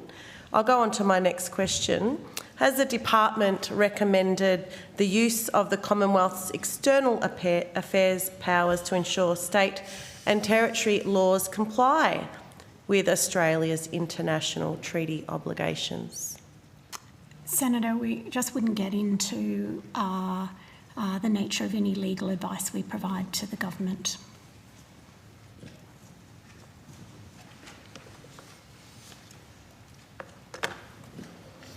Would that be attributable to 35 years of nothing happening, or is that just like the legal kind of jargon that's used to get away from answering a question? Senator, obviously a lot's happened over 35 years. I would just say that we can't discuss the content of legal advice we provide to the government. Okay. So under FOI laws, as I understand it, ministerial advice has to be made publicly available. I mean, I'm no lawyer, just a little poor black bush lawyer, but is that correct? And if it is, why can't you disclose it here? That's not correct, Senator. There is a regime, but there are various exemptions to access. Thank you. Has the department briefed the Attorney-General on state and territory laws, such as those recently introduced in the Northern Territory, that could violate, in fact does violate, this country's obligations under the Convention on the Rights of the Child?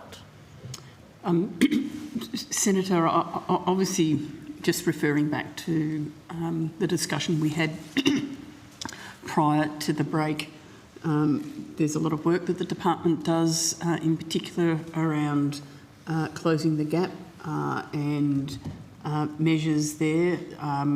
The work that we're doing with the states and the territories that it acknowledges some of the laws in place in different jurisdictions, and that's just ongoing general work we do to particularly through the lens of the closing the gap targets. Closing the gap is just a furphy. Like, I don't sign up to closing the gap. It's just an excuse for the ongoing genocide against my people. The gap will never be closed. So my question, with all due respect, so if the Northern Territory government puts a spit hood on a 10-year-old, does a real little red flag come up on your system to say, oh, we better tell the Attorney-General about this, this is breaching the rights of the child, and we've signed up to this international convention? Like, does that then flow to the Attorney-General, or is it just like, oh, yeah, another black kid, who cares? We'll just park that with closing the gap. Senator, just in terms of the specifics that you've described in terms of a reporting mechanism, there's nothing like that in place, but there are a range of other mechanisms, including oversight mechanisms in each state and territory that go to persons that are in either adult or youth detention, and there is the work associated with national preventative mechanisms under the optional protocol for the Convention Against Torture that are set up in some jurisdictions. And as I said, in the policy space, there's our ongoing work. I acknowledge your views on closing the gap, but that is the mechanism that we work within and are required to work within to engage with state and territory officials. Thank you. I just have two more questions, Chair. And this is around the arbitrary detention, because we're failing in that space also. Can the department confirm whether it has received assurances from all state and territory governments that they will grant the working group, and this is the working group on arbitrary detention, unfettered access to all places of detention that they wish to visit whilst they are here? Catherine Haig, First Assistant Secretary, International Cooperation and Human Rights Division. Senator, the Commonwealth is working very closely with the states and territories that the working group has indicated it wishes to visit to settle on the parameters of the visit. The working group will be here from the 1st of December and we are, as I said, in constant conversation with the relevant states and territories. So you can't give them unfettered access? You can't guarantee unfettered access, can you? Senator, the conversations are ongoing with our state and territory counterparts. But at this point in time, you can't confirm that that working group will have unfettered access to the detention facilities in this country? Senator, that's the mandate of the working group. The conversations with the relevant states and territories are ongoing. We are endeavouring to work with our counterparts in the states and territories to ensure that the access that the working group seeks is able to be provided. So can the department confirm whether they mutually agreed with the UN working group to move the visit to December 2025? Yes. And whether at that time they had already consulted with state and territory governments on the requirements of the visit? Senator, to my knowledge, there was no consultation on the requirements of the visit at that stage, but yes, as indicated in previous Senate estimates, the decision to move the dates to December was by mutual agreement. Thank you very much. Thanks, Senator Chair. Thorpe. Senator Chandler. Thank you very much, Chair. My questions are in relation to the government's recognition of a Palestinian state. Yay! Free Palestine.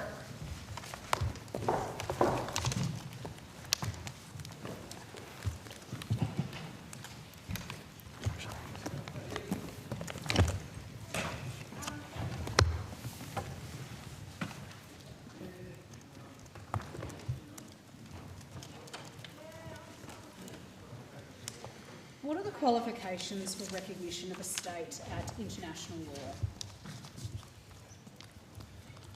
Recognition of a state is primarily a political decision. At international law, it's a political decision to recognise a state. There must be some sort of legal definition that we use to determine whether something is a state. There are some, I guess, traditional criteria that are relevant, but the ultimate decision of whether to recognise is a political one. What are the traditional criteria?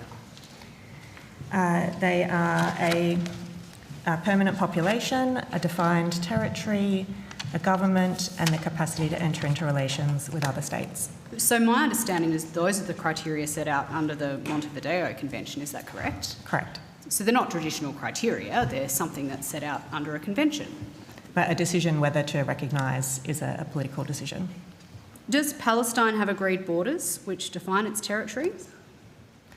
I think I can't give legal advice on the application of those criteria to the committee. I think I would point the committee to... It's a physical question, not a legal question. Does Palestine have agreed borders which define its territory? I would refer that to DFAT. Really? Yes. Yes. Does Palestine have a single government in effective control of its territory? Senator, I think this is in fact legal advice because it's the application of criteria, so it would be giving you advice on legal considerations. I think these questions are in relation to factual matters, though, not legal advice that you may or may not have provided the government. The question is, does Palestine have agreed borders and do they have a single government? I would have thought that was a pretty straightforward, factual yes or no answer. So, Senator, our involvement is with the Office of International Law as international legal advisors. Ms. Sheehan's directed you to the Department of Foreign Affairs and Trade. Okay. Did the Office of International Law give advice to the government on whether Australia's recognition of a Palestinian state was legitimate? We have given advice to government on the issue of recognition. When was that advice provided, Ms Sheehan? We need to take that on notice, I think, because... Yeah, I think we might need to take on notice the precise dates. There would have been probably multiple occasions on which we provided advice. Multiple occasions on which you provided advice? Yes. Over the scope of many years. Many years. How many years, Ms Jones? I think in my time in the department, this issue has come up numerous times, probably over the last 15 years. Over the last 15 years? But look, that's actually, I should be careful. I wouldn't be precise, but it's come up multiple times. Okay, well, I think it would be useful for the committee to at least know how many times you've had to provide advice on this matter since the Labor government have been in power. And I'd hope that it would be relatively straightforward for some official here to provide that information to the committee before the end of this section of the program today. So when it became time for the government to make this specific recognition and this specific change in relation to recognition of Palestine, could you at least provide me with the date on which the Office of International Law gave advice to the government recently? We'll take that on notice. Okay.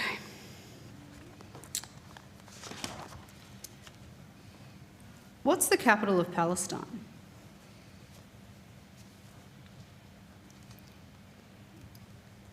Senator, we can't comment on that. Because you don't know, or because you're legally unsure? Well, I think it's not a matter for this department, Senator. Do you know what the capital of Israel is? Senator, I don't think that's a matter within the Attorney-General's responsibilities. Was the Office of International Law asked for advice on any of these questions that I have asked you today? We've agreed to take on notice the dates of advice we've given. Was the Office of International Law ever asked to provide advice on whether a state can be recognised on a conditional basis?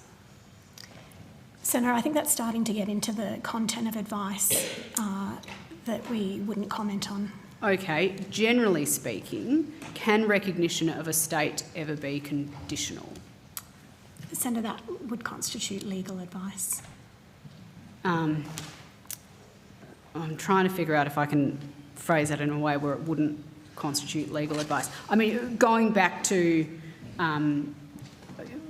the evidence that you provided that apparently recognition of a state is a political question, but there is a legal framework under the Montevideo Convention that we utilise to make that determination.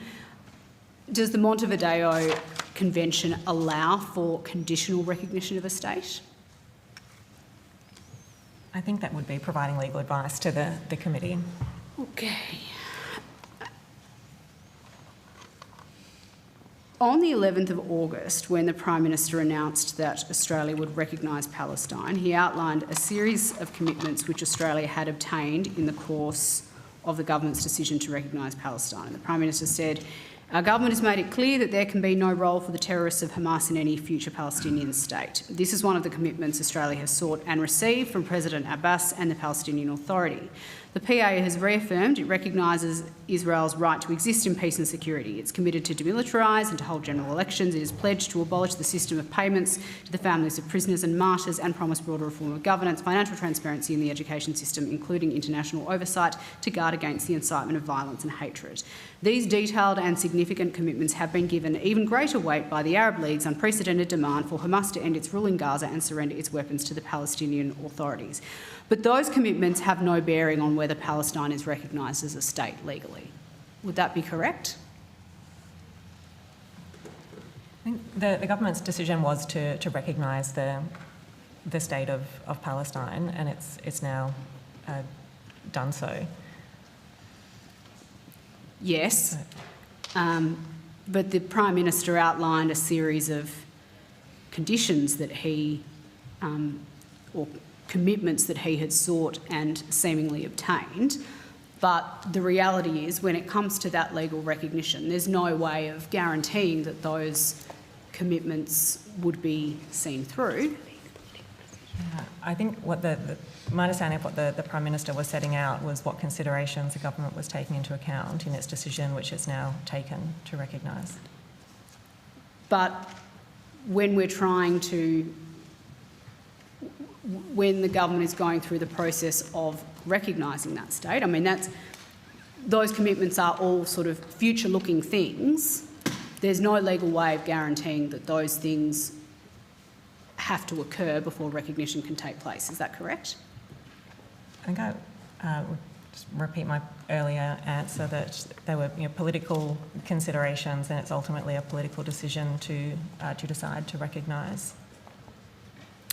The Prime Minister obviously said in that quote that I just read out that Hamas can play no role in the future of a Palestinian state.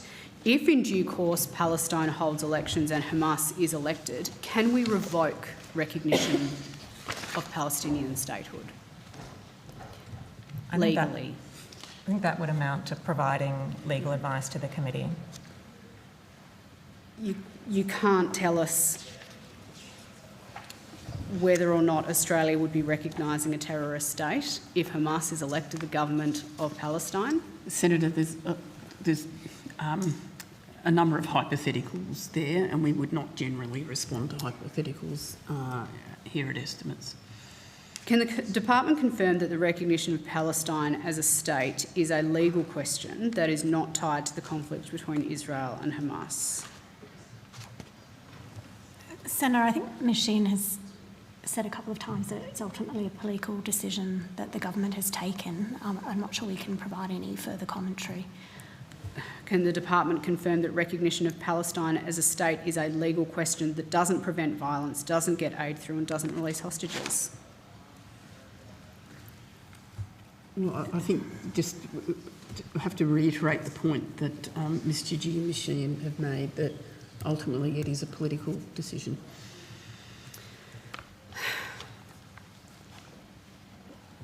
Fair to say that's a pretty frustrating series of responses from the officials today. I mean, Minister, the truth is that this decision to recognise Palestine wasn't about achieving peace in the Middle East. It wasn't about the situation on the ground. It was around, frankly, satisfying your party's membership base, which I know you feel very strongly about this issue. Isn't that right? I would completely disagree with you, Senator. And I think it was about peace and trying to bring a peaceful resolution to the Middle East. For the whole of my life, there's been conflict in the Middle East, and the events of 2 years ago tomorrow, of course, were just another terrible indication of what's been happening in that region for far too long.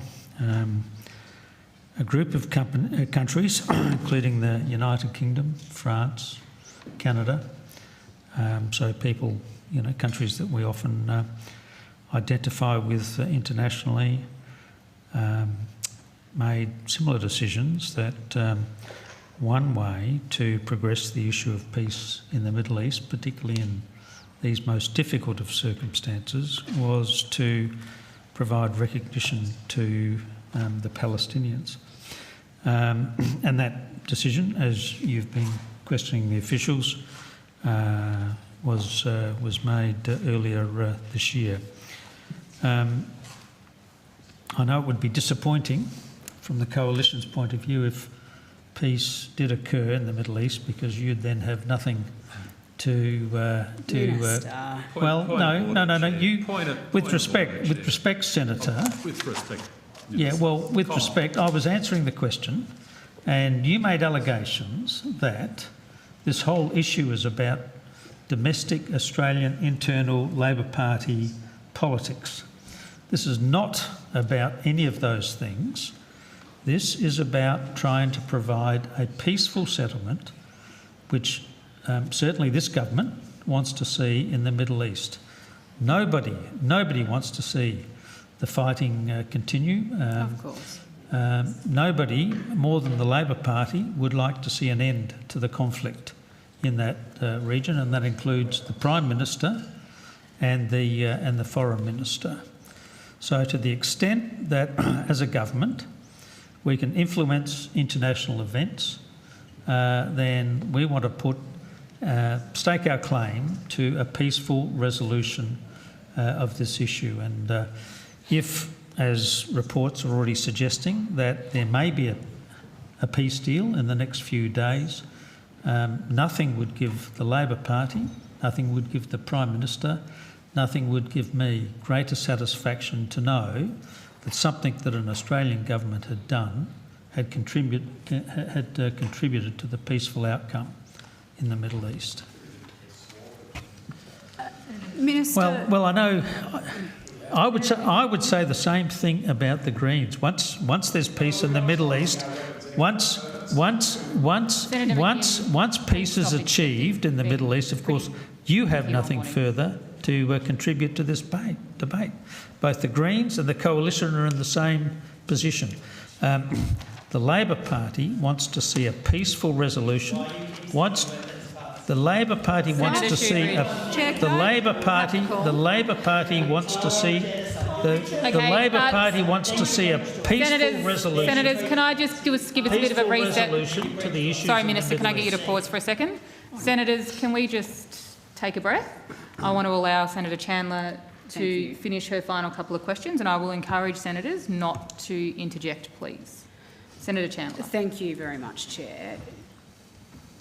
The problem I have with what we've discussed here this afternoon is that the evidence of the department was that it was a political decision to recognise Palestinian statehood, but then a series of questions around what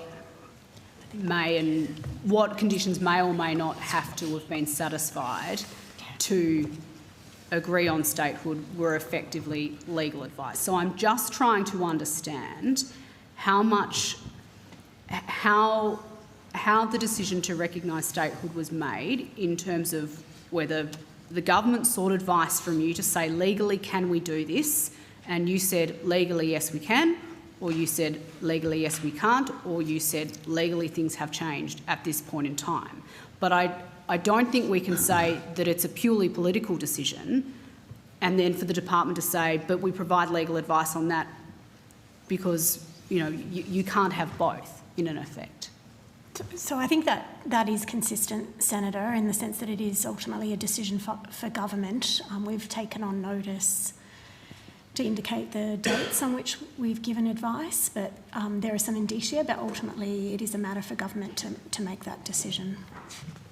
Minister, can you answer my questions about Palestine having agreed borders which define its territory, or Palestine having a single government in effective control of its territory?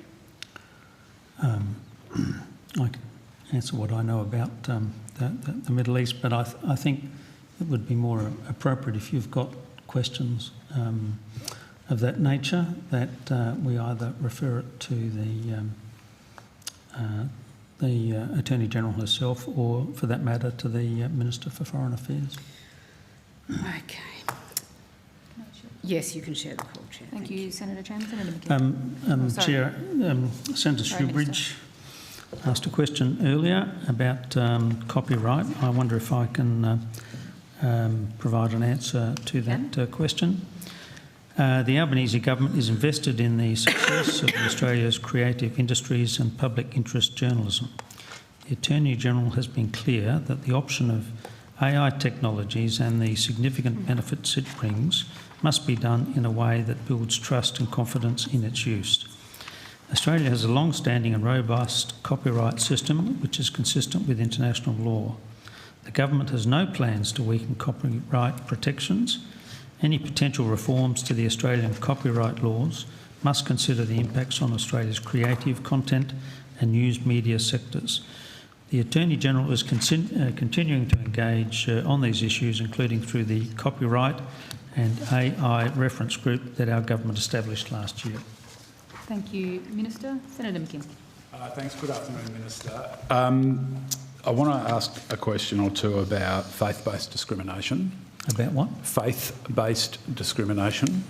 The laws, as you'd be aware, the laws have said for all states and territories currently protect LGBTIQA+ students and staff and clients from discrimination in faith-based schools and services. And last year, the Australian Law Reform Commission recommended similar protections at a national level. The government, in my view, quite bizarrely and unreasonably claimed that it needed bipartisan support before moving forward with such a protection at a national level, even though anyone who's observing the Parliament knows that the numbers would be there to pass such protections at a national level without the support of the opposition. Is that still the government's position? And if it is, could you explain why you have taken that position, given the disarray in which the opposition currently finds itself? Well, on that last point, Senator, we don't want to take any advantage out of the current state that the opposition finds themselves in. It's up to them to sort out their issues. I'm a long-standing supporter of the Westminster system, and I think it's important that there be a government and an opposition, and hopefully one day we will find that the opposition does manage to sort out its internal problems, and hopefully that sooner rather than later. As to the legislation that you are referring to, the Prime Minister made it very clear during the course of the last Parliament that he was seeking broad spread support for dealing with the issues that you have raised today. And look, to the best of my knowledge, that is still the Prime Minister's point of view. We saw in the last Parliament a very divisive, unfortunately, debate about a voice to the federal Parliament by Indigenous Australians. I think it was the view of the Prime Minister he didn't want another divisive national debate. But you having raised it, Senator, I shall inquire of the Prime Minister's view and come back to you as soon as I can. Thanks, Minister. On another matter, the Australian Human Rights Commission has got dedicated commissioners for sex, age, race, disability, children, human rights and Aboriginal and Torres Strait Islander social justice, but not an LGBTIQA+ Commissioner. The government's also, obviously, as you'd be aware, appointed special envoys for anti-Semitism and Islamophobia. There's rising hate and violence against queer folk in this country, LGBTIQA+ people, and some subgroups of that minority population are being weaponised in political and culture wars, including by some in this Parliament, I might add. Why is the government not moving forward with appointing an LGBTIQA+ Human Rights Commissioner, and why does a cabinet that has a number of portfolios dedicated quite rightly to the needs of minority populations in Australia not include a minister for LGBTIQA+ folk? Well, on your first point, Senator, the government abhors violence against members of the communities that you're referring to. I was a student at the Adelaide Law School when Dr. George Duncan was brutally murdered on the banks of the Torrens, and that event has stayed with me for the rest of my life. And the perpetrators of that event have still not been brought to justice. I'm happy to raise the issues with the attorney and again come back to you with a formal response. You'll appreciate this is not my portfolio I do appreciate area, that, Senator, and it would be appropriate for the Minister to have an opportunity to make a response. All right, thanks. And Chair, I'm happy to cede the rest of my my tranche of questions to Senator Shoebridge, if that's thank you, appropriate. Thank you. Giving it back. Thanks. Thank you. Senator Shoebridge. Thanks, Nick. Could I go back to the FOI reforms? Well, start on the FOI reforms. Was the proposal for FOI reforms, were they generated out of your department, Secretary, or were they generated somewhere else in government, the proposal to do this set of reforms? Senator, I don't know whether I would attribute them to being coming out of anywhere, that there's been ongoing discussions across government. Just spontaneous. They just arrived. Senator, in a biblical sense, they're biblical reforms. Yeah. The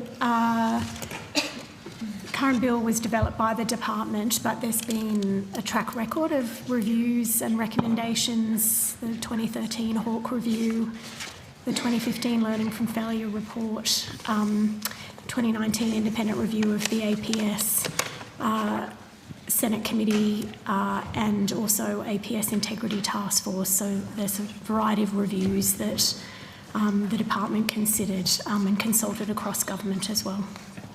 Well, the government asserted in correspondence that one of the alleged bases for the response for this set of reforms was the Legal and Constitutional Affairs inquiry into the operation of Commonwealth freedom of information laws. Do you recall that being said? Yes, Senator, it was one of the reports considered. Yeah. What you've done is directly contrary to pretty much every recommendation in that report. Like directly contrary to the recommendations of that report. Was that how you used it to work out what not to do? Senator, I think what I have in front of me suggests that there were, of course, we looked at the 2023 Senate Legal and Con inquiry. We also looked at a range of the submissions that were made to that inquiry, and specifically the bill implements, or at least is consistent with 3 of the recommendations from the Legal and Con inquiry. Well, apart from dealing with the mess of former ministers, FOIs to former ministers, can you enlighten me with what other recommendations are consistent with that inquiry? Yes, Senator.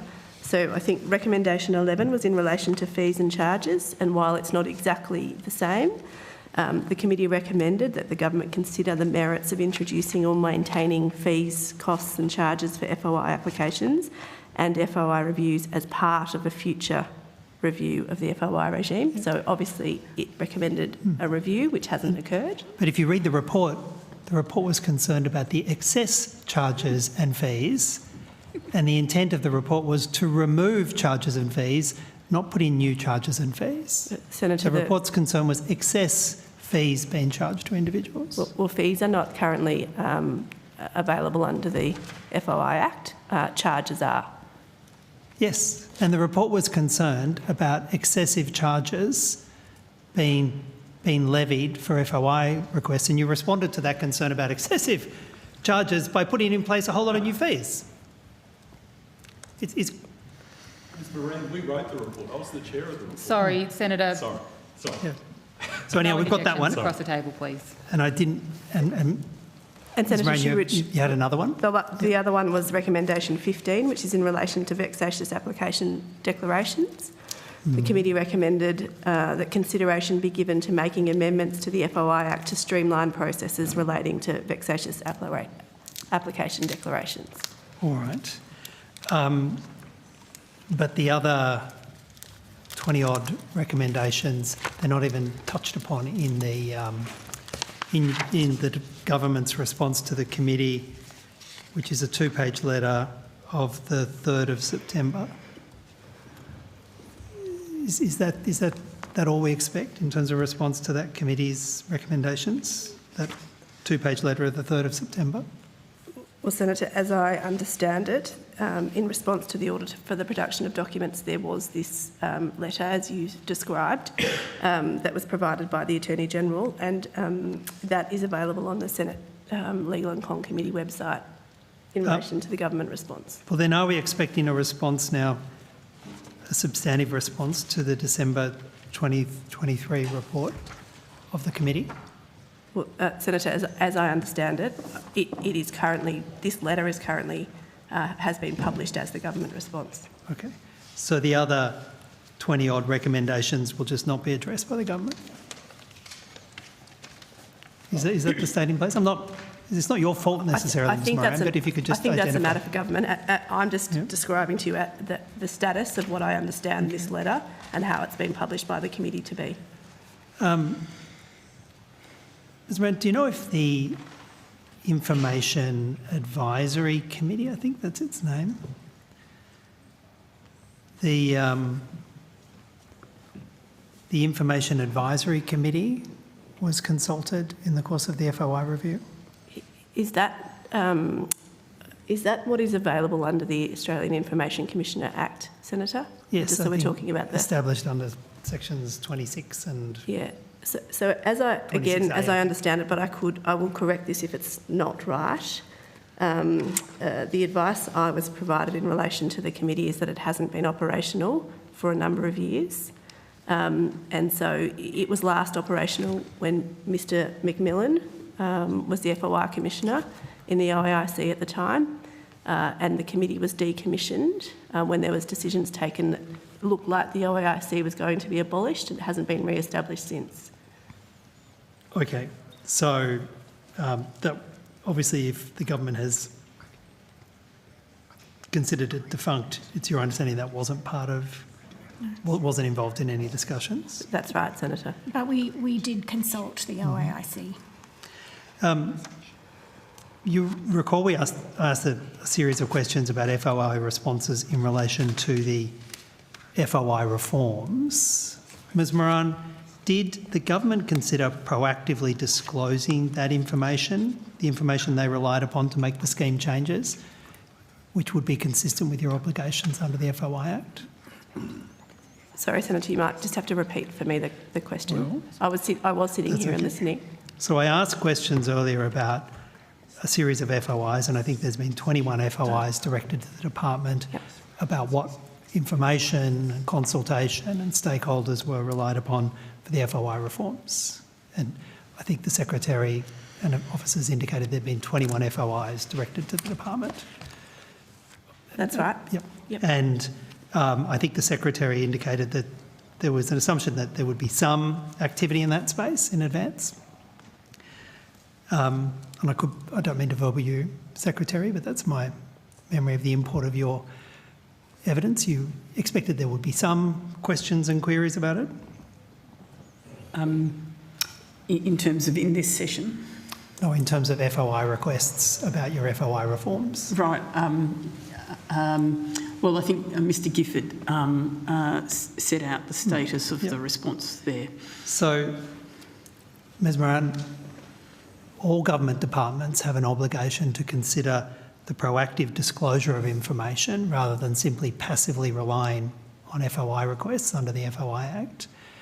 Did the department, to the best of your knowledge, consider proactively disclosing the information that's now been sought by 21 separate FOI requests? Well, Senator, the 21 requests are all seeking different information. Some of them are similar or the same. But what we've done is work through each of those FOI requests as they've landed with the Did department. you consider proactively disclosing the information relied upon by the department to make the proposed changes? Because that was A, consistent with the obligations under the FOI Act, and B, would greatly reduce the burden of FOIs in your department. Senator, we have, obviously, with the bill, there's been a very comprehensive explanatory memorandum tabled. We've also just recently put in a submission to the Senate Legal and Con inquiry into the bill, which has a lot of additional information and goes to evidence and examples that we have in terms of relying on the rationale for some of the changes that have been made in the bill. So I'll take that as a no. There was no consideration to proactively disclose the information consistent with the department's obligations under the Act. I think right? Ms Moran has answered that by describing the range of very comprehensive information we did publish. I think Ms Moran described it by referencing a submission made to a Senate committee which was established to obtain information. I was asking about the proactive release. That is proactive, Senator, and I think you asked about the information that informed the bill, and that is a very extensive explanatory memorandum and the submission. Yeah, Ms Chidgey, you know that there are obligations to proactively disclose information under the FOI Act? Yes, Senator. I'm asking if the department ever considered its obligations to proactively disclose information under the FOI Act in terms of these reforms to help the public. As we always do with legislation, Senator, we aim to be as comprehensive as we can be in the explanatory materials we provide with legislation. Yes. And we're going through those FOI requests as we speak. Thank you, Senator Shoebridge. Which is very distinct and different. Chair, I have a follow-up question, just one follow-up question on that line. I'm about to go to your, to the Deputy Chair, so this will lead into your block of time for the Coalition. Well, I'll just ask one. Ms Moran, I'm just reacquainting myself to our 135-page report, which I worked with Senator Shoebridge on, or at least we formed the majority. Labor were lodged a dissenting report. In relation to that comment in relation to fees and charges that you referred to, do you acknowledge that it's contained in a recommendation that actually said you needed to reform the system in all the other ways the recommendations suggested, and then after 3 years of reforming the system to improve it, you could then perhaps look at whether or not you needed to introduce charges to address things like vexatious proceedings? Do you recognise that was the context? Senator, I did try to make clear that that recommendation in relation to fees and charges made it very clear that that was to be part of a future review of the FOI regime, and that hasn't occurred. Well, Ms Moran, with due respect, the one thing, and perhaps I'm in a privileged position having been the author of or assisted in the preparation of that report, do you acknowledge it was only after, that review was only occur after you made all the other substantial recommendations in the report to improve the system, to see if there was still a need to introduce fees and charges to address some issues? Do you acknowledge that? Senator, I think as Ms Chidgey outlined, what we did say is that there have been a range of recommendations and reviews spanning since 2013. One of the inputs was in relation to the 2023 Senate Legal and Con Committee inquiry, but there have been other inquiries that we also took into account. I acknowledge that, but would you agree when you're talking to particular recommendations made in a report, you need to provide the full context of those recommendations? You shouldn't just pick out one paragraph that refers to something which was proposed in the context after other substantial amendments were made to try and reform the system, and then perhaps have a review, independent review, to look into it. From my perspective, and I'll address this to you, Secretary, I don't think that gives justice to the recommendations contained in the report. I'd ask you to take that on notice, perhaps, and give us a formal response. Well, Senator, I'm just happy to respond now. As with any legislative process, we draw on different reports and engagement with stakeholders, and that is a process that we undergo with any type of legislation. And I think, ultimately, there has been a letter in response to the committee's report, but I think I would just say... I'll leave it there. Yeah. That's fine. Senator Chandler. Thank you very much, Chair. I have some questions about the IRGC listing enabling legislation, for want of a better expression.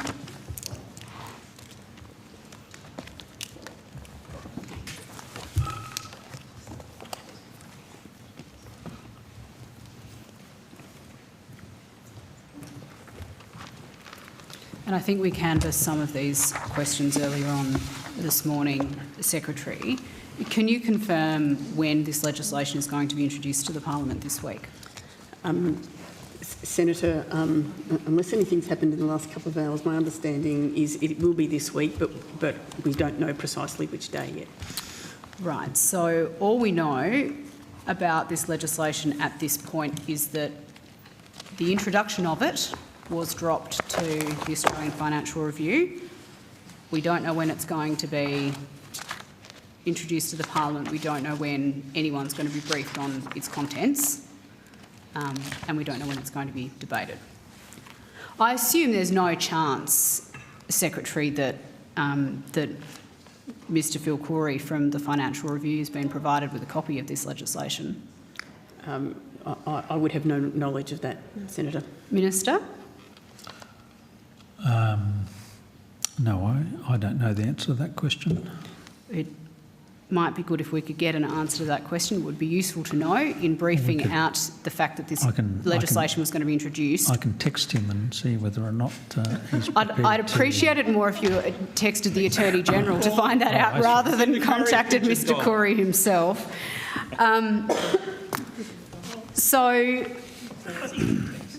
Hey, text? No. Thanks, Senator Shoebridge. This legislation was announced by the government some weeks ago, and indeed there has been a need for it for quite some time, and we'll get into that timeline in a moment. So why exactly does the legislation need to be rushed this week? I'm just quoting from Mr Corey's article when I'm saying rushed, by the way. I think there's some question as to who that question is directed to. Secretary. Senator, I think the fact of bringing forward legislation in this area was raised by the attorney some time ago. The team have been working. It is a complex reform. It's not just a matter of changing a few words. It's actually a new framework in the code to address this. But the team have been working with the guidance to prepare this as quickly as possible. And I'd just say, Senator, we've obviously been working expeditiously since the government announced the intention to reform the code, but I wouldn't describe that as rushed. Okay. Ms Gigi, or Secretary, it may have been, I think in response to Senator Polly's questions about this issue earlier, or it might have been Senator Cox, my apologies, one of the officials said that state and territory governments had to be consulted in relation to some of the elements that sit behind this legislation. Is that correct? That's right, Senator. That's to pick up some of the relevant powers that sit in the part of the criminal code that requires state and territory agreement. And did the states and territories all expeditiously get back to you with feedback on those relevant elements? It would be a great pity if there were a state government that had held up this process, because 6 weeks is a very long time for the government to have to wait from announcing it would list a terrorist organisation to actually listing it. I think Mr Muffet talked earlier about consultation, so we're still awaiting the final agreement, but it's not holding up the legislation, Senator. And I can get Mr Muffet to give more detail.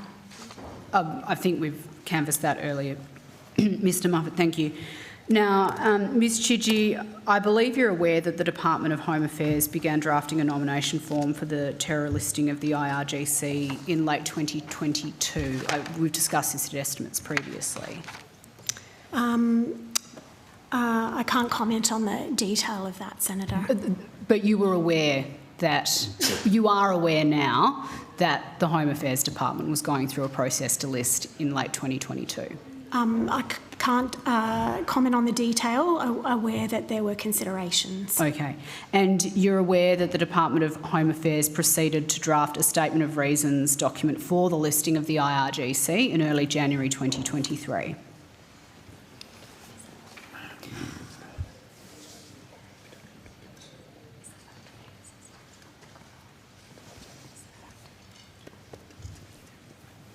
Yep, yes, Senator. Okay.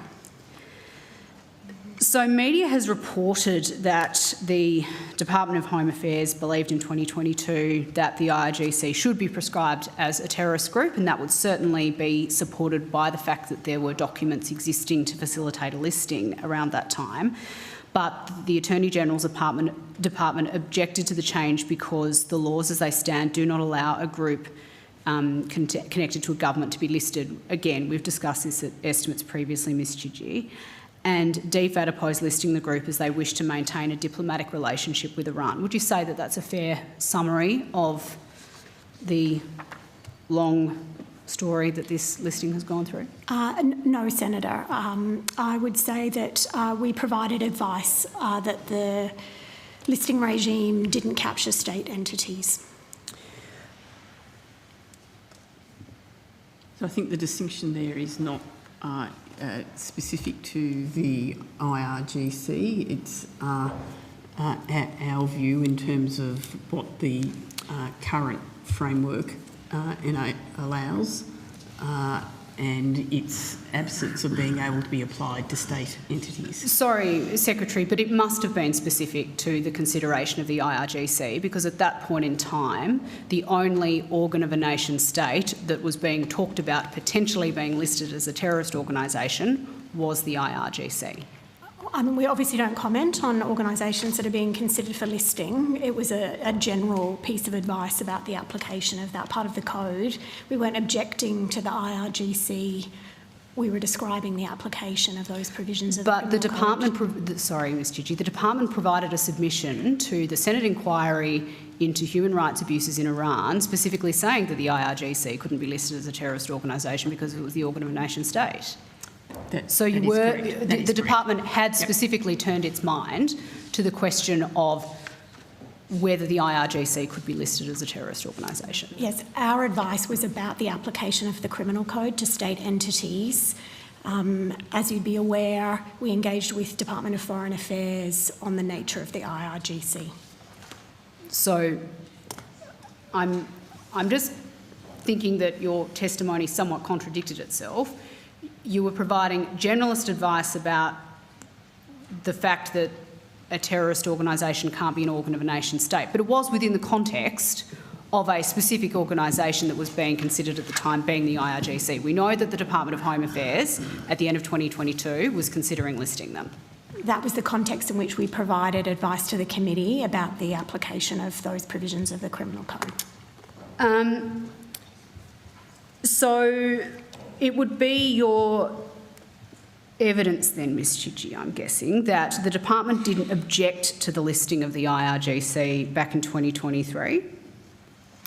I think I've already said the advice we provided was that the criminal code regime for listing terrorist organisations didn't apply to state entities or the organs of a nation state. And we'd consulted Department of Foreign Affairs and Trade on the IRGC and its status. Yes, and we've had this conversation previously at estimates. I think I recall I was asking the questions around the department is the custodian of the definition, but this odd situation where DFAT in effect provides you with the information to determine whether an entity does or does not satisfy that definition. That's correct. They gave us information on that occasion. And you would have been aware then, Ms Chidgey, that in February 2023 the Coalition offered any necessary legislative support to change the criminal code to list the IRGC? I can't recall specifically, Senator. Ms Chidgey, we've discussed this a number of times at estimates. You can't recall that the Coalition committed to providing bipartisan support to change the criminal code? Senator, I recognise in particular your long-standing interest and the number of times you've raised that with us as officials in terms of the political support that you would provide to the government. I think that's a question for ministers. Okay. When did you provide advice to the Attorney-General, whether it was Mr Dreyfus or Ms Rowland, on the legislative changes necessary to list the IRGC? We provided advice on the policy parameters, I think, shortly following the government's announcement on the 26th of August that the criminal code would be reformed. We've got Mr Muffet has probably given you the sort of dates. Yes, that's right. It was the 29th of August. The Attorney-General's approval was sought for initial policy parameters for these reforms. Right, so you weren't given the jump on that to start formulating the legislation, you know, prior to the Prime Minister standing up at his press conference? No, we'd started some consideration that informed the government's announcement in very general terms, but the work on the specifics we started immediately. Well, you started 3 days later.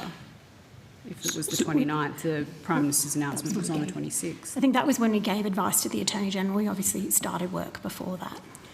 When did you start drafting the legislation?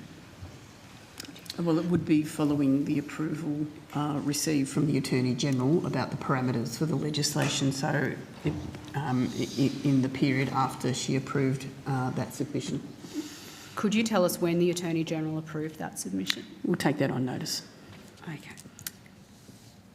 At Senate estimates on the 4th of November 2024, the Home Affairs Department was asked why the IRGC hadn't been listed as a terrorist organisation. And Mr Smythe from that department responded, the view is that the IRGC is an organ of a state and therefore under Australia's legislation it is not able to be listed as a terrorist organisation. So that was in November last year. We know that you'd been considering the issue in January last year as well, in accordance with the Senate inquiry. Why has it taken so long for the government to act on this matter? So, Senator, the government received an assessment and advice from ASIO just on the 25th of August about the targeting of Australia and then acted immediately. And so that was the singular impetus for facilitating this listing?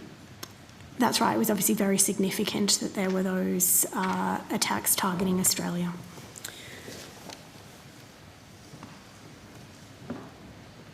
When you were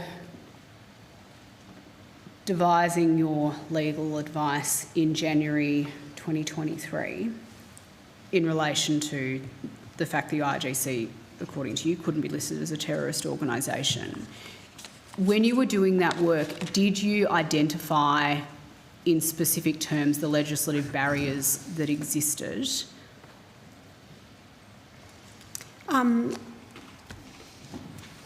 Senator, we just formed the view that those provisions of the Criminal Code were not intended to capture state entities and didn't apply to them. I guess what I'm trying to understand is why has it taken 6 weeks to draft this legislation, notwithstanding the complexities that you've highlighted, Ms Chidgey, when the department knew in January 2023, roughly speaking, what the problems were, because you had to know what the problems were to then make a submission to a Senate committee saying this can't be done. So we knew that the existing regime didn't capture state entities and that encapsulates the problem, if you like. What I'd say about the legislative regime that we have been working on, I guess that it was very significant to have the advice of security agencies, particularly, and on the targeting of Australia was a significant impetus. And the legislation will obviously be available shortly when it's introduced, but it is a very significant new regime. Just quickly, sorry, Minister, is it the intention of the government to brief the opposition on the legislation before it's introduced into the Parliament? I don't know, Minister. What am I saying? Senator. Quick promotion. Freudian slip. But I shall ask her. Thank you. In answer to one of your earlier questions, I can confirm that the Attorney-General did not provide a copy of the bill to Mr Curry. Good to know. We might come back to this, but it is afternoon tea. Thank you, Senator Chandler. We will now suspend for 15 minutes for afternoon tea.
with the Integrity and Security Group, and I will go to Senator Shoebridge.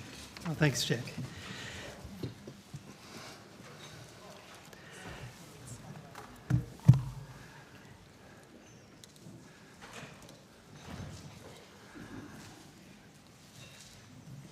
Secretary, I'm going to ask some more questions about the FOI reform, so I don't know who's best to come forward. Yep, the relevant officers will come up. When these reforms were announced, Minister Butler said this about them, about why the amendments were needed to remove vexatious claims and to put in fees. Many of them, we're sure, are AI bot-generated requests. They may be linked to foreign actors, foreign powers, criminal gangs. Secretary, are you sure that many FOI requests are, to quote Minister Butler, bot-generated requests? Senator, I think based on engagement with some agencies, there seems to be a pattern of a very large number of applications coming in all at once. And I think there was, in that circumstance, an assessment that that was one possible explanation for why so many could come in at once. But well, he said we're sure. Many of them, we're sure, are AI bot-generated requests. My understanding is that Minister Butler referred to requests that may be linked to foreign actors, powers and criminal gangs because we don't know where they have come from. And as the Secretary said, there are indications that some Ms. Chidgey, we'll come to the foreign actors, foreign powers, criminal gangs thing in a bit. But Minister Butler said this, many of them, we're sure, are AI bot-generated requests. Was he just making that up? Have you just been making this AI bot-generated thing up? Is that what's happening here? Senator, as you'd understand, because they can be lodged anonymously, it's difficult to confirm the source of those. He said he was there sure. are indications in some instances that they could have been supported by bots. Which instances? So we're aware of, for the eSafety Commissioner, a very large number of FOI requests. So I think... Well, the eSafety Commission has gone on the record and said that was not bot-related. It was just 600 individual requests generated through some social media shares. So we can rule that out, Ms. Chidgey. I mean, there's obviously different technology that can be used to generate large numbers of requests. I'm asking about bots, though. And I have said that it's hard to identify whether or not they've been generated by bots. Well, I'm asking you if you've got a single instance where you can identify AI bot generated requests. Hey, just one, just give us one. Have you got a single instance? Senator, we definitely got some advice from agencies that they are aware of AI being used not only to put in initial FOI requests, but also AI is being used by applicants, and obviously this provision doesn't impact on this next part of what I'm going to say, to respond to communications from departments. So when the department is communicating with an applicant in relation to the scope of their request, for example, AI being used to generate the reply back. Well, but that's not an AI bot-generated request. No, that's people using AI to help deal with the misery that is the Commonwealth's FOI laws. That's not an AI bot-generated request. So I ask again, is there a single instance of an AI bot-generated request you can point to? I did say at the beginning, sorry, Senator, that those agencies had said that there had been AI bots used to generate requests. And, which agencies? Well, I think, just let me find it, because it's still quite new. The Services Australia submission to the committee inquiry into the bill said on page 5 of their submission that while it's difficult for the agency to be certain that an application has come from a bot rather than a person, the agency has seen an upward trend over the past few years of requests that appear to be from bots. And Senator, we obviously provided publicly media articles reporting on overseas instances of bot-generated requests. So the Services Australia says there's an upward trend and some that appear to be based on bots. Was that the advice that Minister Butler relied upon? Was that given to Minister Butler and other ministers? Sorry, Senator, I'm not sure we can answer what Mr Butler relied on. So were you in possession of that advice from Services Australia when you drafted the bill? Yes, Senator. Yep. Can you identify how many requests, to quote Services Australia from you, appear to be based on bots? So, Senator, I think it's been released through an FOI that's on the Right to Know website, and I'm going off my memory, so Ms Orr will correct me if I'm wrong, but Services Australia did some assessment of their caseload while we were developing the bill, and as I remember it, they said that of their matters on hand for personal information requests, they thought that 20% of those were AI generated. And up to 50% of the requests they had on hand that were for not for personal information were AI generated. I'll check if that's wrong. I'll come back to you. We had a discussion earlier about what the difference between something coming from a bot and something being AI generated. Are you saying that it didn't come from a human making a decision to put a request in, but instead came from some bot? The actual request itself. Yeah, Senator, I might have to take that on notice. Or is it an instance of, not unreasonably, people using AI to assist them to navigate a very complex environment, which is FOI? These are very different things. What is it? We're taking that on notice, Senator, because I think the information that was provided was some weeks ago, and we would just like to make sure we're accurate in responding to you. So can you identify instances where foreign actors have used FOI, Australia's FOI laws, in such a way as to cause detriment to Australia? Can you identify any instances? So, Senator, through the development of the bill, we did seek advice from the national intelligence community in relation to these issues. And I think I've said to you previously that they provided us some advice, but what we are able to say in this forum is obviously somewhat constrained because of the classified nature with which that advice was provided. What they were comfortable with us saying is that it is not uncommon for foreign actors to seek to exploit what seem to be regular processes of government to obtain information and use that to paint a picture that is then used against Australia's national interests. So are there instances that you're aware of, and you don't have to identify the specific instances if you say that there's a national security reason not to, are there instances that the department has been advised of where foreign actors have used FOI and caused Australia detriment? Senator, I'm not sure I can add much more to what I just said.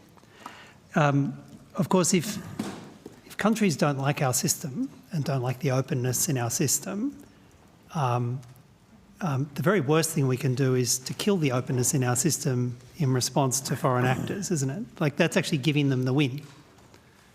Has that been part of the consideration, Secretary? You're asking for an opinion there from us, Senator. Well, Minister, if other countries don't like us having an open system of government and they want to attack our system of government, the very worst thing you can do is use their attacks to kill openness in our government, isn't it? You're giving them a win. Look, I don't think your analysis is terribly accurate there, Senator Shoebridge, to be honest with you. Look, the whole, purpose of this legislation is to try and make transparency more effective than it is at the moment, but in the process not wasting huge amounts of time and resources of all these very valuable public servants. And you seem to be getting bogged down on particular aspects of why the reforms are important. I think, there's a much wider issue here, and that is just the amount of time and effort that's being wasted because people can generate these requests so easily, in a manner which I don't think was ever envisaged by the authors of this legislation. We are a transparent government. Every single question that you've asked me today, if I didn't know the answer, I've gone away to try and find an answer for it so that we provide you with as much information as we can, and I'll be continuing to do that tonight when I do my SMOS. We're all about transparency in this government, transparency and accountability. What we're not about is wasting the time and effort of public servants to do things that are simply, as in the case that you're referring to here, generated by bots from overseas. That's a new development, bots from overseas. We haven't heard that before. That's a new one. Wherever they come from.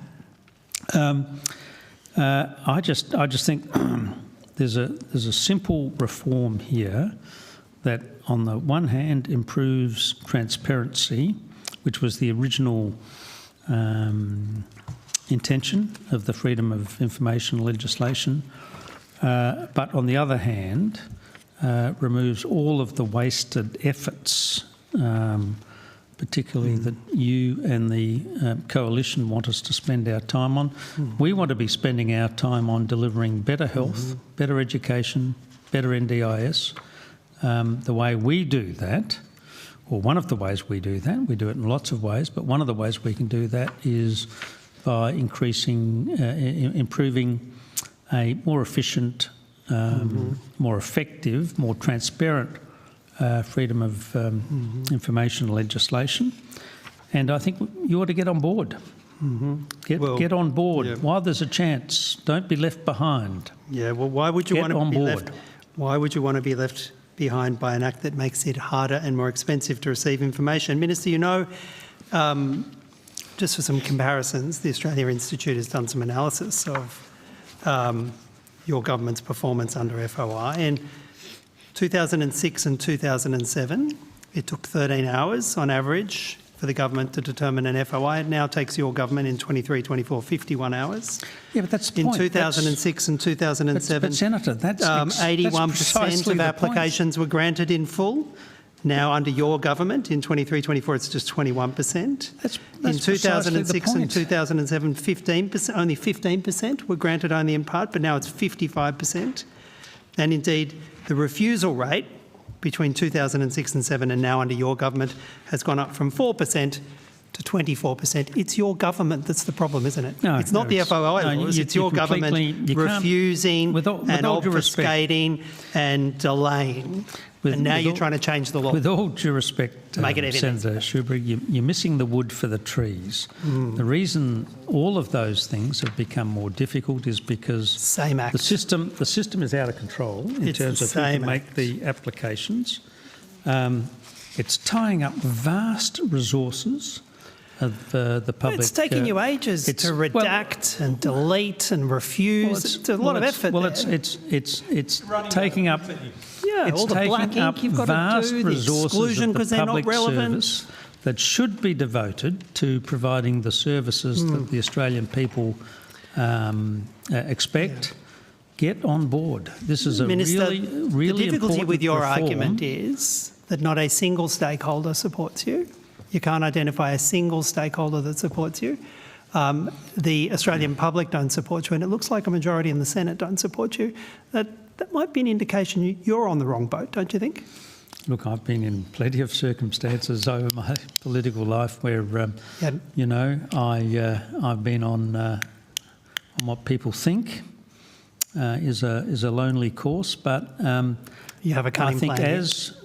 I don't have a cunning plan, but if you are really interested about getting transparency in the federal public service, the way it's working at the moment means it's not working, and you've just identified all of the areas. The ways that your government is abusing the Act to prevent release. Give me a break here. The Minister is trying to answer Senator Shoebridge's question and he keeps interjecting. Thank you very much. I think there's been some unhelpful interjections on both sides. So if we can get back to the usual routine of how we've run today, which is allow a senator to ask a question and the minister to respond, or officials to respond, that will be helpful to the committee. Thank you, Chair, and thank you for that protection from Senator Shoebridge. Look, if you are serious, about greater transparency, quicker answers, and getting the information that you really want, you'll support this legislation, because that's what it's designed to do. It's not designed to decrease transparency, it's meant to increase transparency, give it to the people that really need to know it, but not waste the time of all the public servants who should be doing lots of other things. Secretary, the relatively recent decision of Warren and the Chief Executive Officer for Services Australia, I think it was a federal full court decision in 2024, the government tried to hide, to not produce documents under FOIs alleging they were cabinet documents in relation to robo-debt, and the government lost that case and was told they had to produce the documents. Is the FOI team familiar with that case? Sorry, I missed the last part of your sentence. Is the FOI team familiar with that case? Yes. Yep. The changes proposed in the bill look like they're intended to overturn effectively that decision of the full federal court. And according to the Grata Fund, the documents at the centre of that case, which was early business plans produced by the Department of Human Services to justify the unlawful robo-debt scheme, if they'd been produced under FOI in a timely fashion, may have saved lives. Is it the intent to overturn that case? Senator, I just want to note the questions are now moving into the operation of the bill, which is before the committee for consideration. So I just note, I mean, I understand that the previous line of questioning has been about some of the consultation or the policy issues, but we're now moving into that space around the operation of provisions of the bill. Is it intended to overturn that case? Well, I just note, I feel like we're moving into that space that's cutting across the other committee inquiry. Senator Shoebridge, I'm going to need to share the call. I can come back to you. Well, could we just have a simple answer to the question? And it might make the other inquiry more efficient. Of this same committee, is it intended to overturn that committee, that decision? Ms Moran, you're very familiar with the provisions, is it? Senator, I hold the position that I've raised I'm pressing the for an operation answer. of the bill. Diane Orr, Assistant Secretary, Information Law Branch. So the Cabinet exemption is being amended in a range of ways in the bill to clarify its operation and ensure it appropriately protects information central to the Cabinet process. There are various aspects of the amendments to the Cabinet exemption, which we can talk through, but as the Secretary has noted, we anticipate this will be the subject of questioning in the context of the inquiry related to the bill. All right. Thank you, we can come back to Senator that. Shoebridge, for your assistance. Senator Pocock. Chair, can I just respond to an earlier question from Minister. Senator Chandler? I'm informed that the Attorney-General's Office has reached out to the opposition to offer a briefing on the bill. I understand that offer was made to Mr Lesser. Very kind. Thank you for that information. Minister, Senator Pocock. Thank you, Chair. Thank you for your time this afternoon. Maybe just one question picking up from where Senator Shoebridge was at. Minister, in light of robo-debt and what we learnt from the Royal Commission. That this actually, I think the word robo-debt probably is misleading. This was about a system that enabled the unfair practices that led to suicides and a whole bunch of social harm. And one of Commissioner Holmes's recommendations was to actually call for the repealing of Section 34 of the Commonwealth FOI Act, the Cabinet Documents Exemption, and to change the Cabinet Handbook so that simply labelling something a Cabinet document isn't enough to keep it secret. And we now see in hindsight just how much pain that could have averted. As Senator Shoebridge was saying, we have documents that could potentially have stopped it in its tracks. Why is your government going against the advice of the Royal Commission and making it harder to get documents that clearly, with the vision of hindsight, is in the public interest and actually in the government's interest at the end of the day?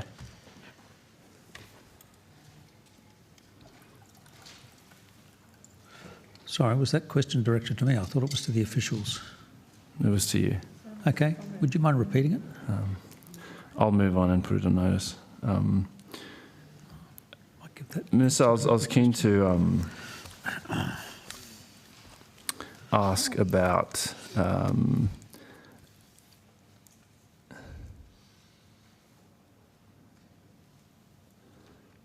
inquiry into lobbying in Parliament House, which is we've had discussions about in the Senate over the last few years. And on the 7th of May 2024, the FPA References Committee tabled its report, Access to Australian Parliament House by Lobbyists. Under Senate resolutions, the response from government was due within 3 months, and 14 months later, there's been no response provided. I'm interested, why has there not been a response, and when will Australians see the government's response to that report? I'm aware of that report. The government has been working on the issue, and I'm happy to chat to the Attorney General and find out where we are up to with that report, and come back to you as soon as possible. Thank you. The majority report, including Labor senators, recommended an independent review of the lobbying code of conduct. That was 14 months ago. Why hasn't a review been commissioned? Look, as I said, I'll follow up with the Attorney General, and I'll come back to you as quickly as possible on that. Okay, thank you. Maybe to the department. I'm interested if you've undertaken any internal work on reforming the lobbying code of conduct. We made reforms to the code, which we discussed a bit earlier, in 2022, following an ANAO report. Nothing since 2024? We haven't made further reforms. Have you undertaken any work? We obviously are aware of the report by the Senate that you referred to, and will support the government in considering any response. Have you been asked by the government to respond to it, to start working through that? We are doing some work for the government on the report. When did that work commence? We'll need to take that on notice. Okay. When is it due to be delivered to government? I don't think we've got a specific deadline. So just work in progress? Yes. Do you have any idea? Like, is it well progressed? Is it, what stage are you at? No, Senator. I'm sort of not able to advise. You must have some sort of idea. I'm not able to give a time for when we would give that advice to government. Well, I mean, have you just started, or are you midway through, do you think? Like, surely you can give me some more details then. We'll have to take that on notice. Why? Because you don't know? Yes, Senator. It's a sort of work that is progressing. Are you involved in it personally or not? The team is working on it. Well, can you just give me some more information? Surely if it's work in progress, you'll have some sort of idea. I mean, I'm not trying to, it's not a gotcha moment. I'm just genuinely interested. What's going on? I think what I would say is we haven't been given a specific time frame to work to. Certainly, and I recognise that the report was issued, came down quite some time ago. There's the parts of it that relate to a review, an independent review and legislating the code. There's also the parts that relate to DPS responsibilities around the sponsored pass system and access to APH, which are going on a separate line. We will undertake to come back to you with anything more specific we can provide. Thank you. And can the team provide any more substance than we're working on it? And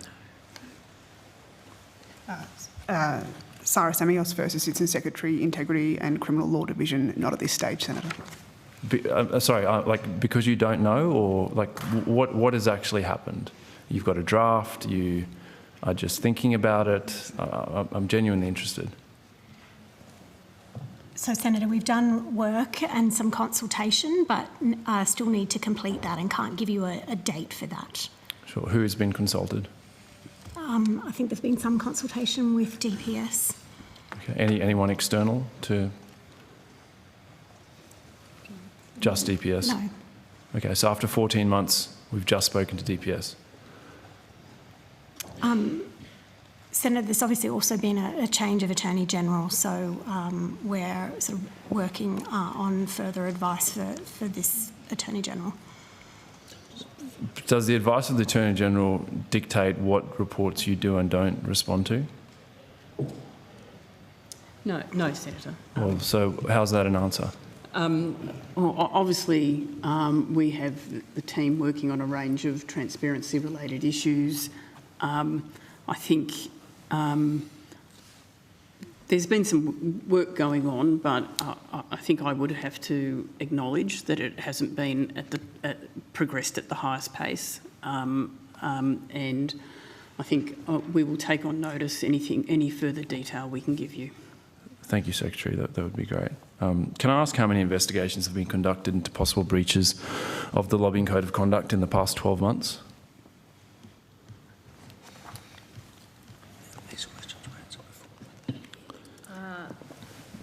Senator, there have been 6 investigations of alleged breaches in the 24-25 period.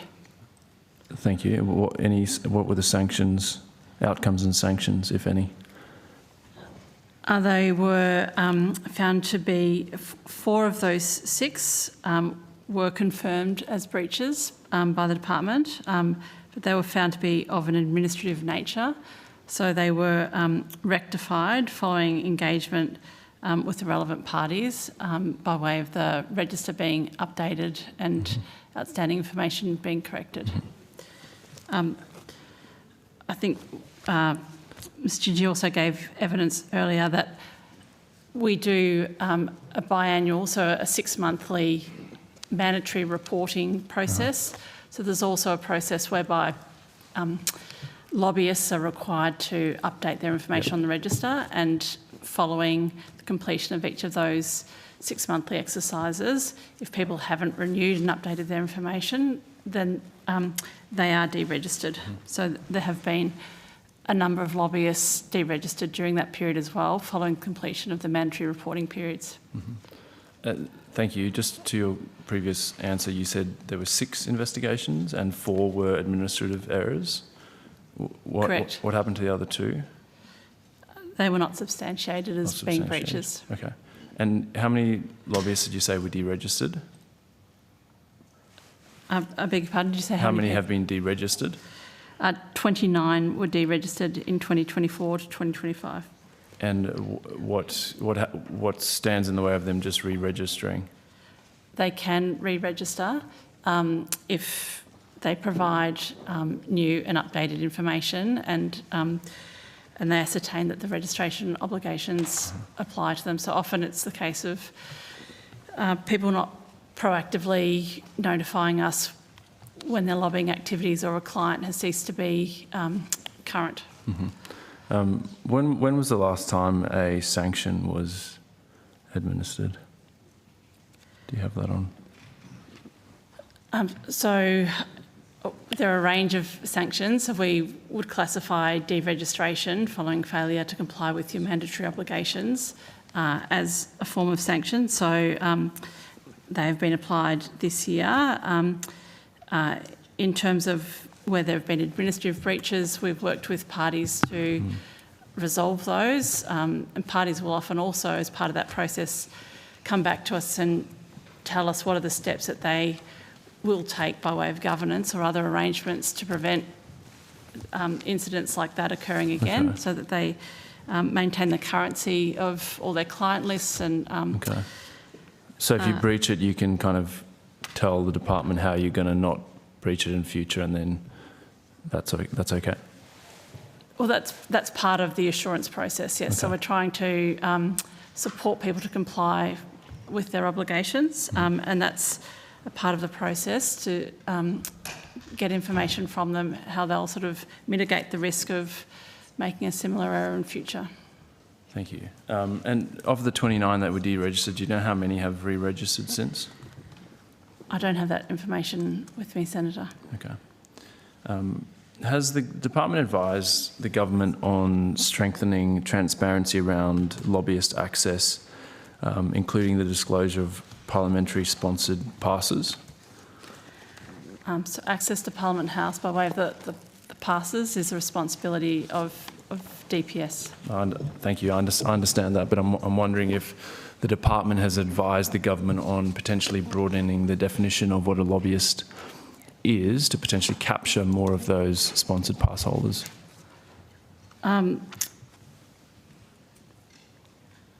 In-house lobbyists, say you work for a gambling company or any company that is clearly being regulated by the government, whether or not they should actually be a lobbyist, not just a in-house lobbyist on a non-public list somewhere in the DPS computer. More broadly, I'm aware that consideration of expanding the scheme beyond third-party lobbyists, which the scheme currently relates to, has been proposed, and obviously monitor and give consideration to issues around that.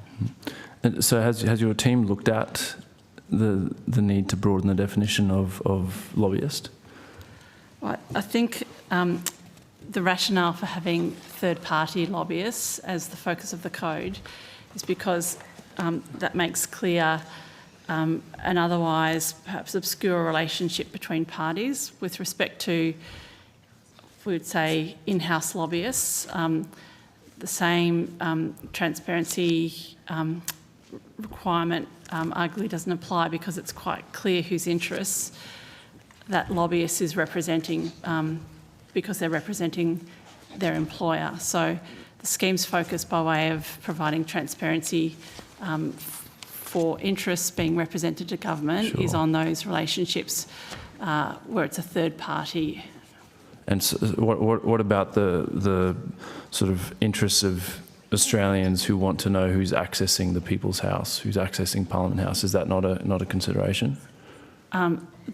They're policy matters that DPS has responsibility for. Okay. And so just to be clear, and I'm getting close to the end of my block, you haven't provided the government advice on how you could broaden the definition of what a lobbyist is under the lobbying code to capture in-house lobbyists? I think... so, yes or no? No. You haven't? Okay. Thanks, Chair. Thank you. Thank you, Senator Pocock. Senator Chandler. Thank you very much, Chair. I just want to close out on the IRGC questions that I was asking earlier, and then I'll go to another topic. We'll probably need some different officials at the table for that.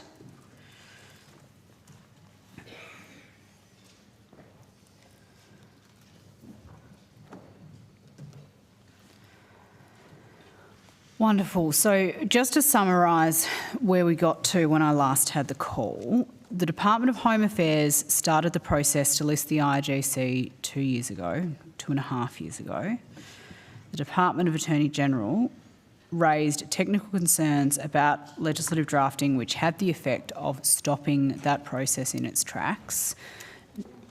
No further work was done to address the legislative issue until the Prime Minister stood up in a press conference and said that there had been a terrorist attack on Australian soil caused by the IRGC, that we've now moved to address this. Is that a correct summary of events? Accurate. I suppose I was just about to leap in to say that I think that I wouldn't describe what we raised as a technical concern. I think it's a bit more than that. We thought it was a fundamental concern that the code as it stands didn't enable the listing of that entity. The fact, Minister, that we had to wait until a terrorist attack happened on Australian soil for the government to move on this, I mean, doesn't that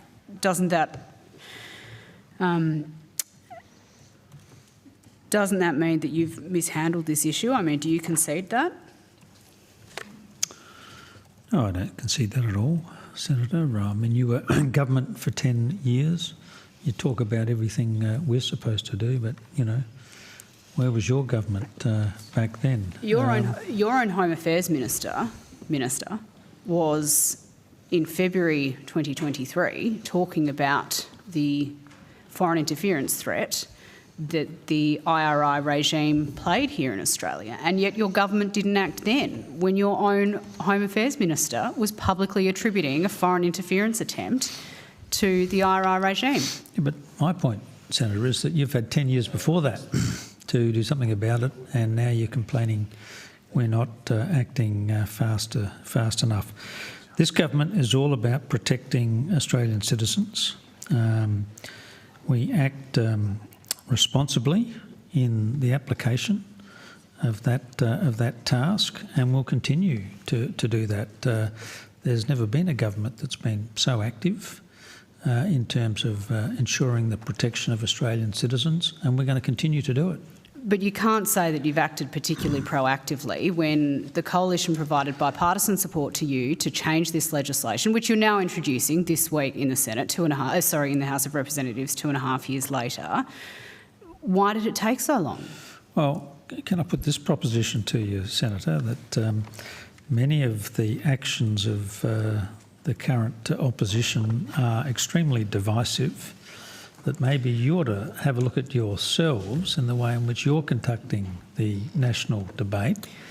Minister, I don't think reflecting the concerns of Australia's Iranian diaspora that the IRGC should be listed as a terrorist organisation when undertaking the Senate inquiry that I did is divisive at all. And you can't say it's divisive either, because in effect your government has now finally agreed to do what the coalition said you should do. What I'm saying, Senator, is that if the coalition adopted a far less divisive approach to all these issues, then the country What's divisive about an approach? Well, let the Minister finish his response. Mm-hmm. Well, what's divisive is what the coalition is doing right now. The internal debate that's going on in the coalition is extremely divisive. Sorry, we're talking about listing the IRGC as a terrorist organisation here, Minister. We're not talking about what may or may not be happening in the coalition party room. I don't think at any point the coalition has conducted itself divisively in relation to the listing of a terrorist organisation. Party room. I'm talking about the debate that's going on in the Australian community, led by what you might call the Sky After Dark crew, is extremely divisive. In relation to the IRGC terrorist organisation It's extremely listing. Divisive in terms of community... Minister, I don't know what you're talking about. Harmony. Don't you? No, I have no idea how what you're talking about is in any way relevant to the listing of the IRGC as a terrorist organisation. Well, look, I've made a number of points, Senator. One of them is you talk the big talk on these things, but you had 10 years to do something about it, and you did nothing You did nothing about it. Here we are. We are acting. We're doing what you say you want to do. But in the meantime, you're conducting this really divisive debate Minister, in the community that isn't adding to community harmony. And I'm just giving you a little bit of free advice, Senator. Don't keep going down this track. Try and think of ways that you can unite the Australian community and not divide it. Minister, with respect, I think that proposing that the IGC should be listed as a terrorist organisation at the start of 2023 is not a divisive thing to do. But in relation to the argument about, when action should have been taken on this, I mean, Minister, you know as well as anybody that the reason that this became front of mind for Australians, and particularly for Australia's Iranian community, and particularly, indeed, Senator Scarr, for women across the world, is because of the Women Life Freedom movement that commenced uprose following the death of Mahsa Amini in police custody. You know that that's why this suddenly became a focus. I'm going to move on to another line of questioning about the hate symbols and other measures legislation that the Parliament passed a couple of years ago. I think we've got the right people at the table. Excellent. I wanted to ask about some reports that were in the Courier Mail in September, and I'm just having a look. I do have the article for tabling if that would assist the committee. This article was written on the 11th of September. And in that report, it is in relation to a man who publicly displayed a Hamas flag, but subsequently wasn't charged under those relevant provisions of the counter-terrorism legislation bill because he said he didn't know it was a Hamas flag. Are you aware of those reports? Oh yes, if I could table it, Chair, that would be useful, I think. Yes, it'd be useful to have a There being copy no of that objections, we'll table the article. document. And what was that, Ms Tudor? You were aware of those reports? Yes. Okay. Do we think that the legislation that the Parliament passed is working as intended in a situation where someone can just say, oh, I didn't know it was a Hamas flag? Senator, I think Mr Moffat might have the figures, but I know that there have been charges laid under those provisions. But not specifically in relation to this instance because the guy pleaded ignorance. And Senator, obviously it is an aspect of the offence, which in this case the judgment was that it was important to have that as an element of the offence in order to not to capture people who were unaware and ignorant of the status of the symbol. Can you say that to me again, Ms Gigi? That it was important that the criminal offences didn't capture people who were unaware. Right, but the Hamas flag is a pretty well recognised symbol. I mean, it seems a little ridiculous that individuals in the community can be waving these things around and then saying, oh, whoops-a-daisy, I had no idea that this was a terrorist symbol. I mean, obviously police consider all the evidence available to them, which there could be other material to indicate that they are aware and contradict that kind of statement. But because of the breadth of the offences and the fact that they apply to unlisted organisations as well, it was quite important that it have an element that captured an individual having awareness of the status of the symbol that they were displaying. But this was an individual who was at a Gaza protest waving around a Hamas flag. I mean, in the circumstances, surely it would have been pretty reasonable to expect that this individual knew what they were doing. I would just note, I mean, with any criminal legislation, we have to get that balance right.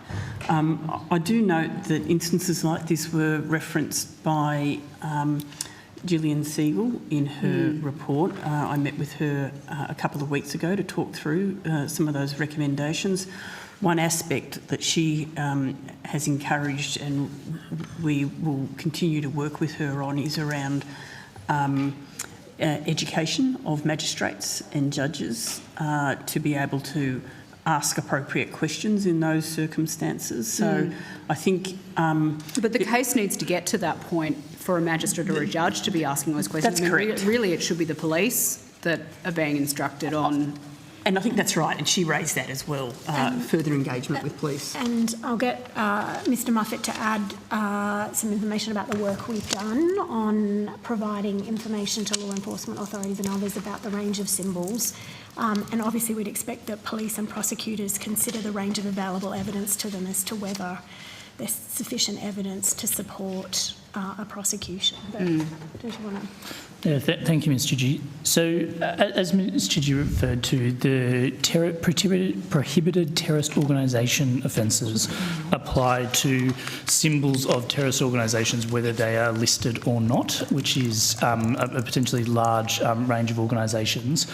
We've been working with the Australian Federal Police, and then in turn they've been working with state and territory counterparts to help educate about some of the most common symbols used by terrorist organisations, to help them identify them at public events, at protests and the like. So really that is trying to sort of uplift that law enforcement capability. But as Ms Chidgey said, ultimately it's the police to determine whether there's enough evidence to get there. So a simple denial of someone's knowledge or denial that they committed a crime is not grounds to not proceed with a charge. It's all of the evidence together and whether they think there's reasonable prospects of getting a prosecution up in that case. Let's take a step back.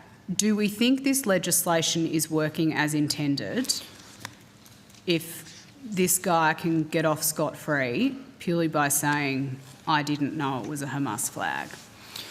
Well, there have, as I mentioned, Senator, been convictions for these provisions, so they have been used successfully in some instances. I'm not denying that they haven't been successfully used in some situations, but they weren't successfully used here. And I don't think it really passes the pub test that a guy like this should be able to get away with it. I mean, we've talked about all the evidence that police should consider. I think if you took away any requirement for knowledge, there just could be unintended consequences because these offences, as we've said, apply to a wide range, including of unlisted organisations. So it could well be that it is very difficult in some instances for people to know. Minister, do you think that this legislation is working as intended?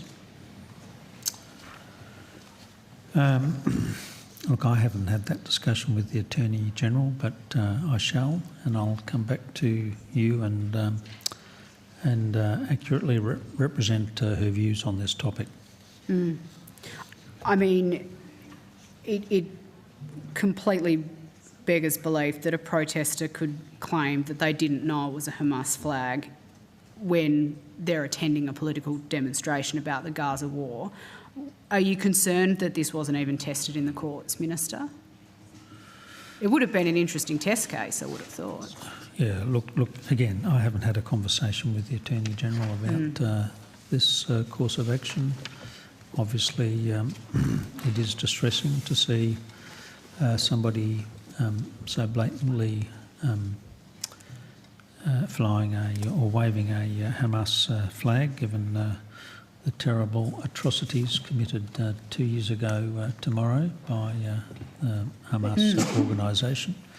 But look, I haven't had a conversation with the attorney, and I'll attempt to do so and come back to you as to her views on these things. Sure.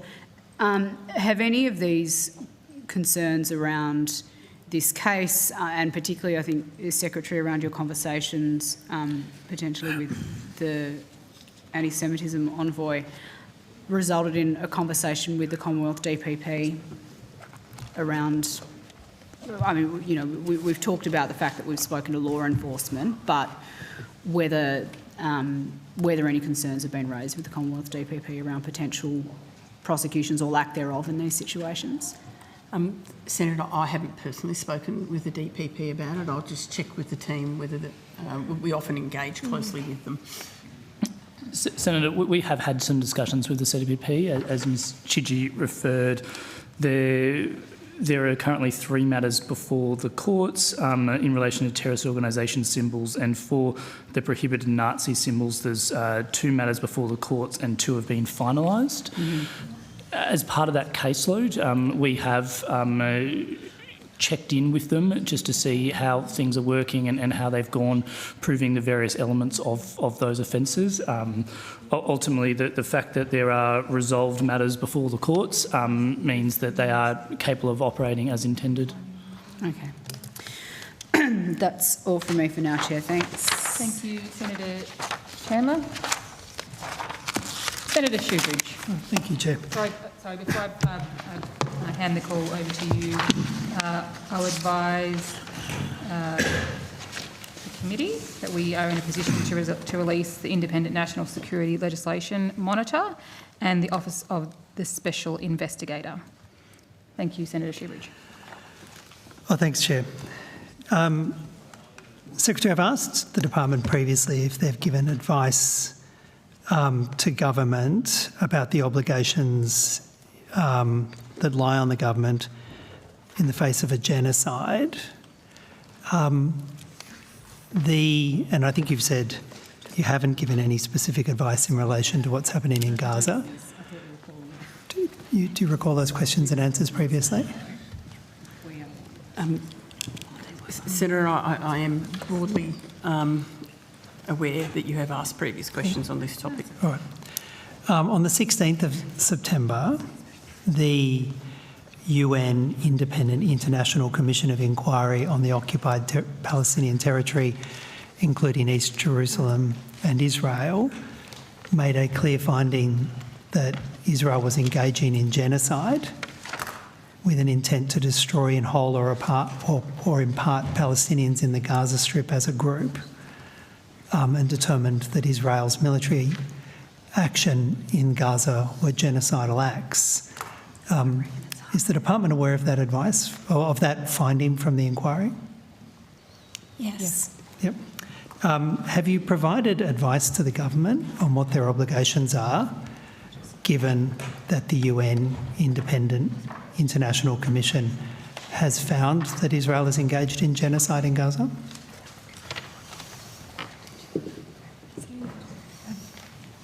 Senator, we've regularly provide information and advice to the government on issues related to the Middle East, and there's the Commission of Inquiry report that you've mentioned is something that we have provided information on to the Attorney's Office.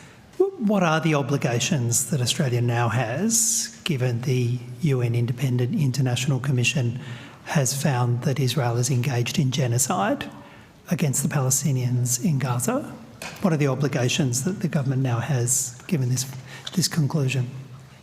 So, Senator, it's probably worth saying that Australia's long-standing position is that the determination of the question of whether the crime of genocide's been committed is a matter for the relevant courts and tribunals, and it's obviously before the International Court of Justice. But you know the obligation that Australia has under the Genocide Convention is not to wait for confirmation that a genocide has happened, although you've got that in this inquiry's report, but to proactively take steps to prevent a genocide. You're aware of that proactive obligation under international law?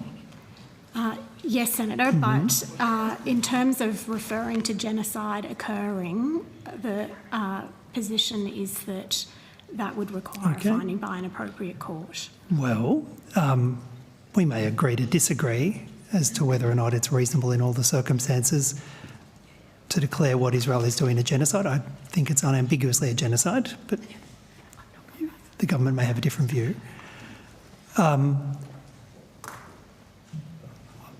ask the question again. What obligations do you see the government now has particularly given there's an obligation to prevent genocide from happening proactively, given the findings of the UN Independent International Commission. Does that put any additional obligations on Australia? So, Senator, I think that's starting to get into asking us to comment on legal advice. Well, have you provided specific advice to the government on what actions it should take in response to the UN Independent International Commission of Inquiry finding that Israel is engaged in a genocide against Palestinians in the Gaza Strip? Have you provided advice to the government on that? I think Ms Sheehan, so we won't discuss the specific content of advice. Ms Sheehan has indicated we've provided advice generally on these issues. Well, I'm asking about it. I'm not asking for the content of the advice. I'm asking whether or not advice has been provided in relation to this report. And I think she advised that we provided information to the Attorney-General on this report. Are you aware if the government has taken any steps to try and proactively prevent a genocide in Gaza? Any additional steps since the Commission handed its report? Has there been anything done in response? So if I could go back to the report that you mentioned as a report by a Commission of Inquiry that was presented to the Human Rights Council during its most recent session in Geneva, and the purpose of preparing that or presenting that report to the Human Rights Council is then to enable the Human Rights Council to have a discussion on the issue as part of its agenda. Yes. But it is also so that member states, and indeed the inquiry expressly says this, it is urging member states of the UN, which includes Australia, to take every possible action to prevent a genocide in Gaza. It expressly says that as well, doesn't it, Ms. Shen? It wasn't just directed to some UN committee, it was directed to member states, and it identified their obligations to act, didn't it? Ms. Sheehan. Yes, and the government, there's numerous statements from various ministers encouraging all parties to the conflict to comply with international law. As Ms Chidgey has mentioned, there's a matter before the International Court of Justice at the moment. Well, I mean, talking about that, one thing Australia could do in response to this finding of Israel engaged in genocide is join the ICJ case.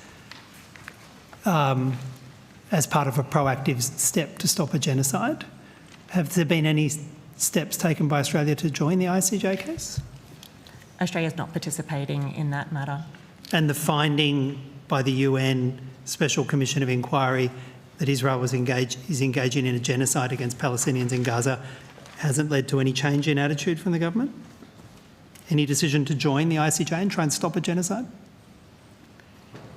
I mean, all I can say is that Australia is not participating in those proceedings. All right. You have advised the government, I'm sure, that the obligation is not to wait until a genocide has happened, but to proactively take steps to prevent a genocide. Have you advised the government, if you're not willing to concede a genocide is happening, have you advised the government about the risks of a genocide and their obligation to act under international law where there's a risk of a genocide? Has that advice been provided to government? Senator, you're getting into the space of us detailing advice that we've provided to government. Minister, has your government done anything to respond to the finding from the UN Independent International Commission of Inquiry on the occupied Palestinian territory, including East Jerusalem and Israel, that Israel is engaged in a genocide in Gaza with the intent to destroy in whole or in part Palestinians in the Gaza Strip as a group? Has your government done anything in response to that conclusion? Senator, I think the Australian government has been very proactive in its approach to the conflict in the Middle East. We, of course, condemned the attack by Hamas 2 years ago tomorrow on innocent Israeli civilians. We've continued to call for the resumption of aid into Gaza. We've most recently made the decision to recognise the Palestinian state. We continue to argue at every forum that we're able to participate in to call for peace in the Middle East, and there's no government that wants a peaceful resolution to what's going on in the Middle East than the Australian government. Minister, my question was in response to this finding from the UN Independent International Commission in the middle of last month that Israel is engaging in a genocide in Gaza directed in whole or in part to destroy Palestinians as a group in the Gaza Strip. Have you done anything in response to that conclusion? Well, there will ultimately be a decision by the International Court of Justice on Israel's obligations under the Genocide Convention. We are a government that supports the rule of law. There is a process going on in this respect, but the thing that Australia can do most as a middle power is to advocate the cause for peace in the Middle East. That's what's ultimately going to solve the issues there, not getting to technical legal issues. Minister, look, I just have to stop you there. A genocide is not a technical legal issue. A genocide is a crime against humanity and an obscene crime against millions of people in Gaza. It's not a technical legal matter. It's an obscene crime against humanity. Do you really want to leave on the record calling it a technical argument? What the Australian government wants to see in the Middle East is a peaceful resolution of the dispute, the existence of two states that live side by side in peace. That is what the Australian government is seeking to do. There are legal processes at play here. They will be finalised in one way or another. But the solution, I know it's not the wish of the Greens to see peace in the Middle East. I know that is an obscene misrepresentation. Us seeking to end a genocide and stop your government providing weapons parts into a genocide in breach of the Genocide Convention is about peace and non-violence. And it's an obscene statement that you're making from a government that's willing to fuel a genocide. Look, I don't think war is peace. I don't think there's been an Australian government in the history of this country that's done more to try and solve the issues in the Middle East by providing a peaceful outcome. That's what the Australian government wants to see, is a peaceful resolution. Two countries, Palestine and Israel, living in peace in the Middle East. That's what we want to see, and I believe that's what most Australians want to see. Trying to take a political advantage out of the terrible circumstances that are going on in the Middle East is an outrage, Senator Shoebridge. Will you take steps? Will your government take steps, Minister, to stop Australians fighting inside the Israeli Defence Force in circumstances where the UN Independent Commission has found that the Israeli Defence Force's actions inside Gaza amount to genocide and the intent to destroy in whole or in part Palestinians in the Gaza Strip? Shoebridge, will you take any action? Senator Shoebridge, if our wish comes to pass, namely that peace comes to the Middle East, that Israel and Palestine resolve their issues, then your point becomes moot. There is no longer any war in the Middle East. There is nothing for soldiers to do, Australian citizens to join military forces.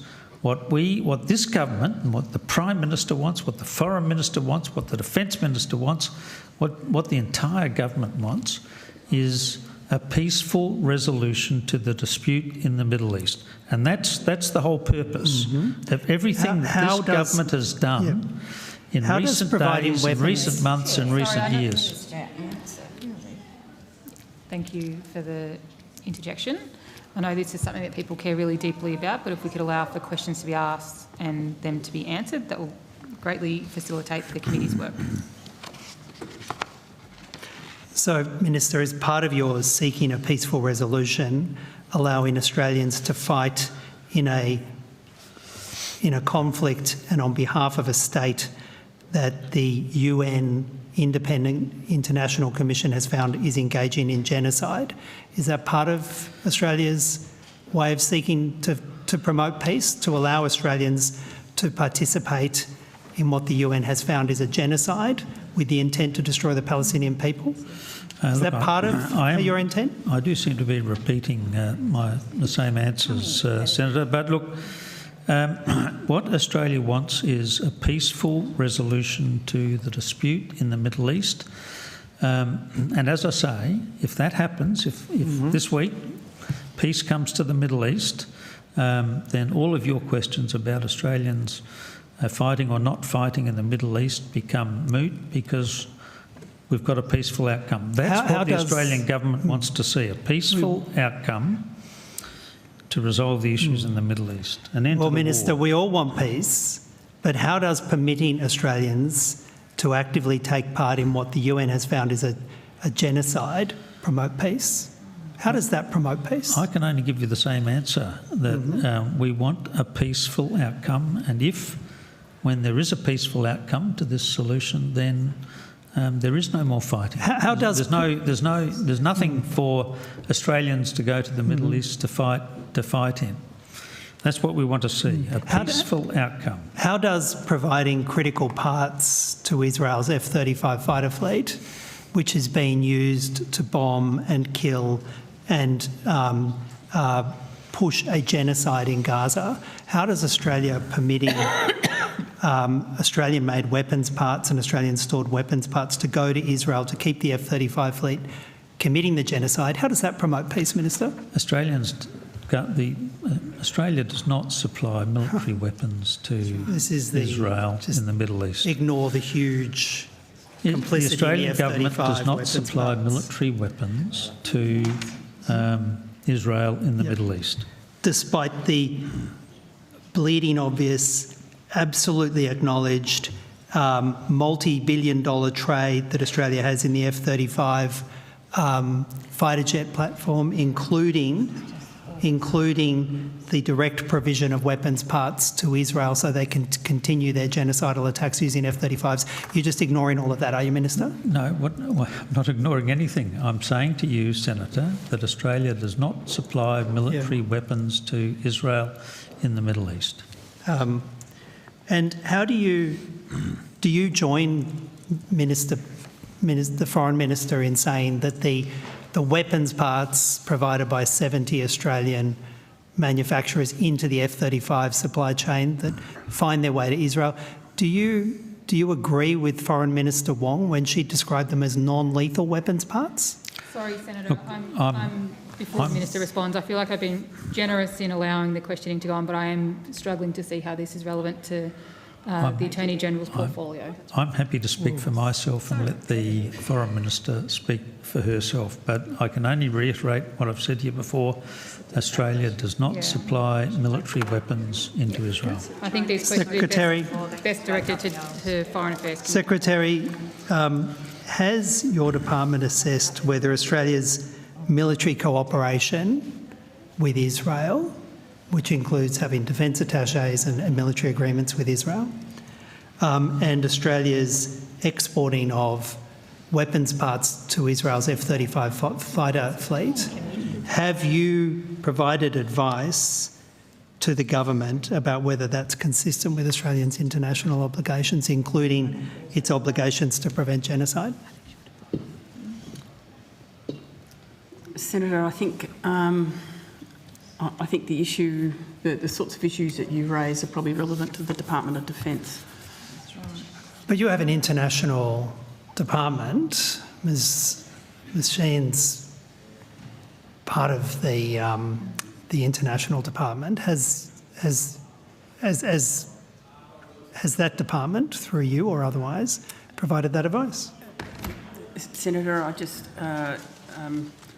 note the comments that have been made by the Minister, that Australia has not supplied weapons to Israel since the conflict began, and any questions about the export control regime are a matter for the Department of Defence. And so you have provided no advice to Defence as to whether or not them continuing to be part of the F-35 supply of weapons parts to Israel is in breach of the Genocide Convention? Senator, I just refer you to the Department of Defence. Their framework requires a range of issues to be considered around foreign policy, national security, regional security and international obligations. Thank you, Senator Shoebridge. Senator Chandler. Oh, sorry, right. got you distracted there. All good. Just give me a moment. Sorry, Chair.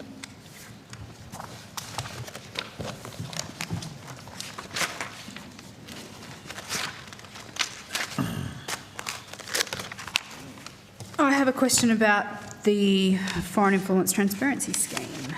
I have a few questions, actually.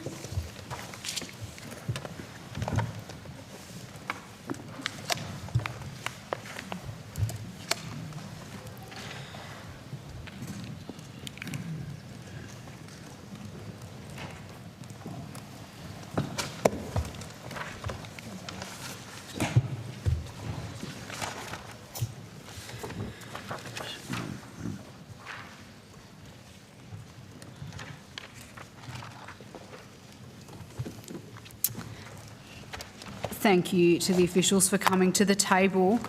Not long ago, Australians were, I think, quite surprised to see Bob Carr and Daniel Andrews travelling to Beijing to support China's military celebrations. We know Dan Andrews was photographed alongside Vladimir Putin, Xi Jinping and many others. Former Premier Bob Carr is subject to transparency obligations under the Foreign Influence Transparency Scheme, I understand. So should Dan Andrews be subject to those same transparency arrangements as a former Premier? Senator, you're asking for our opinion about the scope of the legislation. I don't think that's a matter that we could provide. I think what we would say, Senator, is that generally speaking, under the Act, any person, there are obviously specific requirements for former Cabinet Ministers, but for other individuals, they're required to register if they engage in certain activities, lobbying, communications or disbursement activities on behalf of a foreign principal in Australia for the purpose of influencing a federal political or governmental process. And there's no exemption. Thank you, Ms Chidgey. Secretary, can you confirm whether Bob Carr has registered under the FITS? Or can another official confirm that? We can't. The register is obviously publicly available, Senator, but we don't have that information in front of us right now. Could somebody... We can probably check pretty quickly. That would be useful. I would also like to know whether, if Mr Carr is registered, when he was registered, and in relation to what activities, because I'm assuming that all of this information must be maintained in the register. We'll have to see. We'll see what we can find on the register now, Senator. But sure, yeah.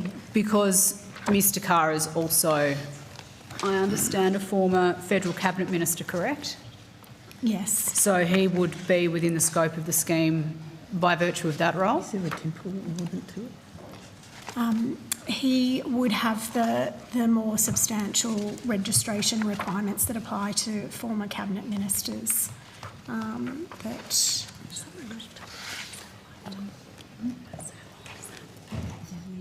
yeah, that's a lifetime obligation.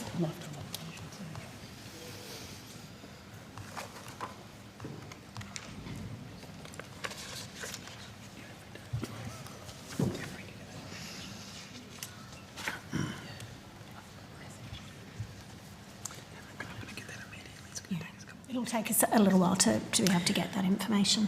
Okay.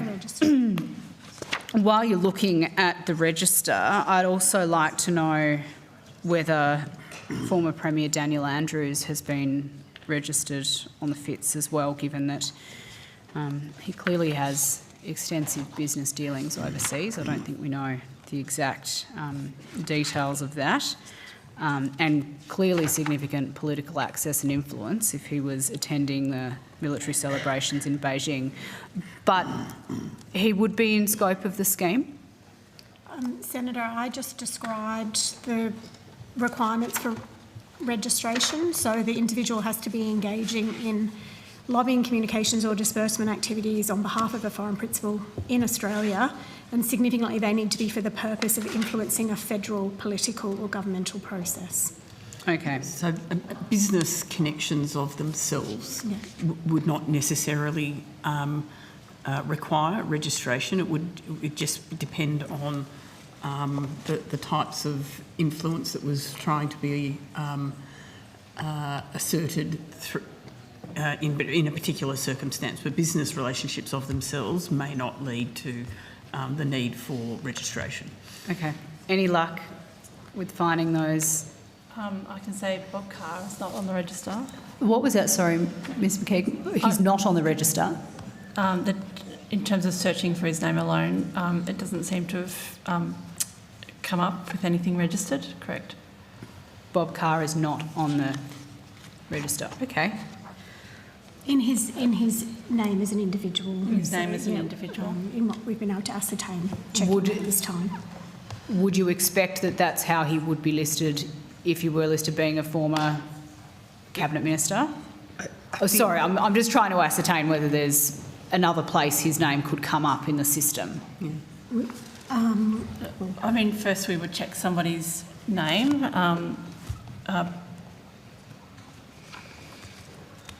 But it would depend. There could be other ways in which that registration could occur. I can take the question on notice if you'd... Well, ideally, I'd like a response here today. I mean, this is a common issue that comes up at Senate estimates. I know it's certainly come up in relation to former coalition members as well at previous points in time. Senator, I do remind you that register is available for you or your office to search at any time.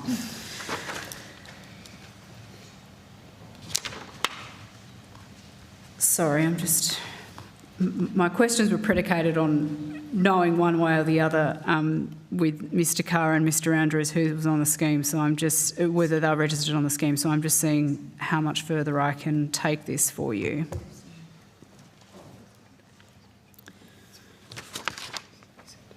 Yeah, I've also got information that Daniel Andrews is also not on the register, but again, as Mr Giz said, it really goes to whether or not those requirements for registration are met in that general sense. Okay.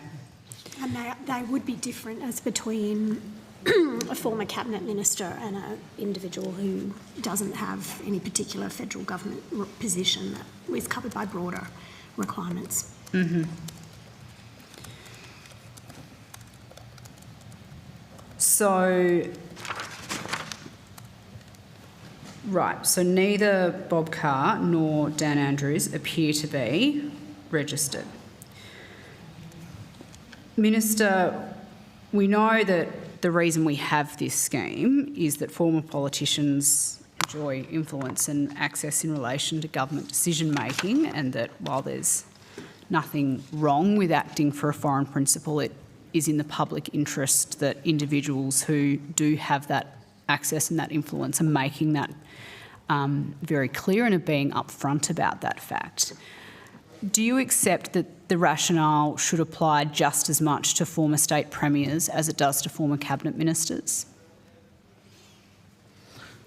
Look, I don't really know enough about the business activities of either Mr Andrews, who's obviously the target of your question, or for that matter Mr Carr. You're the Trade Minister in another Estimates Committee, aren't you, I am. Senator Farrell? Yes.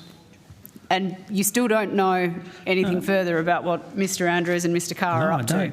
No, I don't. No, I don't know what. Perhaps if they were on the fits, you'd have more of an idea about what they're doing. Well, my recollection is that you drafted this legislation. Is that right? Is that the draft? I don't think I did it personally. No. But wasn't it? No, okay. No. It was? Yes. Yeah, okay. Okay, you drafted the well, your former government drafted the legislation, so if there's any particular perceived omissions from the legislation, then we know who to blame. But look, if I knew more about their business activities, I think I could give you an answer to that question, but I don't. And in the absence of that information, I'm reluctant to sort of hypothesise on, you know, what laws should or should not apply to former premiers.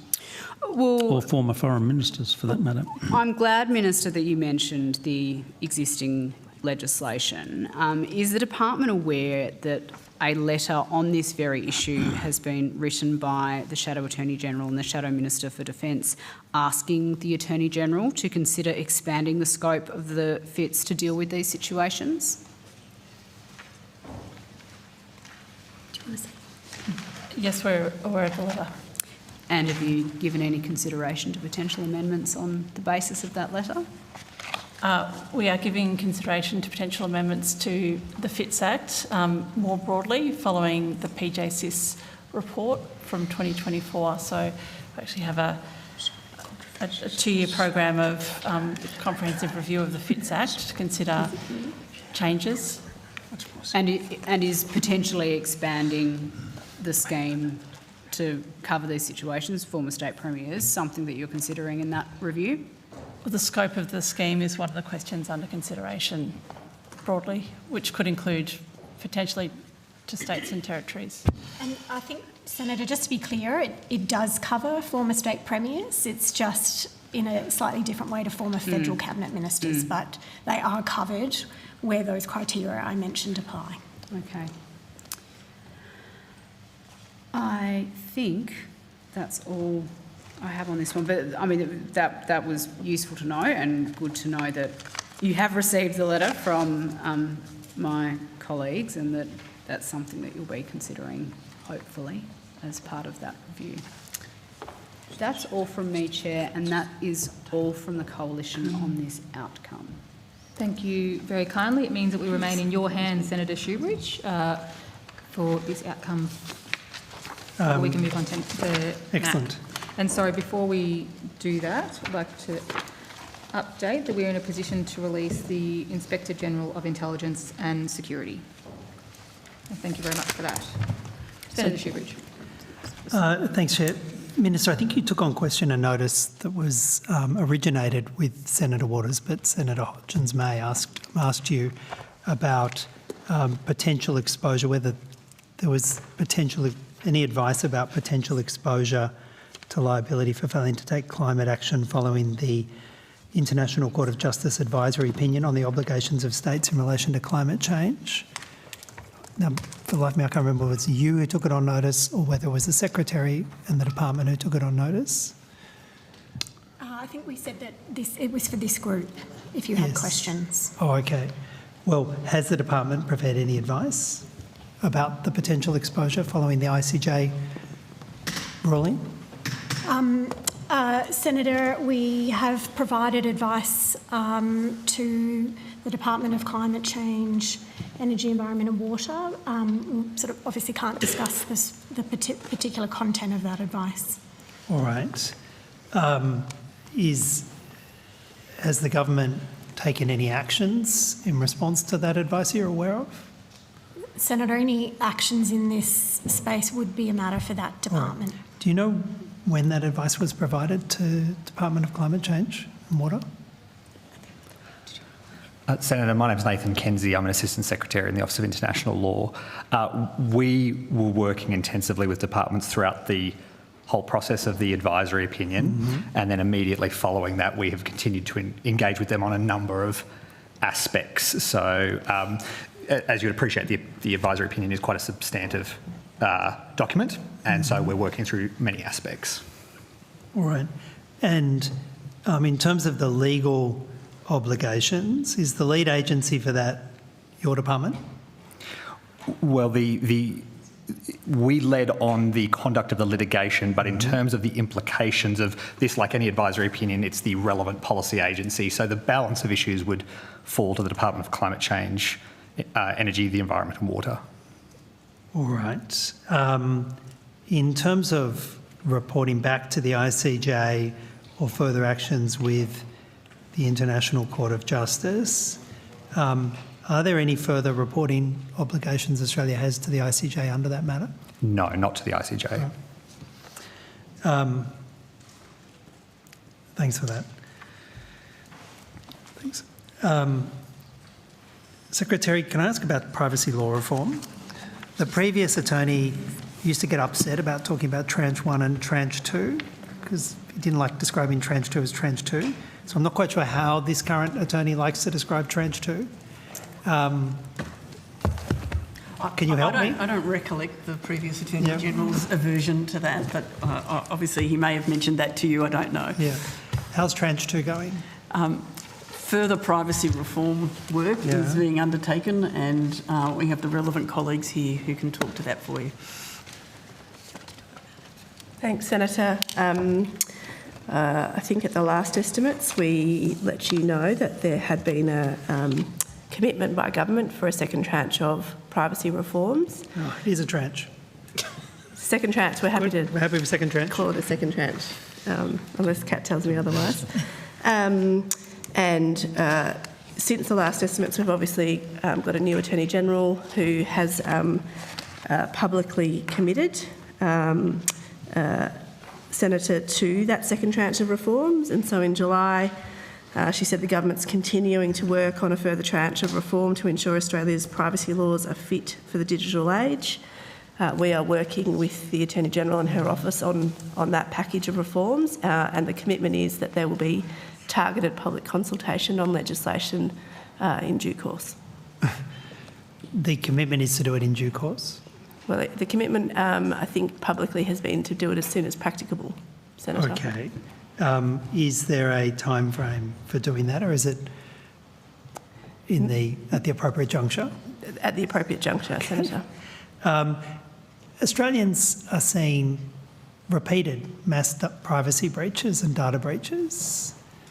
And so every day and month that this government delays putting in privacy protections is seeing Australians getting harmed because of privacy breaches. Secretary, is there a degree of urgency here? This is an important area, and this department over the last several years has done an enormous amount of work and working closely with the OAIC and the Privacy Commissioner, and the current Privacy Commissioner I think has played an incredibly important and strong role.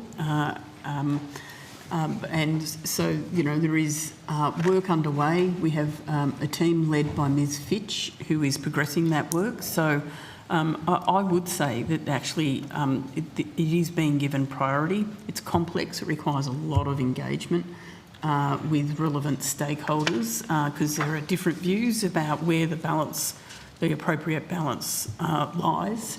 And so we recognise the importance of this. But you see, Secretary, people who want to see kids' privacy protected or don't want to see all of their Facebook posts and Instagram posts fed into Meta's large language model, or are sick and tired of seeing their personal information accessed through the latest data breach, they're not really interested in how much work is going on inside the department.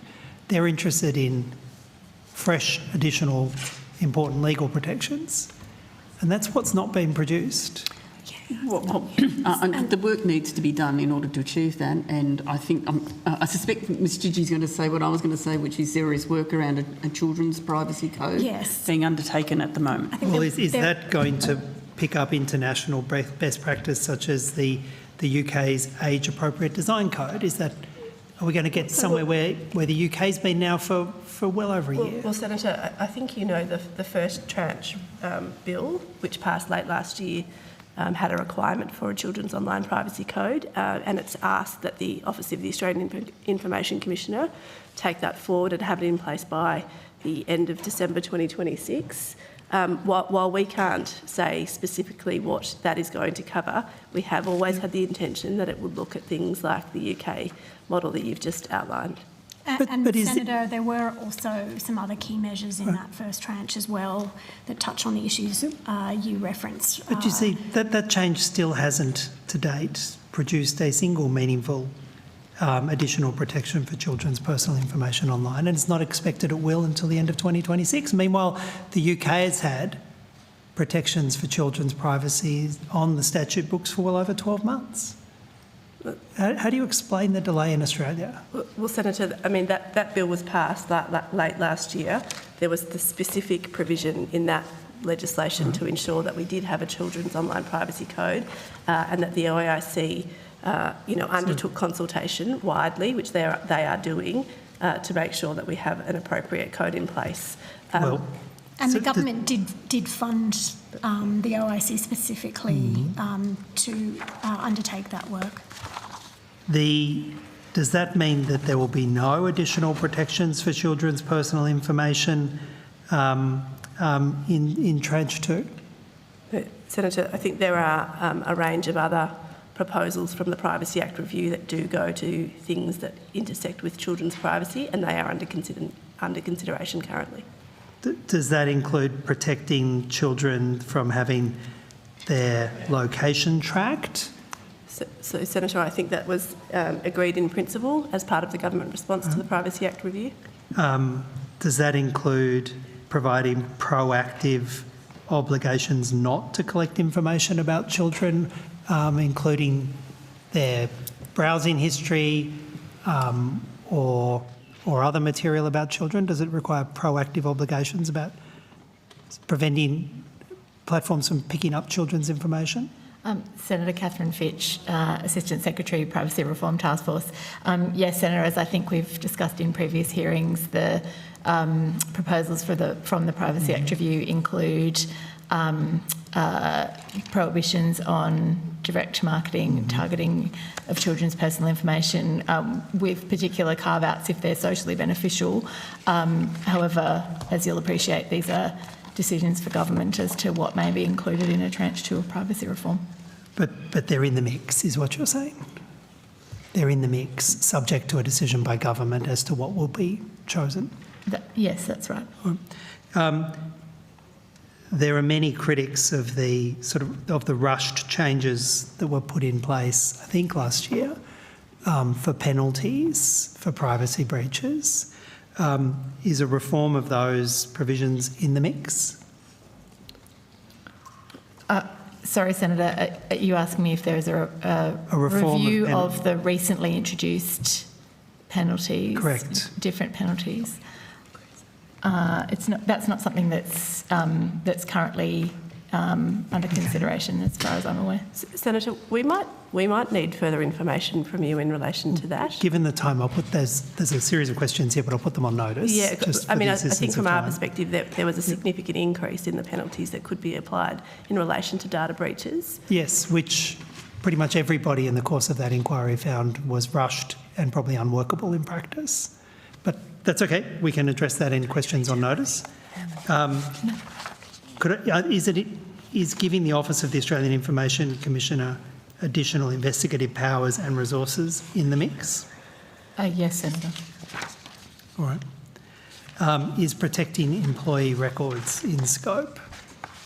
So again, Senator, I think that was a recommendation from the Privacy Act review that was agreed in principle. So anything that's in that bucket is potentially in scope of the second tranche of reforms.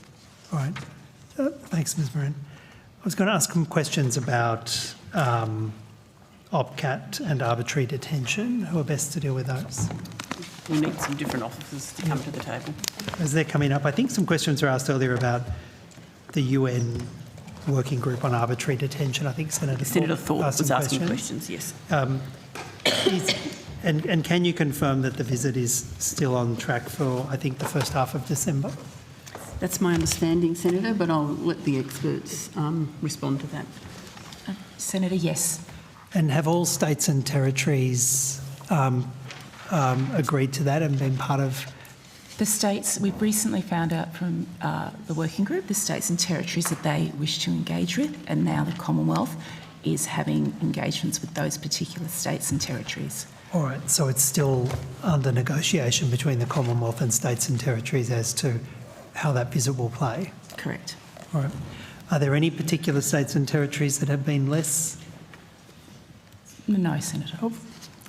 Previously, New South Wales prohibited access to some facilities. Has there been any advance from New South Wales since then? As I said earlier today, Senator, we are having ongoing engagements with the states and territories to identify parameters of the visit, and then we will engage further with the working group. Queensland said one of the reasons it couldn't provide access, I think, to mental health detention facilities was because of a legislative prohibition. Has that been resolved? Yeah, that's my understanding. They did subsequently pass legislation to avoid a repeat of that in the future. We can take that on notice to confirm it, but that's my very strong recollection. In August of this year, the Australian National Preventative Mechanism made a submission to the draft national report on the 4th Universal Periodic Review. It's quite a mouthful, but that sets the scene, stating the draft national report currently provides an incomplete picture of the current stalled, incomplete state of OPCAT implementation in Australia, and went on to raise concerns about appropriate resourcing and empowering of NPMs across the country. Were you aware of that submission from the Australian NPM? Yes, Senator. Yep. What's been done in response to it? Senator, I should introduce myself. I'm Aisha Nawaz. I'm the Assistant Secretary of the Human Rights Branch. Senator, the submission provided by the National NPM was provided as part of our broad consultation process, which we undertook as part of our preparations for the Universal Periodic Review process. Through that process, we've taken on a range of feedback received. We received 45 submissions through our public consultation process, and there were also a range of submissions provided by the Australian Human Rights Commission, the Human Rights Law Centre, and then also the submission that you referred to. We've reflected a range of the feedback we've received in a draft national report, which is what Australia's obligation is to provide as part of the Universal Periodic Review process. That national report is under government consideration. It's in the approval process now. Is it true that Australia's 3 most populous states, Queensland, Victoria and New South Wales, have not nominated members for the Australian NPM? Senator, at this stage, Queensland, New South Wales and Victoria have not yet nominated NPMs, but they do have existing oversight bodies that could undertake those functions, but you are correct. Yep. Secretary, this has now been years and years and years of Australia failing to meet its obligations under the optional protocol for torture. When will there be efforts made to compel states to meet the obligations to prevent torture in accordance with our international obligations?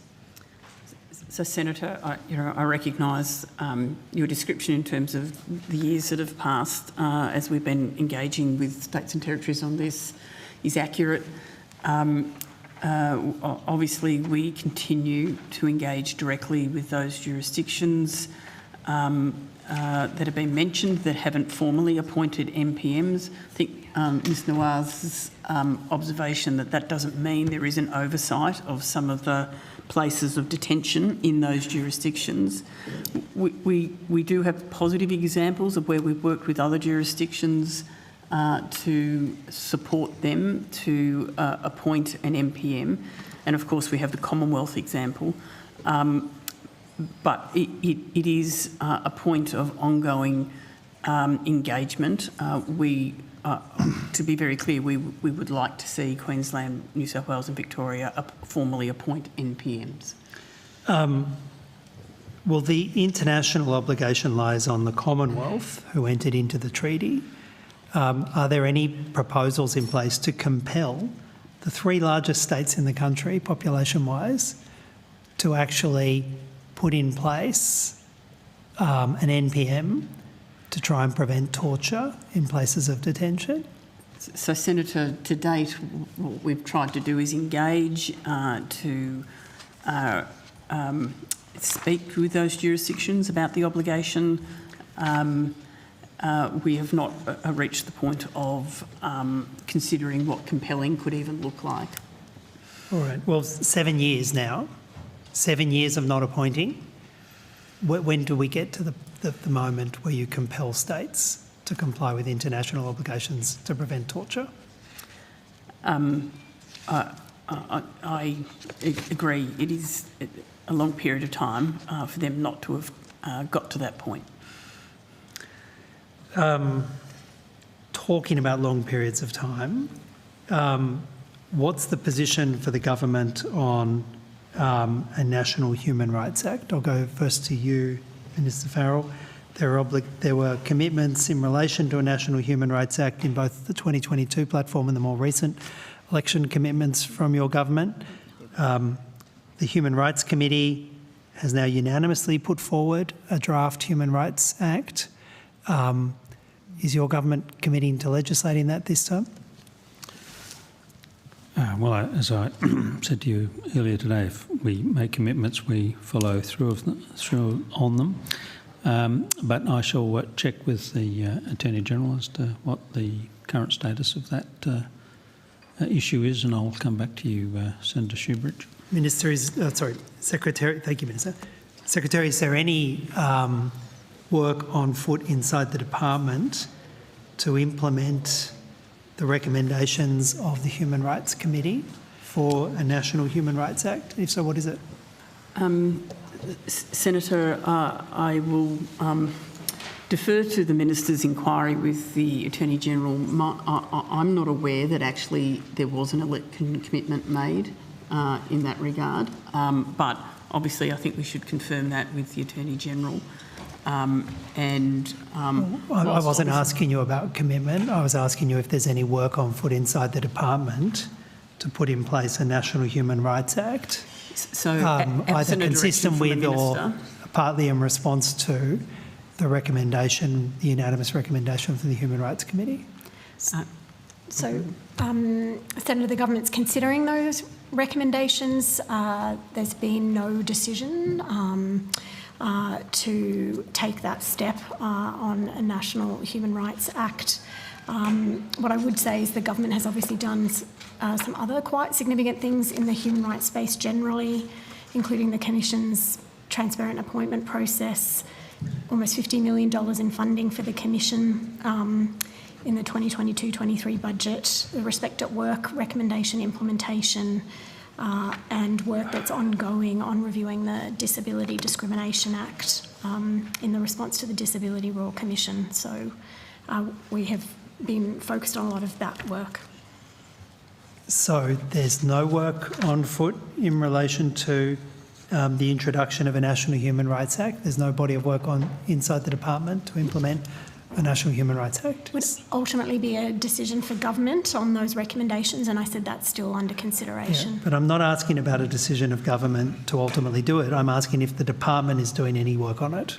Well, we wouldn't undertake that work unless government gave us that direction. If the answer is no, it's so much quicker just to say no. Like, it's so much quicker just to say no. I mean, Senator, we're supporting government on considering the recommendations, but we're not undertaking work on a Human Rights Act. There we are. Can I ask, in relation to the whistleblower ombudsman proposal that was announced by the AG, I think about a month ago, which stakeholders said, don't put in place a whistleblower commission, but do have a whistleblower ombudsman? Which stakeholders gave you that recommendation or support? So, Senator, obviously there was extensive consultation around whistleblower protections. There was interest in a dedicated place where people could go to seek guidance and advice. I'll just check if there's anything that Ms Chidgey or others want to add to that. And I'll go to colleagues as well, but I'd say, Senator, what the whistleblower ombudsman is designed to deliver is very much that function that stakeholders were seeking, about having an independent statutory authority who could investigate and support the whistleblowing process. In terms of including that role within the Ombudsman, obviously that has some significant efficiencies in terms of not creating entirely new statutory agencies with all the other overheads that requires. But this model of the whistleblower ombudsman very much responds to the kinds of functions that stakeholders had sought. Well, you see, the media release says the whistleblower ombudsman would provide strong oversight of the PID Act to ensure disclosures are being made and responded to appropriately. The Ombudsman would also have new dispute resolution functions and the power to investigate reprisals. Is it intended that there be additional functions in for the whistleblower ombudsman? So what's what I've just read on the record? Yes, Senator. There are a range of functions that the whistleblower ombudsman would have. The whistleblower ombudsman would provide general advice and information to whistleblowers and Commonwealth agencies about the operation of the PID Act. They would investigate complaints about the handling of disclosures, the performance of duties under the Act, and failures to protect whistleblowers against reprisals. They would receive disclosures and, where appropriate, investigate those disclosures. They would oversee agency compliance with the PID Act.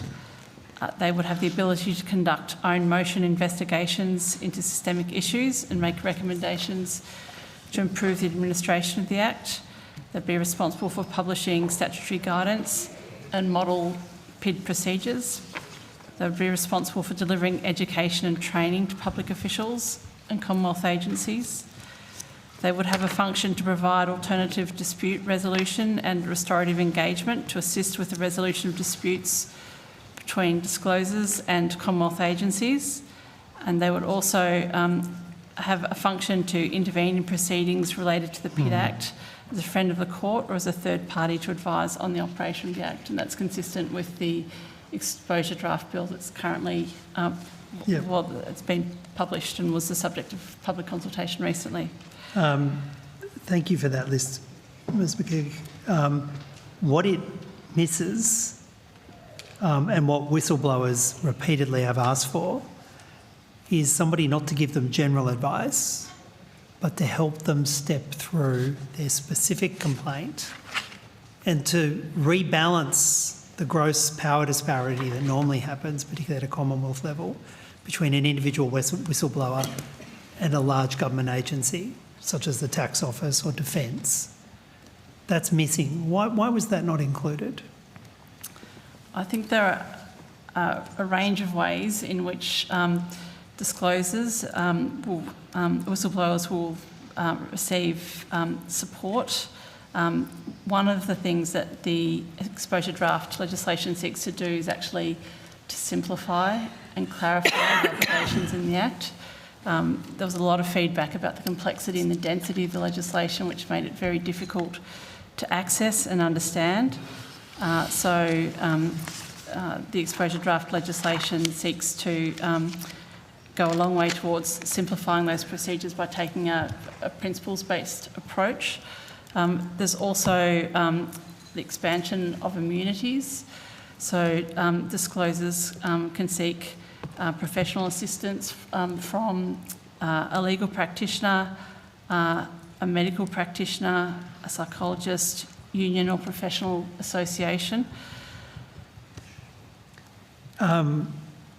Yes, but I go back to the key point, which is whistleblowers were asking for a whistleblower authority that would help them with their individual complaints and help them step through that. Why is that not part of the reforms? I think there's a concern that there can be inherent conflicts of interest in trying to co-locate what is a general scrutiny and oversight function of the Commonwealth Ombudsman with support that would be more advocacy focused and individually tailored. And so were aware that that was a function that was proposed under the Whistleblower Protection Authority bill. The concern was that would create these conflicts of interest, and so the model that's been proposed is one that doesn't involve that function within the Commonwealth Ombudsman. All right. Well, Chair, I just note the time. I'll put the rest on notice. I appreciate you facilitating the committee's work this evening. That means that we're in a position to Chair, finish. Can I just respond to one of the earlier questions from Senator Shoebridge? The government this is on the Human Rights Act. The government is considering the recommendations in the PJC Human Rights Report and will respond in due course. I'm not aware that the government actually made a commitment to introducing an Australian Rights Act. Thank you, Minister. We have concluded questions. You'll be getting some questions on notice from senators who have facilitated us being able to wrap up now. So thank you very much for your time throughout today. Appreciate it. We will take a short suspension while we welcome the National Anti-Corruption Commission.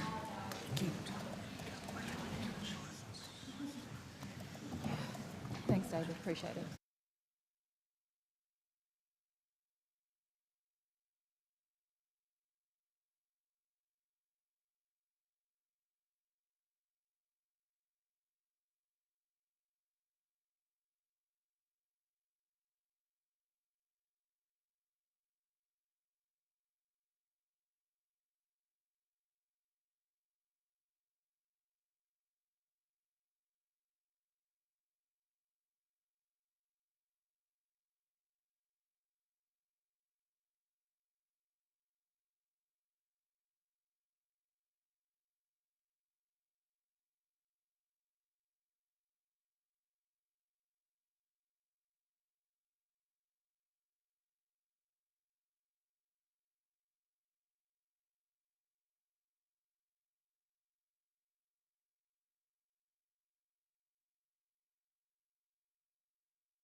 Resume proceedings and resume with the National Anti-Corruption Commission. I believe we have an opening statement and I'm wondering for the purposes of time for the committee if we could table that opening statement. Yes, that would be fine. Thank you very much for that indulgence, and we'll proceed directly to questions, and I'll go to Senator Shoebridge.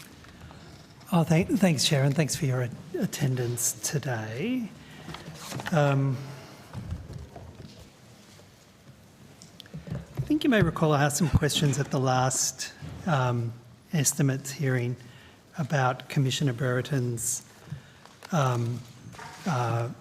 duties, functions and obligations with the ADF, Australian Defence Force. Do you remember that, Mr Reid?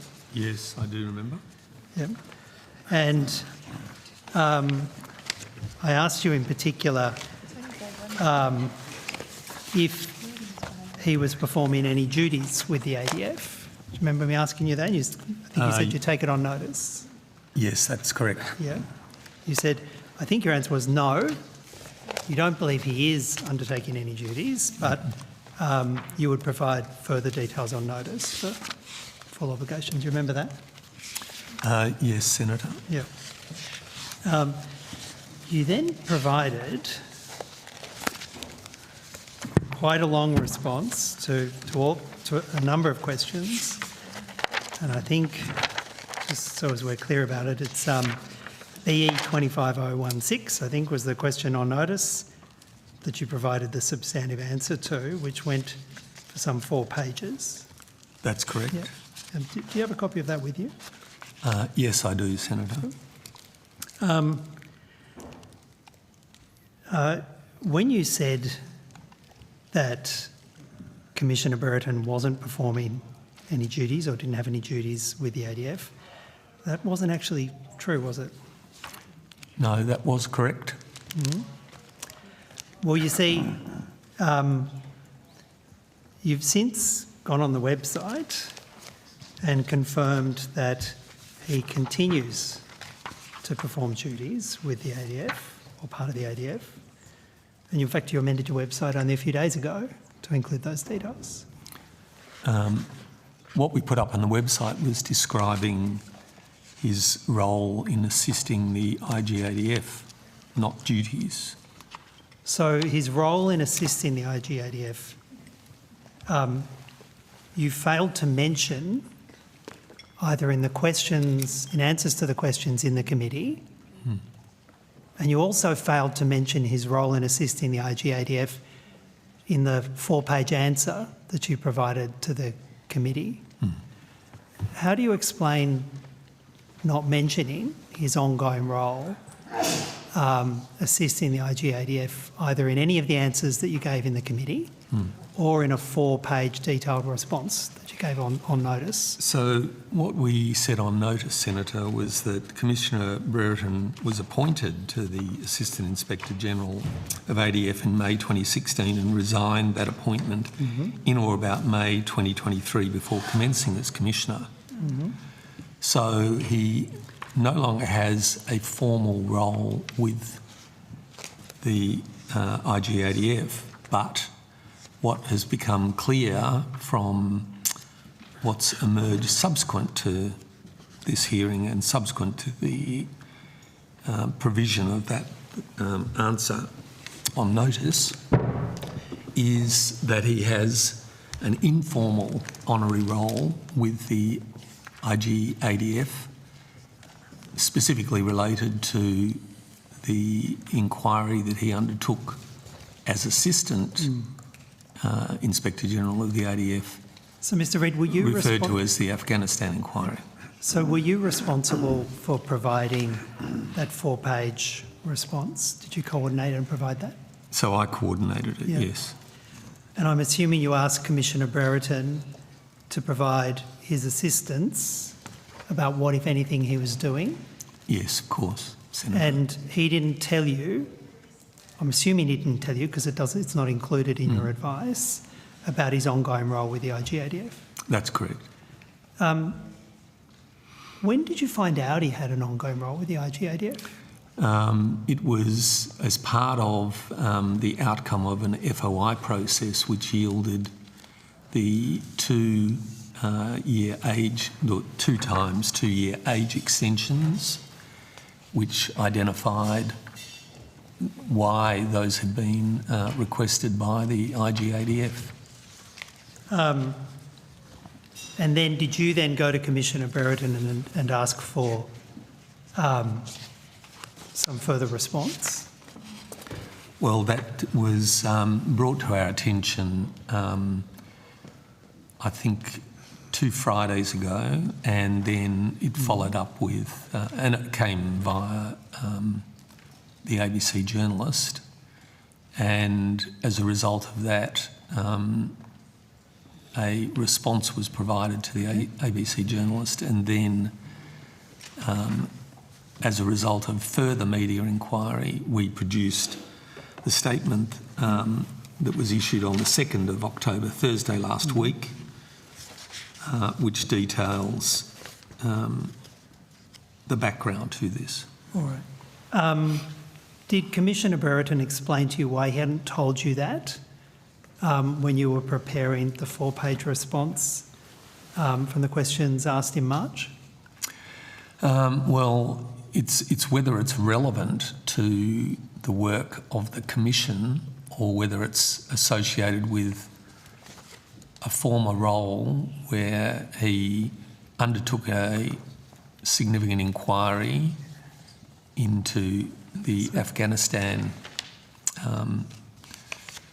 matters in relation to defence, and in effect it's something that is not, and he doesn't discuss publicly. But he just failed to tell you that he had ongoing, I say duties, if you don't describe them as duties, function, role with the IGADF? Well, providing advice on a needs basis to the IGADF about a specific inquiry that he has unique expertise and experience in, and clearly the IGADF is dependent at this point in time on his knowledge of that matter. You see, that was directly relevant to the series of questions you were asked and directly relevant to the answers you gave, but wasn't provided to the Parliament. And I don't blame you for that, Mr Reid. I'll be quite clear. I blame Commissioner Brereton. Did he ever provide an explanation to you about why he hadn't told you? Because it's not work that's related to the work of the Commission and in effect predated his appointment to this role. The very questions were about any work he had, either in his capacity as a Major General or with the ADF. The whole reason he got the extension as a Major General was so he could do this work. You accept that? Well, provide the advice on a needs basis in an honorary role. That's work. Providing advice is work, Mr Reid. Well, each of us will have different words to describe this. Well, it's work. You're not denying it's work. It doesn't occur during the hours that he works for the Commission. How do you know? Well, he didn't even tell you he was doing it. He's advised me that. Since? Yes. So he it's provided outside of hours that he's associated with the Was that his explanation Commission. to you, that the reason he didn't tell you about it when you were under an obligation to provide accurate advice to the Parliament was because he didn't think it was relevant? Well, it's because it's not something that he talks about outside of the particular bounds of where he's providing that advice. It was a sensitive investigation. It doesn't impact on his work at the Commission. Well, this is and there's no conflict in relation to his work at the Commission in relation to providing that advice to the IGADF. This is what the Inspector General said in seeking the extension. In the current circumstances, the gap, which is about work for the special investigator, cannot be met because of Major General Brereton's unique and extensive experience dealing with the specific inquiry subject matter and his specialist expertise. The continued service of Major General Brereton is essential to ensuring IGADF can continue to provide high-level support to the Minister's defence and external government agencies. Do you remember that? Well, that's listed here in the minute associated with that second extension. Being part of providing high-level support to ministers, defence and external government agencies is a significant thing, isn't it? Well, it's... Providing high-level support to ministers, defence and external government agencies. Senator, he's providing advice to the IGADD. Which they are in turn providing to ministers, defence and external government agencies. That is a significant body of work, Mr Reid. Not something you should forget when you're answering questions in response to parliamentary oversight. Well, you know, at that point in time, when that response, when the question was asked and when the response was provided, I was unaware. Yes, because the Commissioner put you in that situation by not telling you. And again, I don't put the fault at your feet, Mr Reid. I put the fault at the feet of the Commissioner of the National Anti-Corruption Commission, who wasn't being transparent with you and giving you the material you needed to fulfil your functions in responding to the committee. That's what happened, isn't it? Commissioner Brereton put you in this spot. Well, he certainly had not told me about this before it became clear what the extensions, age extensions were associated with. And as a result, you provided incomplete, and again, I'm not holding you responsible for this, but incomplete and misleading advice to this committee by saying he's not undertaking any duties and he's not doing any work or functions associated with being a Major General, and that wasn't true. Well, he's an inactive member of the ADF Reserve and helping to provide high-level advice and to ministers, on a needs basis, irregularly, he provides advice upon request from the IGADF. But he didn't tell you. That's correct. And as a result of that, your answers to this committee and the Parliament and the Australian public were incomplete and misleading. You don't think that's a problem, Mr Reid? If I was in your shoes, I would feel embarrassed by what the Commissioner had made me do. Look, luckily you're not in my shoes. Oh, indeed. So, indeed. But I can understand the nature of his involvement with that investigation, the nature of the sensitivities around that investigation, that he doesn't speak about the sensitive elements of that, and it's not common practice. Nobody was asking him to disclose sensitive elements of his advice.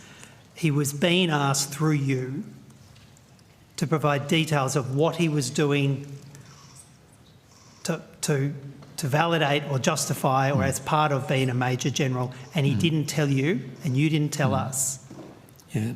That was a significant... And I'm on the record saying here that these were not duties, so there was nothing wrong with what was provided in relation to that particular question. There were a series of questions put to you about what, if anything, he was doing as a Major General. Are you saying none of those questions covered his work as a Major General for the IGADF providing consultancy advice? Is that seriously your position?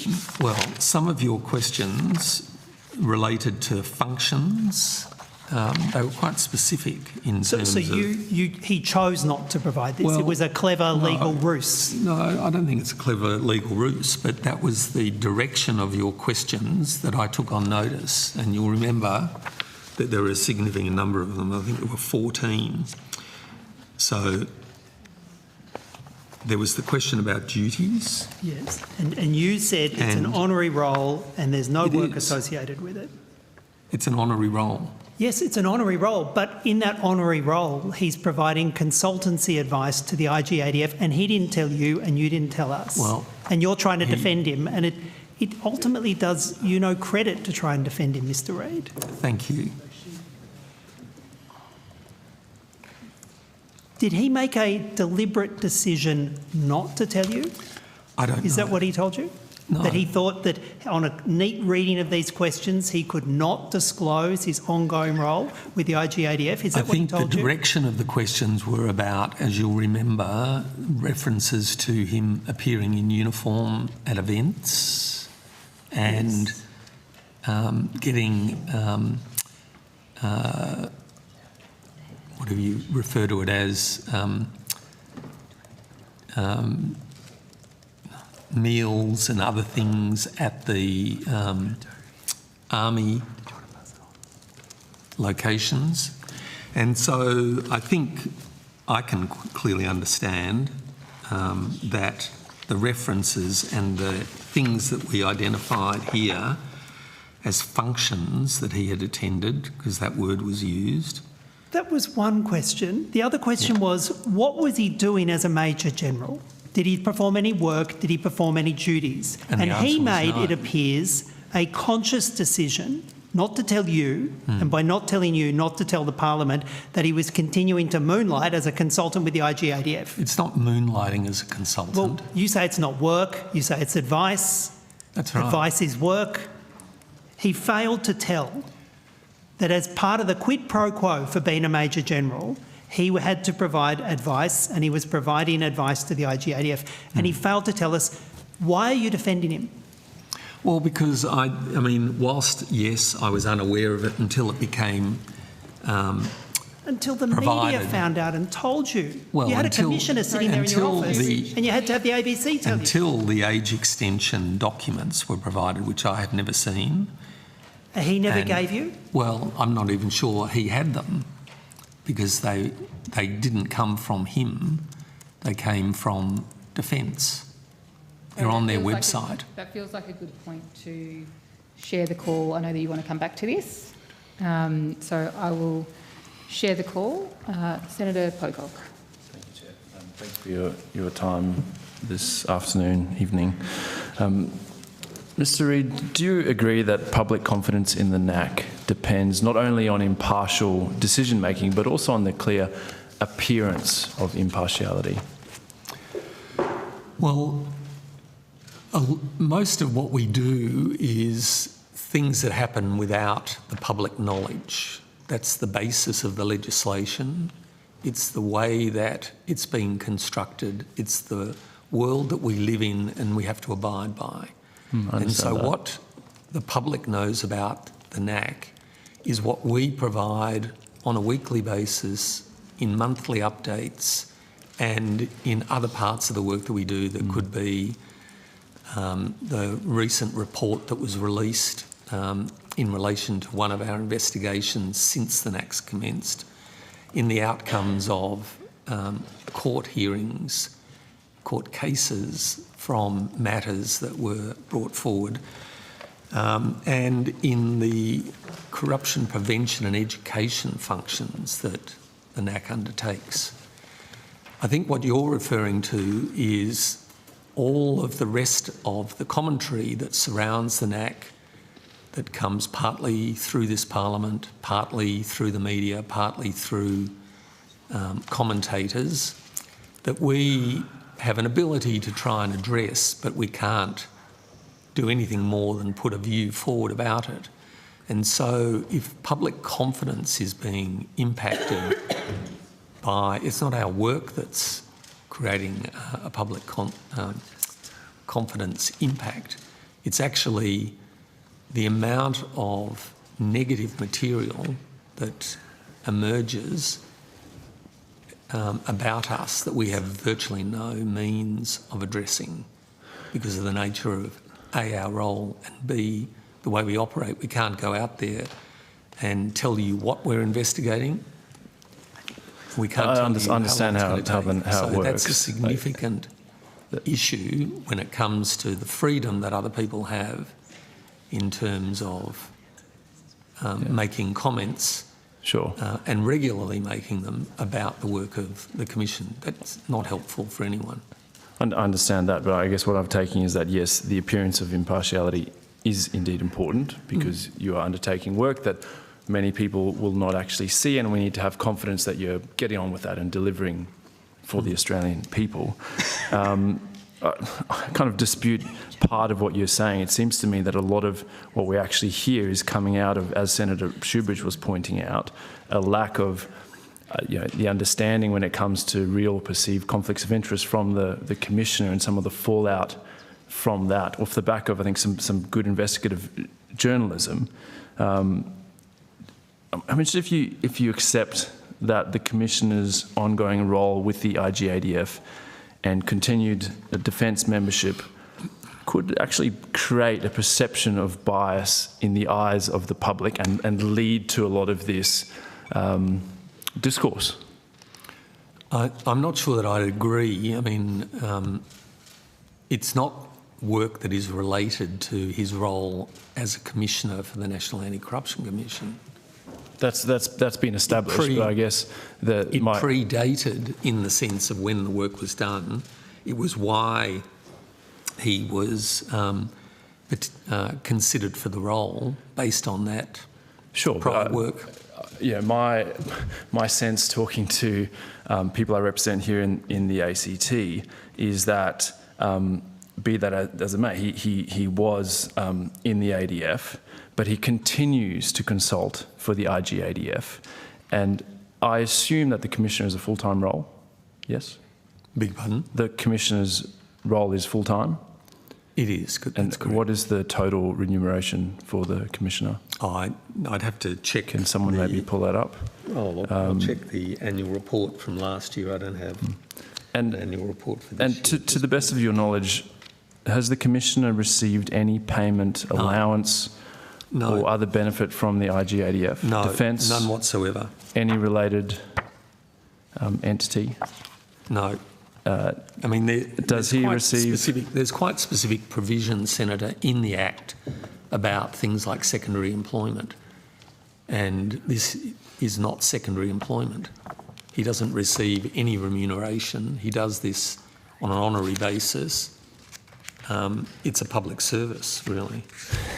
You'd hope that the Commissioner of the NAC would focus on that as their public service rather than engaging in other stuff as good, as well-meaning as it is, that actually brings into question some of the, I guess, concerns about perceived conflicts of interest. And as to your statement that no other payment or allowance or benefit has been received from IGADF Defence or a related entity since commencing as NAC Commissioner, have you confirmed this personally with the Commissioner? That's correct. Okay. And so just for the record, Senator, the annual remuneration for the Commissioner as a NAC statutory office holder is $803,440. Sounds like a full-time job. Per year? Yeah, it is a full-time job. It's extraordinary. When did you confirm that with the Commissioner? Prior to these hearings today. This morning? Yes. Well, during the lead up to this hearing today, so it was probably late morning. I'm interested in your argument that, well, it's outside of hours. I'm just wondering if that holds any water. I can just imagine, any other public servant engaging in activity that raised a potential or perceived conflict of interest, saying, "Don't worry, mate, it's not on the clock. I'm doing this in the evenings." Where is the conflict in relation to this particular matter when it's not related to the business of the NAC? It's related does the NAC investigate experience, unique experience that he has from a former role that he resigned from before taking up the role with the NAC. He has an expertise that probably nobody else could match in terms of understanding of that particular inquiry, the Afghanistan inquiry. He's consulted about that particular matter. He is not on the payroll as a consultant. I think everybody here and you're suggesting that that is secondary employment. It's not secondary employment. So I'm not really sure. Okay. And so just so I'm very clear, your contention is that this raises absolutely no concern. Well, it doesn't raise a concern to the day-to-day operations of the Commission, where there are going to be interactions, and these were identified in his declaration of interest to the former Attorney-General in August 2023. Sure. Is that there are units and areas of defence, including IGADF, which was named in that correspondence, which has been tabled here, that he will then recuse himself from if those matters come forward, from those areas, those units. So, but like, why on earth do we allow a commissioner who's on $800,000 a year to engage in things which potentially mean that we're going to have to get someone else to do the job that he's been paid so much? It's you've got to understand, Mr. Reid, this is bonkers if you're out there in the public, and it's hugely frustrating because we see these perceived conflicts of interest. And there's a real question about how they're being managed. And I want to bring you to the NAC Guide for Public Officials on Conflict of Interest. Mm-hmm.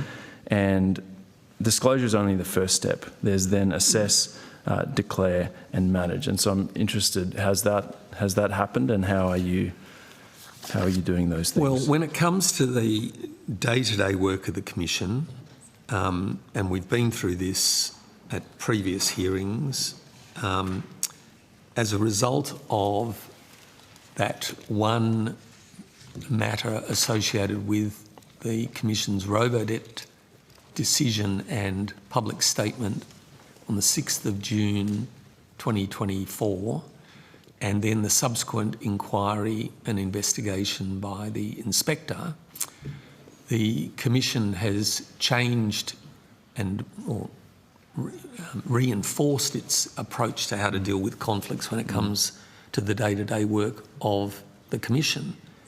And that's on the public record. The main area where this occurs is in the referral and assessment process that comes to the Commission. And it's when decisions are made about which matters to consider investigating, which matters are not investigated by the Commission or jointly or referred back to other agencies. And that's where it's incredibly important that we have a set of terms of reference for that NAC senior assessment panel that meets on a regular basis in terms of declaring conflicts of interest. And that was the issue that was the nub of, from my reading of the inspector's report, the Office of Misconduct that was publicly produced on the 30th of October. And so last year. Has the inspector been involved in this further sort of assessment or management of the potential conflict of interest going forward with IGADF? The inspector has been in contact with us, and we've responded to her with the details. What was the inspector's concerns? Well, the inspector had seen the media reports and wanted to know more about it, so we provided information to the inspector. I think that's a matter for the inspector to talk about. We'll ask. And just in terms of, you said this is all sort of out of hours, how do you know? So it's described by the IGADF itself as not regular or structured, and is infrequent and always through contact by them to the Commissioner. Sure. Has the Commissioner taken any days of leave to engage in defence activities? We're on, in that answer to the question on notice, it was identified that he took 2 days since then leave. Since then, I'm not aware that any leave's been taken. Okay. Maybe just on notice, if you can if you can have a look at that, and if you could also table your response to the inspector. We'll ask the inspector some further questions. Well, I think we can take that on notice, but I think it's something that you'll need to discuss with the commission, you don't have it here? with the inspector. You don't have it here to table? I don't have it to table. It's not, I don't think, appropriate for me to table that, but I'm happy for you to discuss that with the inspector. Okay. I'll take it on notice. There's no issue with me taking that on notice. So just to be clear, you don't. It's not in your possession here. It's not something that I'm prepared to provide, even if I had it on my person. Well, so are you claiming public interest immunity? Well, I'm just saying I've taken it on notice that I will consider the matter. My understanding of the Senate standing orders is that if you have it in your possession, you either table it or you claim PII through the minister and give a reason as to why it would be detrimental. We should consider whether or not we just need to Yeah, okay. Perhaps my colleague Rebecca Omar might pick up on that point. Yes, thank you, Senator. Rebecca Omar, General Manager Legal. We would like the opportunity to consider our response to the inspector and whether or not it is appropriate for us to consider making a PII claim through the Minister. So they can do that. Okay, thank you. And just I'm last questions because I know I'm up on time. I'll wait for the next one. Has the Commissioner disclosed any other roles or potential conflicts of interest? Roles, duties, functions, work, activity. Anything? Not that I'm aware of. Thank you for your assistance, Senator. Okay. And moonlighting. I guess going back to my question earlier about, the rest of the public service, like what do you say to other public servants who kind of look at the Commissioner of the NAC, our National Anti-Corruption Commission, who doesn't seem to be able to manage a conflict of interest, yet we put a lot of responsibility on other public servants to do that? I don't think that that's correct, that statement. I think that there's the one example that the inspector investigated and reported on, and since that time, since the changes made to the the NAC Senior Assessment Panel Terms of Reference on the 11th of November, we have been meticulous in recording any conflicts associated with any matter that's been considered. Sure. Thank you, Senator Pocock. Thank you, Chair, and thank you all for appearing today. Mr. Reid, why is Mr. Burton not here?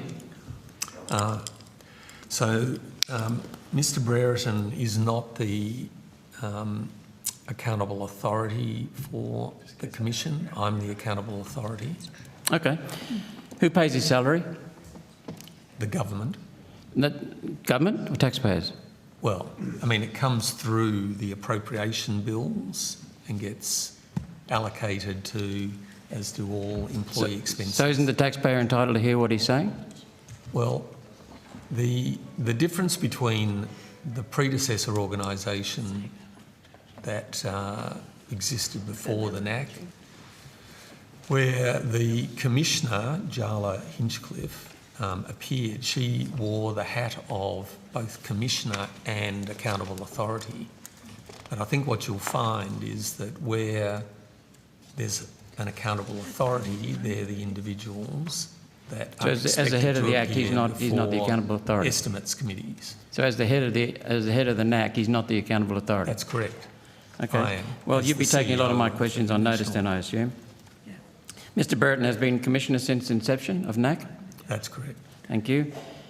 Have you secured, as NAC, any convictions on matters initiated by the NAC, not just continued on from previous agencies? Yes, if you'd looked at my introductory statement. So that's complete?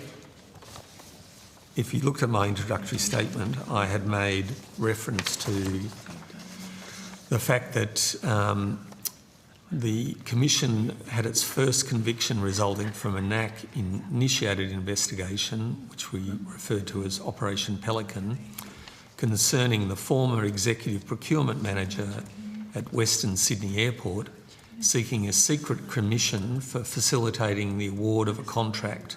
So in on total, the 28th of July Mr. Reid, 2025, in total, Mr. Reid, how many convictions have you he was incurred? sentenced to a 2-year jail term of imprisonment. So all your convictions are in here in the report? In your for statement? the National Anti-Corruption Commission, as under the NAC Act, there's that one conviction. We've only been going just on 2 years, so in that sense, it's quite early in the life of an organisation. Thank you, like Mr. Reid. this. Can I confirm that all of the matters that were initiated by a complaint by the NAC have been listed in that opening statement? I'm not quite sure what you're... Have you made any other convictions other than the one you just So discussed? there's 8 convictions that have occurred under matters that were initiated by ACLI, the predecessor agency to the NAC, and transferred over. There were 22 matters that transferred over when we began So in on the 2 1st of years, July. NAC has done one, initiated and you have got it. And of those, Thanks. we've had to complete those investigations and work through the prosecutions, and there's been 8 convictions out of that. And not all of them are recorded in here, but the number is recorded here. And there's 3 that I've identified in here from... 3 that were initiated by the NAC? No. I think what I said, Senator, was that there were 22 matters that transferred from ACLI to the NAC, and of those, there's been 8 convictions secured, and some of those are under the predecessor legislation, some of them transferred to the NAC and have been initiated. So how many initiated under the NAC? NAC? How many initiated and convicted under the NAC? So the National Anti-Corruption Commission and a National Anti-Corruption Commission investigation, there's been 1 conviction. Thank you. The one that I just identified. Okay. In relation to the Robodebt referral, Mr. Burton declared that one of the people who was subject to the decision not to investigate was a person he knew well. That's correct. Where did he know this person from? So the letter that was tabled here didn't identify that person's name. The inspector has investigated that matter, and her report was produced on the 30th of October last year, and it goes into a reasonable amount of detail about how that conflict of interest was managed and made a finding of maladministration against the Commissioner. Maladministration? That's correct, under the NAC Act. Despite declaring the conflict of interest, his involvement in the, quote, involvement in the decision-making was comprehensive. That's what the inspector said. That's what the inspector found. He, quote, again the inspector, quoting the inspector. She, no, but he, Mr. Burton, now quoting the inspector, contributed to the discussion at that meeting, settled the minutes of that meeting, and was involved in formulating the reasons for decision and also the terms in the media statement, end of quote. And all of those facts are on the record in the inspector's report. So he had a close, and the decision to not investigate someone who had a close association with him, that's correct too? Sorry, I think I missed the decision to not investigate someone that he had a close association with was his decision. Sorry. Yeah. So the decision taken in relation to Robodebt was not a decision of the commissioners. It was a decision that a matter. It was under assessment. It wasn't an investigation. It was under assessment, and that matter was allocated to a deputy commissioner because of the conflict of interest. What the inspector found was that he hadn't managed that conflict of interest Thank you for clarifying. And therefore the decision about Robodebt was made by a deputy commissioner, not by the commissioner. Is my understanding correct that the press release on the decision not to investigate Robodebt contained a false statement that another commission had the power to investigate those people? And did he Mr. Brereton suggest including that when he helped formulate the media release? All of that was covered in the inspector's report, and Yes the commission acknowledged as part of that that was an error in that statement From a former Supreme Court appeals court judge who would have known this. People make mistakes. That's a hell of a mistake. He would have known this. It would have been ingrained in him. Senator, look, this has all been explored in the inspector's report. We're going back over old ground here. The inspector said his involvement in the robo-debt decision to not investigate his mates was an error of judgment, which you just acknowledged. Well, I don't think those were the words that were used. Was it an error of judgment? No, mate. I don't think it was referred to in that report, but I might be wrong. So what would you call a colleague? Associate? It was a colleague from a former life. Mr. Brereton, I've been through his former position as an appeals court on the Supreme Court of New South Wales. That's arguably the second highest tier of court in Australia. Is he really trying to make us believe through you that, given his experience, he would make such a consequential error of judgment? Look, the error has been acknowledged and it's on the record, so I'm not quite sure where this is heading, Senator. It's heading to a loss of confidence in the NAC. That's where it's headed. Well, I think it's unfair that one matter, one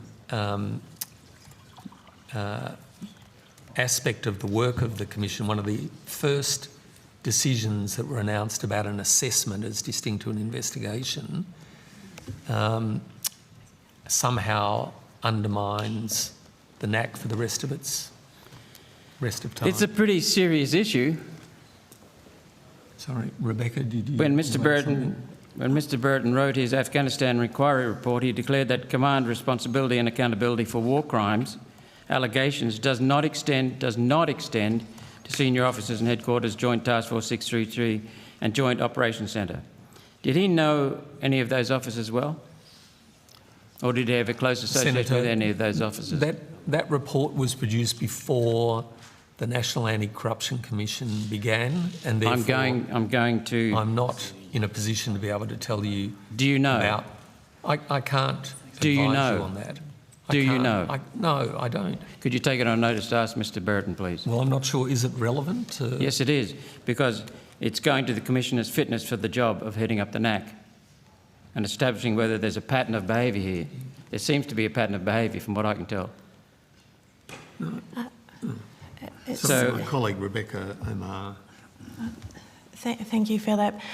Senator, if it assists just in terms of the previous line of questioning, the Commissioner has put it on the record that in terms of that association, that it was a professional one, not a friendship. Oh, no, I'm not doubting that. Historical professional association.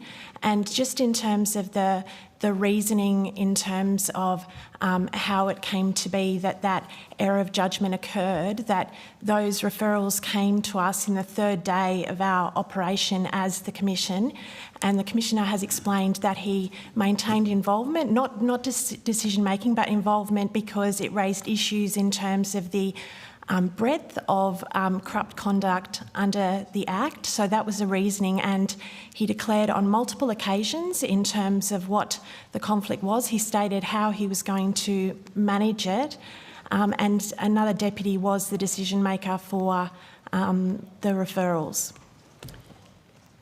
Has the NAC received any referrals or complaints in relation to the Afghanistan inquiry that Mr. Brereton conducted?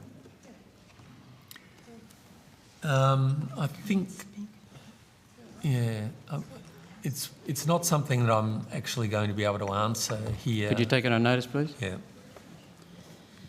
Has Mr. Brereton recused himself from the complaints against the Afghanistan inquiry, or does he need the Inspector General to tell him to do that again? the Commissioner has stated that he will recuse himself and has recused himself from all matters involving the IG-ADF. Has he thank you. Has he continued to provide advice to the Inspector General of the ADF on the Burton report? He has, hasn't he? That's what we were talking about earlier, Yeah. Senator, and the answer is right. yes. But it's advice. So any complaints... Not regular or structured and infrequent. So any complaints, if you could confirm, Mr Reid, to the NAC about the Burton report, he's not advising the NAC? Sorry, any matter, if there Any was a complaints? referral to the National Anti-Corruption Commission about the IG-ADF, he And the would Burton recuse report? himself from that matter. Thank you.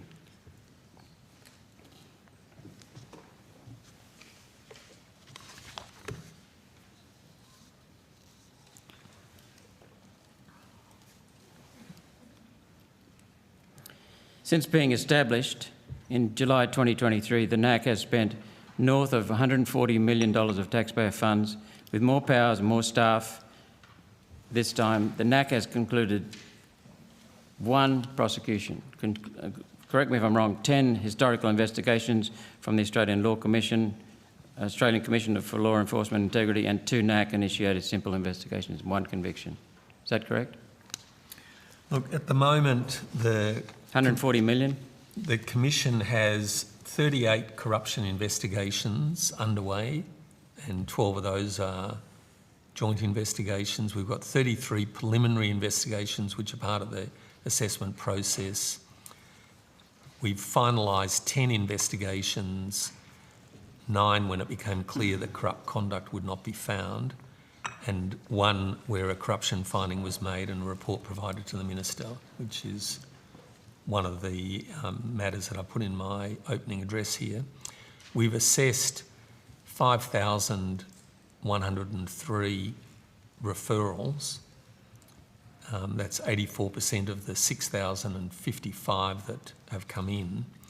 So the NAC is a very busy organisation, and the investigations of corrupt conduct are complex, they take time, and any organisation like this will take more than 2 years usually to complete investigations. So what I've said here in my opening address is that as the Commission enters this next phase, so this 3rd year of operations, complex investigations will reach completion and the Commission's operational achievements will gradually become more visible. That's the reality of a new organisation picking up a significant workload, picking up a workload from a predecessor organisation and having to complete that work at the same time as dealing with the number of referrals that have come through. It's not a straightforward, simple exercise, Senator. These are complex matters. I didn't say that, but for $140 million in 2 years, plus the Commissioner who won't front and be held accountable for the taxpayers, that raises many questions. Well, I think, you know, both of those, the annual appropriations are on the record. They were agreed to as part of the forward estimates before the NAC commenced. We're still recruiting people into roles. The fact that the Commissioner is not here is not a lack of accountability. It's the accountable authority that you've got sitting in this chair, and it's the accountable authority who is expected to be at estimates. So I don't see that there's anything wrong with the Commissioner not being here, Senator. Thank you. Thank you, Senator Roberts. Senator Shoebridge. Thanks, Chair. Mr Reid, the reason why Defence, I think it was initially the Chief of Defence and then it was Chief of Army, agreed to permit Commissioner Brereton to remain as a Major General post-retirement age was so that he could perform functions for the IG-ADF. Do you agree? He could provide advice. And the sole reason why he's a Major General on the part of the Defence Force is so he can do that work for the IG-ADF. Is that right? I think that's correct. All right. So when I asked you, Mr Reid, has Commissioner Brereton undertaken any duties in his capacity as a Major General in the ADF since assuming the role as Commissioner of the NAC, and if so, what? That's squarely referenced his functions, work, advice as a Major General. The only thing he was tasked with doing as a Major General was work for the IGADF. Well, apart from his honorary roles with those elements of the ADF reserve that he maintains contact with. Right. You gave some of the ADF his attendance at 18 functions, I think. That's right. Mr Reid, I'll put this as plainly as I possibly can. I asked you, has Commissioner Brereton undertaken any duties in his capacity as a Major General in the ADF since assuming his role as Commissioner of the NAC? You said at the time, I'm not aware of any, but happy to take it on notice. That's right. You took it on notice and you didn't advise of his work with the IGADF. Mr Reid, because of Mr Brereton failing to tell you that, you've misled this committee and you've misled the Parliament, haven't you? In relation to duties, I don't believe so, in the sense that providing advice on a needs basis is not a duty. But, you know, Mr Reid, I mean, it's you could look at multiple definitions of duty. You can look at multiple definitions of duty. They are, for example, tasks, conduct, service or functions that arise from one's position. It's a task, service or function that arrives from one's position. That's what a duty is, isn't it? And this all arose because of his position of Major General, didn't it? Well, it arose predominantly, I think, because of his, initially, because of his legal background. But the only reason he's continuing to do it or able to continue to do it is because he had his extension as a Major General. That's correct. It flows from him being a Major General. Yes. And when I squarely asked you... In the ADF reserve. And when I squarely asked you and you squarely asked Commissioner Brereton, he didn't tell you. And because of that, you misled Parliament. That's what happened, isn't it, Mr Reid? I'll leave that to others to determine. The only reason he's performing that work, advice for the IGADF, the only way he can do it is wearing the hat of a Major General. That's why he was extended. That's correct. And when I asked you what duties he's performed as a Major General, you said there were none. You checked with him, he said there were none. And that wasn't true. Well, I think, you know, this comes down to an understanding of or the use of words in the English language. And duty so I'm means saying that conduct, he provided service or advice functions. On a needs basis to the IGADF in relation to that report that he produced before he worked for this commission. I was asking you about work he did while working as the Commissioner of the NAC, wearing the hat of a Major General. He continued to do work, didn't he? Well, he provided advice on an infrequent, irregular basis. How many times has he provided advice and when? I don't know the answer to that. But He hasn't told you? It is infrequent. Well, the advice that we have is that it would take some time to be able to identify how many times he provided advice, and we haven't had an opportunity to do that. You haven't had an opportunity? Well, this emerged... Don't you work in the same organisation? You're the CEO, he's the Commissioner? But it's not related to the Commission's work. So it's not something that would be available through the Commission.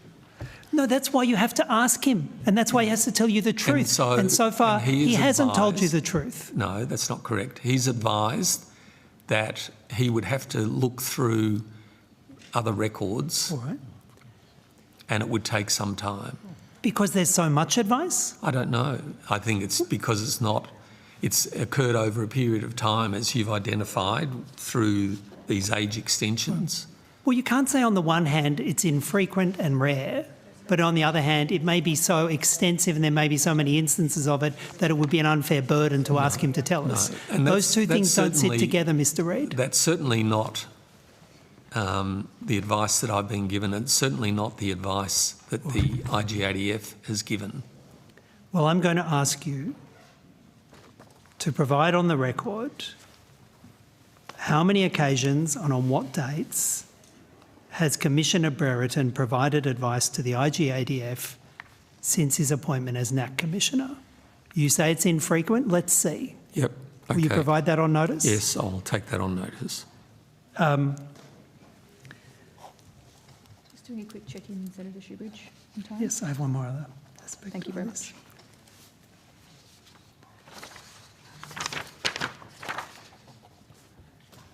Mr Reid, you agreed to a limited tender for the procurement of expertise required for the council assisting role to a barrister called Matthew Vesper in May of 2024. Do you remember that? That's correct. And in that limited tender, there was only one other contractor considered. Is that right? Sorry, just let me get my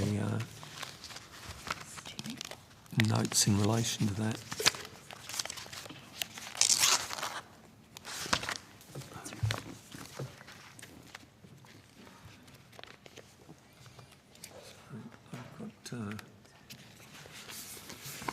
Here we go. So, sorry, what was the question again?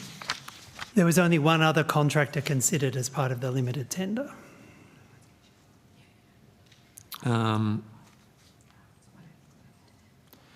There was a list of individuals that were drawn up that may be able to undertake the role, and some advice. How many were in the was list? provided by another integrity agency.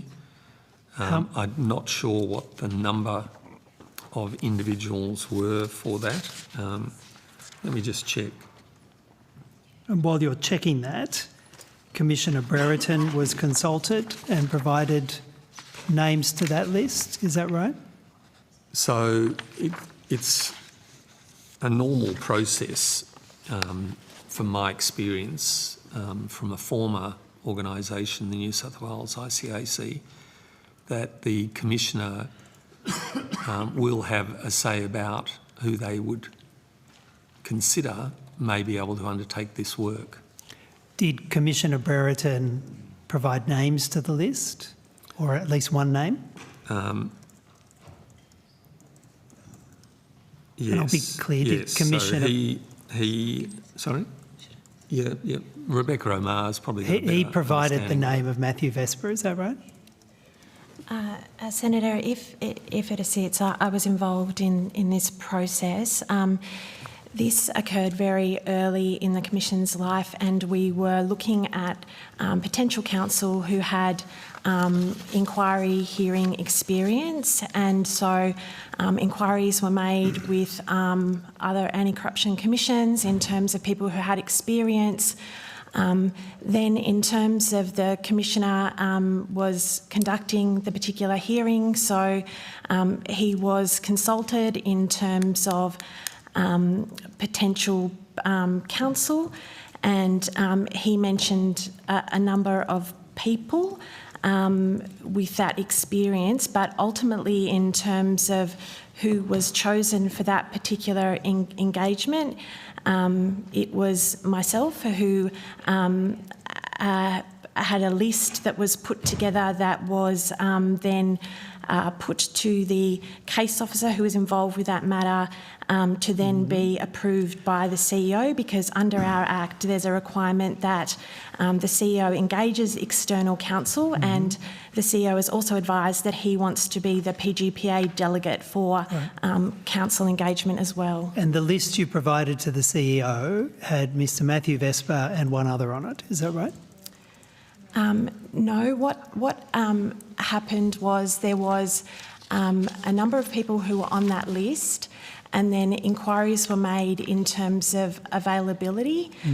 The way it works for us is often there's not much lead time, and it is difficult in terms of engaging council for that reason. So the next step is to make inquiries with council in terms of their availability. So what ultimately went up to the CEO was the one name with justification as to why that person held relevant experience to conduct the engagement. And I can also indicate that an important consideration for me at the time was the fact that this was the first time that we were going to be engaging external counsel for a hearing, and that was going to be conducted by the Commissioner. So it was important that I understood that they would, not only did the person have relevant experience, but that they would also work well together in that context. Well, the reason, as I understand, given, and I'll quote to you,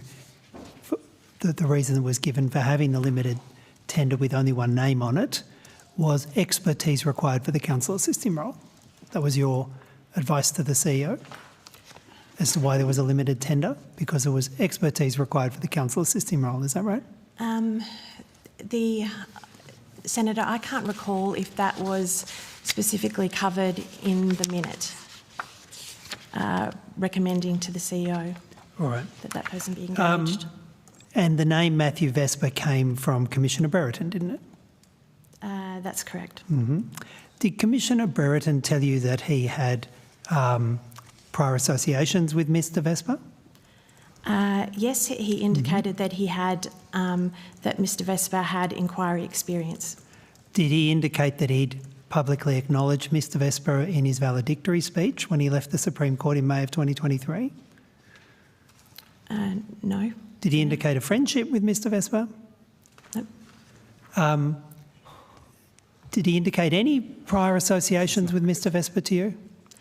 Through inquiry work. Through inquiry work. Mr Reid, were you aware that the Commissioner had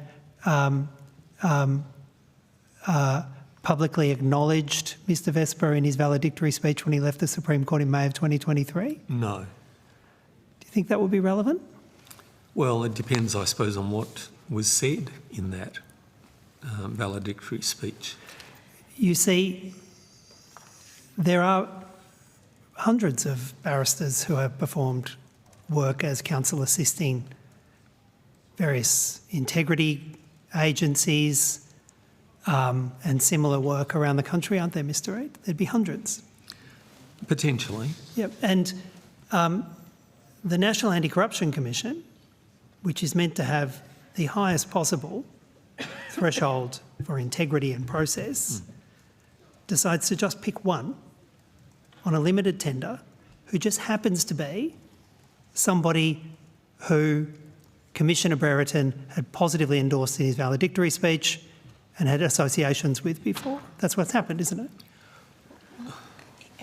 I think it's very important that in terms of the Commissioner's involvement, that was one counsel that he mentioned in addition to other counsel. He indicated that the choice would not be made by him, and it wasn't. It was made by myself in relation to a list of other counsel and then engagement with the case officer. So, Ms Omar, a name that came from you from your boss, the Commissioner of the NAC, is going to have an incredible amount of weight, isn't it? Because it came from Commissioner Brereton, and it just happened to be somebody who he had these prior associations with.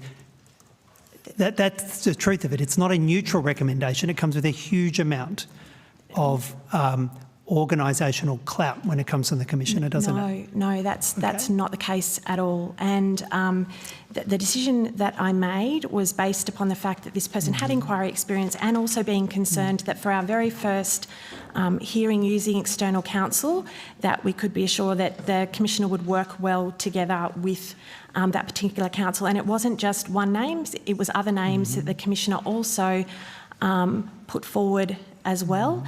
To be honest, the Commissioner wasn't aware that we had chosen that counsel until after it had occurred. And my understanding was when that was communicated to the Commissioner that this is the council that would be used for the first hearing, he indicated surprise in relation to that decision. So even though he'd given you the name, and this same Mr Vesper was lead counsel in the Afghan War Crimes Inquiry from 2016 to 2020, where he worked directly with Commissioner Brereton. It was a surprise, was it, when he gave you that name and you chose him? Yes, he was surprised. He then wasn't advised that that was the person we were going with. He was told after the event, after the CEO had made the decision, and it was surprise that he indicated. Mr Reid, there are dozens and dozens, probably hundreds of barristers who could effectively provide the role of a counsel assisting. And you were given one name who just happened to be the lead counsel in the Afghanistan War Crimes Inquiry. What's the allegation you're making, that it's not possible to do a limited tender with one name? It's not possible to do a limited tender with one name where you're not given all of the prior associations with Commissioner Brereton when he gave you the name forward. Were you aware that he was lead counsel in the Afghan War Crimes Inquiry from 2016 to 2020? I was aware that he had inquiry experience, yes. Were you aware he'd worked with Commissioner Brereton for 4 years? And there's nothing wrong with Were you aware that he'd worked with Commissioner Brereton for 4 years in that role? I was aware that he had inquiry experience and there's nothing wrong with that. No. My question, this name came from Commissioner Brereton. Did he tell you he'd worked with him for years when you chose him, Mr Reid? I knew that he had had inquiry experience and it had been during that It's one thing to have general inquiry experience. It's another thing to have worked 4 years with the bloke whose name came forward who just happens to be your boss and he doesn't tell you. You don't understand the difference? Look, I think that in relation to the appointment of barristers as counsel assisting, that there will inevitably be individuals that a commissioner or a deputy commissioner have worked with, and therefore there is, in my mind, nothing wrong with. But they should tell you, Mr Reid, if they've worked with them consistently and they're putting their name forward and they have a prior association with you, they should tell you when you're going to limited tender. And again, Commissioner Brereton just didn't tell you. He did. You find out now when I'm in... Sorry, Rebecca. He did disclose that he'd worked with him in terms of an inquiry. Did he disclose that he'd worked for 4 years in the Afghan War Crimes Inquiry and that he'd mentioned him in his valedictory speech? But what's the issue? The issue is if you're going to a limited tender and you're picking someone with whom you had a prior association, you should be transparent about it so that there's not the look of picking favourites with public money and, in this case, a $67,000 contract. That's the issue, Mr Reid. You can't see it? I'm going to need to share the call. I'm just seeking an indication for time from you. Mr Reid, you were the decision maker? That's correct. What did you know? Well, I knew that this was the name being recommended from the General Manager Legal. It had been through a limited tender procurement process that was involving staff from another part of the organisation looking at the Commonwealth rules. It was an engagement that was below 80,000 and that there were therefore exemptions in the Commonwealth procurement rules that apply, and that in this case it was the engagement of an expert or neutral person, including engaging counsel or barristers for any current or anticipated litigation or dispute. Right. Did you know that he was lead counsel in the Afghanistan War Crimes Inquiry from 2016 to 2020, where he'd worked directly with Mr Brereton, who led the inquiry? Yes. Did you know? I was aware that he had worked in inquiries and in that particular inquiry. I don't see what the issue is that you're... Thank you, Senator Shoebridge. I'm going to share the call now and we can have a discussion about time while Senator Roberts has Thank the you, call. Chair.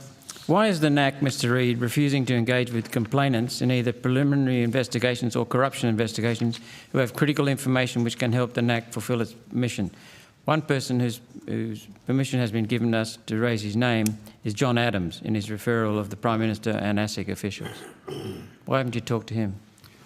So, Mr Adams has made a number of referrals to the Commission and we go through a process of what's called triage and then assessment, and then the outcome of that is, if it goes from Tier 1 triage to Tier 2 assessment, is then considered by the NAC Senior Assessment Panel to determine whether or not there's a corruption issue that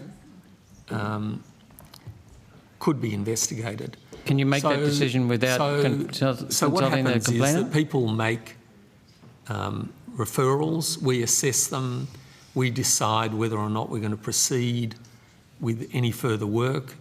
84% of the matters. Well, Mr. Reid, I accept what you're saying. Can you make those decisions to take it from one stage to the next without talking to the complainant? Well, it depends on what material the complainant has provided, and Mr. Adams has provided enormous amounts of material. He is diligent. He is just one of those individuals who is very invested in one particular matter, and the Commission has spent a significant amount of time considering the material that he's provided and has made decisions about that matter. And I don't think that Mr. Adams is happy about that or will ever be happy about the outcome. And so we don't have to go and talk to individuals. I accept that. I accept that you don't have to. Reality.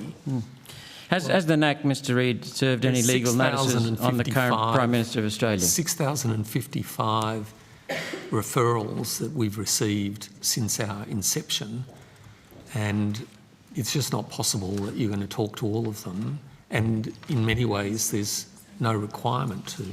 So sorry, I missed your question. Thank you. Has the NAC served any legal notices on the current Prime Minister of Australia? If so, how many and when? I'm not in a position to answer that. Sorry? I'm not in a position to answer that. We don't talk about the work that we do. We don't talk about referrals unless they're on the public record. We don't talk about investigations. We don't talk about where notices are served. Why not? Well, it's just the nature of the Act. The Act requires us to do things confidentially and largely in private. And that's the reality of the Act. Has the NAC compulsorily examined the Prime Minister? Look, these questions, we will never talk about the work we're doing until we publish a report at the end of the work we're doing. Same applies to ministers, not just the Prime Minister? Look, I'm just not going to enter into a debate about the work that the NAC is undertaking in any of its investigations because it's not appropriate to talk about it here. In October 2021, the New South Wales Independent Commission Against Corruption published a media release indicating that Premier Berejiklian was under formal investigation for corruption. This publication led to the resignation of the Premier. Does the NAC have the same approach to inform the public if a Minister of the Crown or the head of a Commonwealth department or agency is under investigation of corruption? You've already said no. But it has happened before in a different state, different jurisdiction. Yeah, but the New South Wales ICAC, I worked there for 5 years. I very much understand how it operates.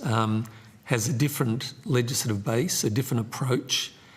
They ultimately end up in public hearings as part of an investigative process, but most of the work they do is done privately. And so, you know, if I were to quote some figures to you out of the most recent report, annual report of the ICAC, they had one public inquiry in 2023-24 that occurred over 11 days, and yet in the same time period, they undertook 36 what we would call private hearings, they call compulsory examinations, over 30 days. The bulk of the work done by the New South Wales ICAC is done in private. And then when they get an investigation to a particular point, they have the option to go to public hearing. There's provisions that relate to that, and they use that option on a regular basis, but it's a different bit of legislation. Thank you. In May 2024, the Prime Minister of Australia and senior ASIC officials were referred to the NAC after allegedly facilitating an illegal cover-up of a company called ABC Bullion. You familiar with that? Which occurred during an official investigation. We don't ever comment on matters that are referred to us or where they've ended up unless it's been put on the public record previously, and most matters have not. And so I'm not going to answer either positively or negatively about that particular referral. Again, the NAC has resisted in engaging the key witness, so we'll move on to another issue. The last issue, Chair. Given that there have now been 2 senior judges finding that Ms Brittany Higgins lied about not receiving support from her employer, Senator Reynolds, will the NAC reopen the complaint about Ms Higgins receiving a $2.4 million payment of taxpayers' money based on lies, on being that she would never be able to work again? Sorry, I just need to pick up. Yeah, sorry, I'll just... Okay, my colleague Rebecca Amar will deal with that. Senator, in relation to Ms Higgins, she wasn't a Commonwealth public official at the time of the conduct you refer to, so not within the jurisdiction of the Commission. Okay, thanks, Chair. Thank you, Senator Roberts. We've got one more short block from Senator Shoebridge before we can release you. Thanks, Chair. Commissioner Reid, can you explain to the public why there have been no public hearings in the Robodebt matter so far? The Robodebt investigation has been done as close as possible to arm's length from the Commission in its day-to-day operations. The directions that have been issued to ensure that it is as at arm's length distance from the Commission are such that it's an ongoing investigation conducted at arm's length, and it's not appropriate for me to comment about that ongoing investigation.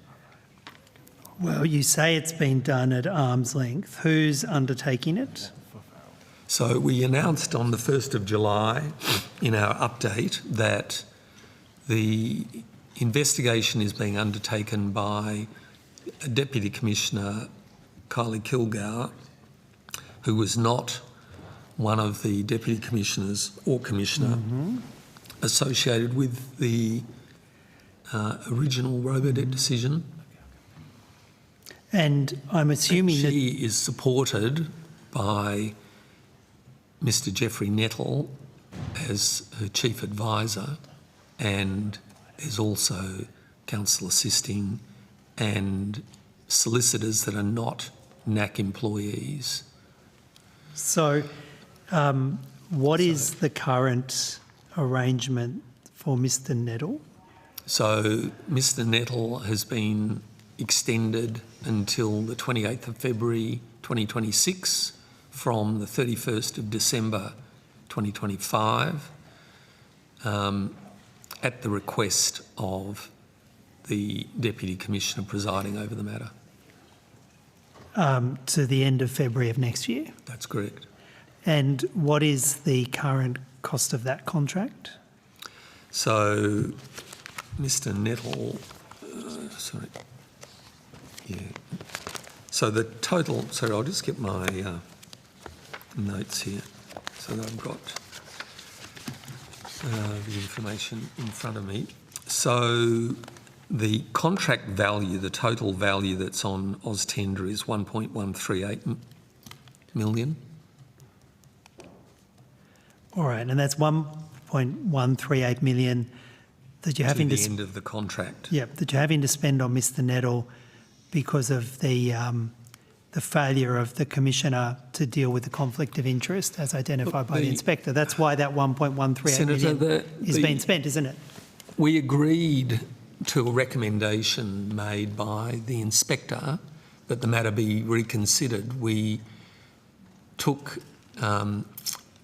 It was difficult to find somebody in the Commission that you couldn't say had been associated with that decision. So we went through a process of bringing in Mr Nettle as an independent reconsideration delegate, as a temporary casual Band 3 SES officer, because it was only either a Deputy Commissioner or the Commissioner or an SES officer that could undertake that reconsideration.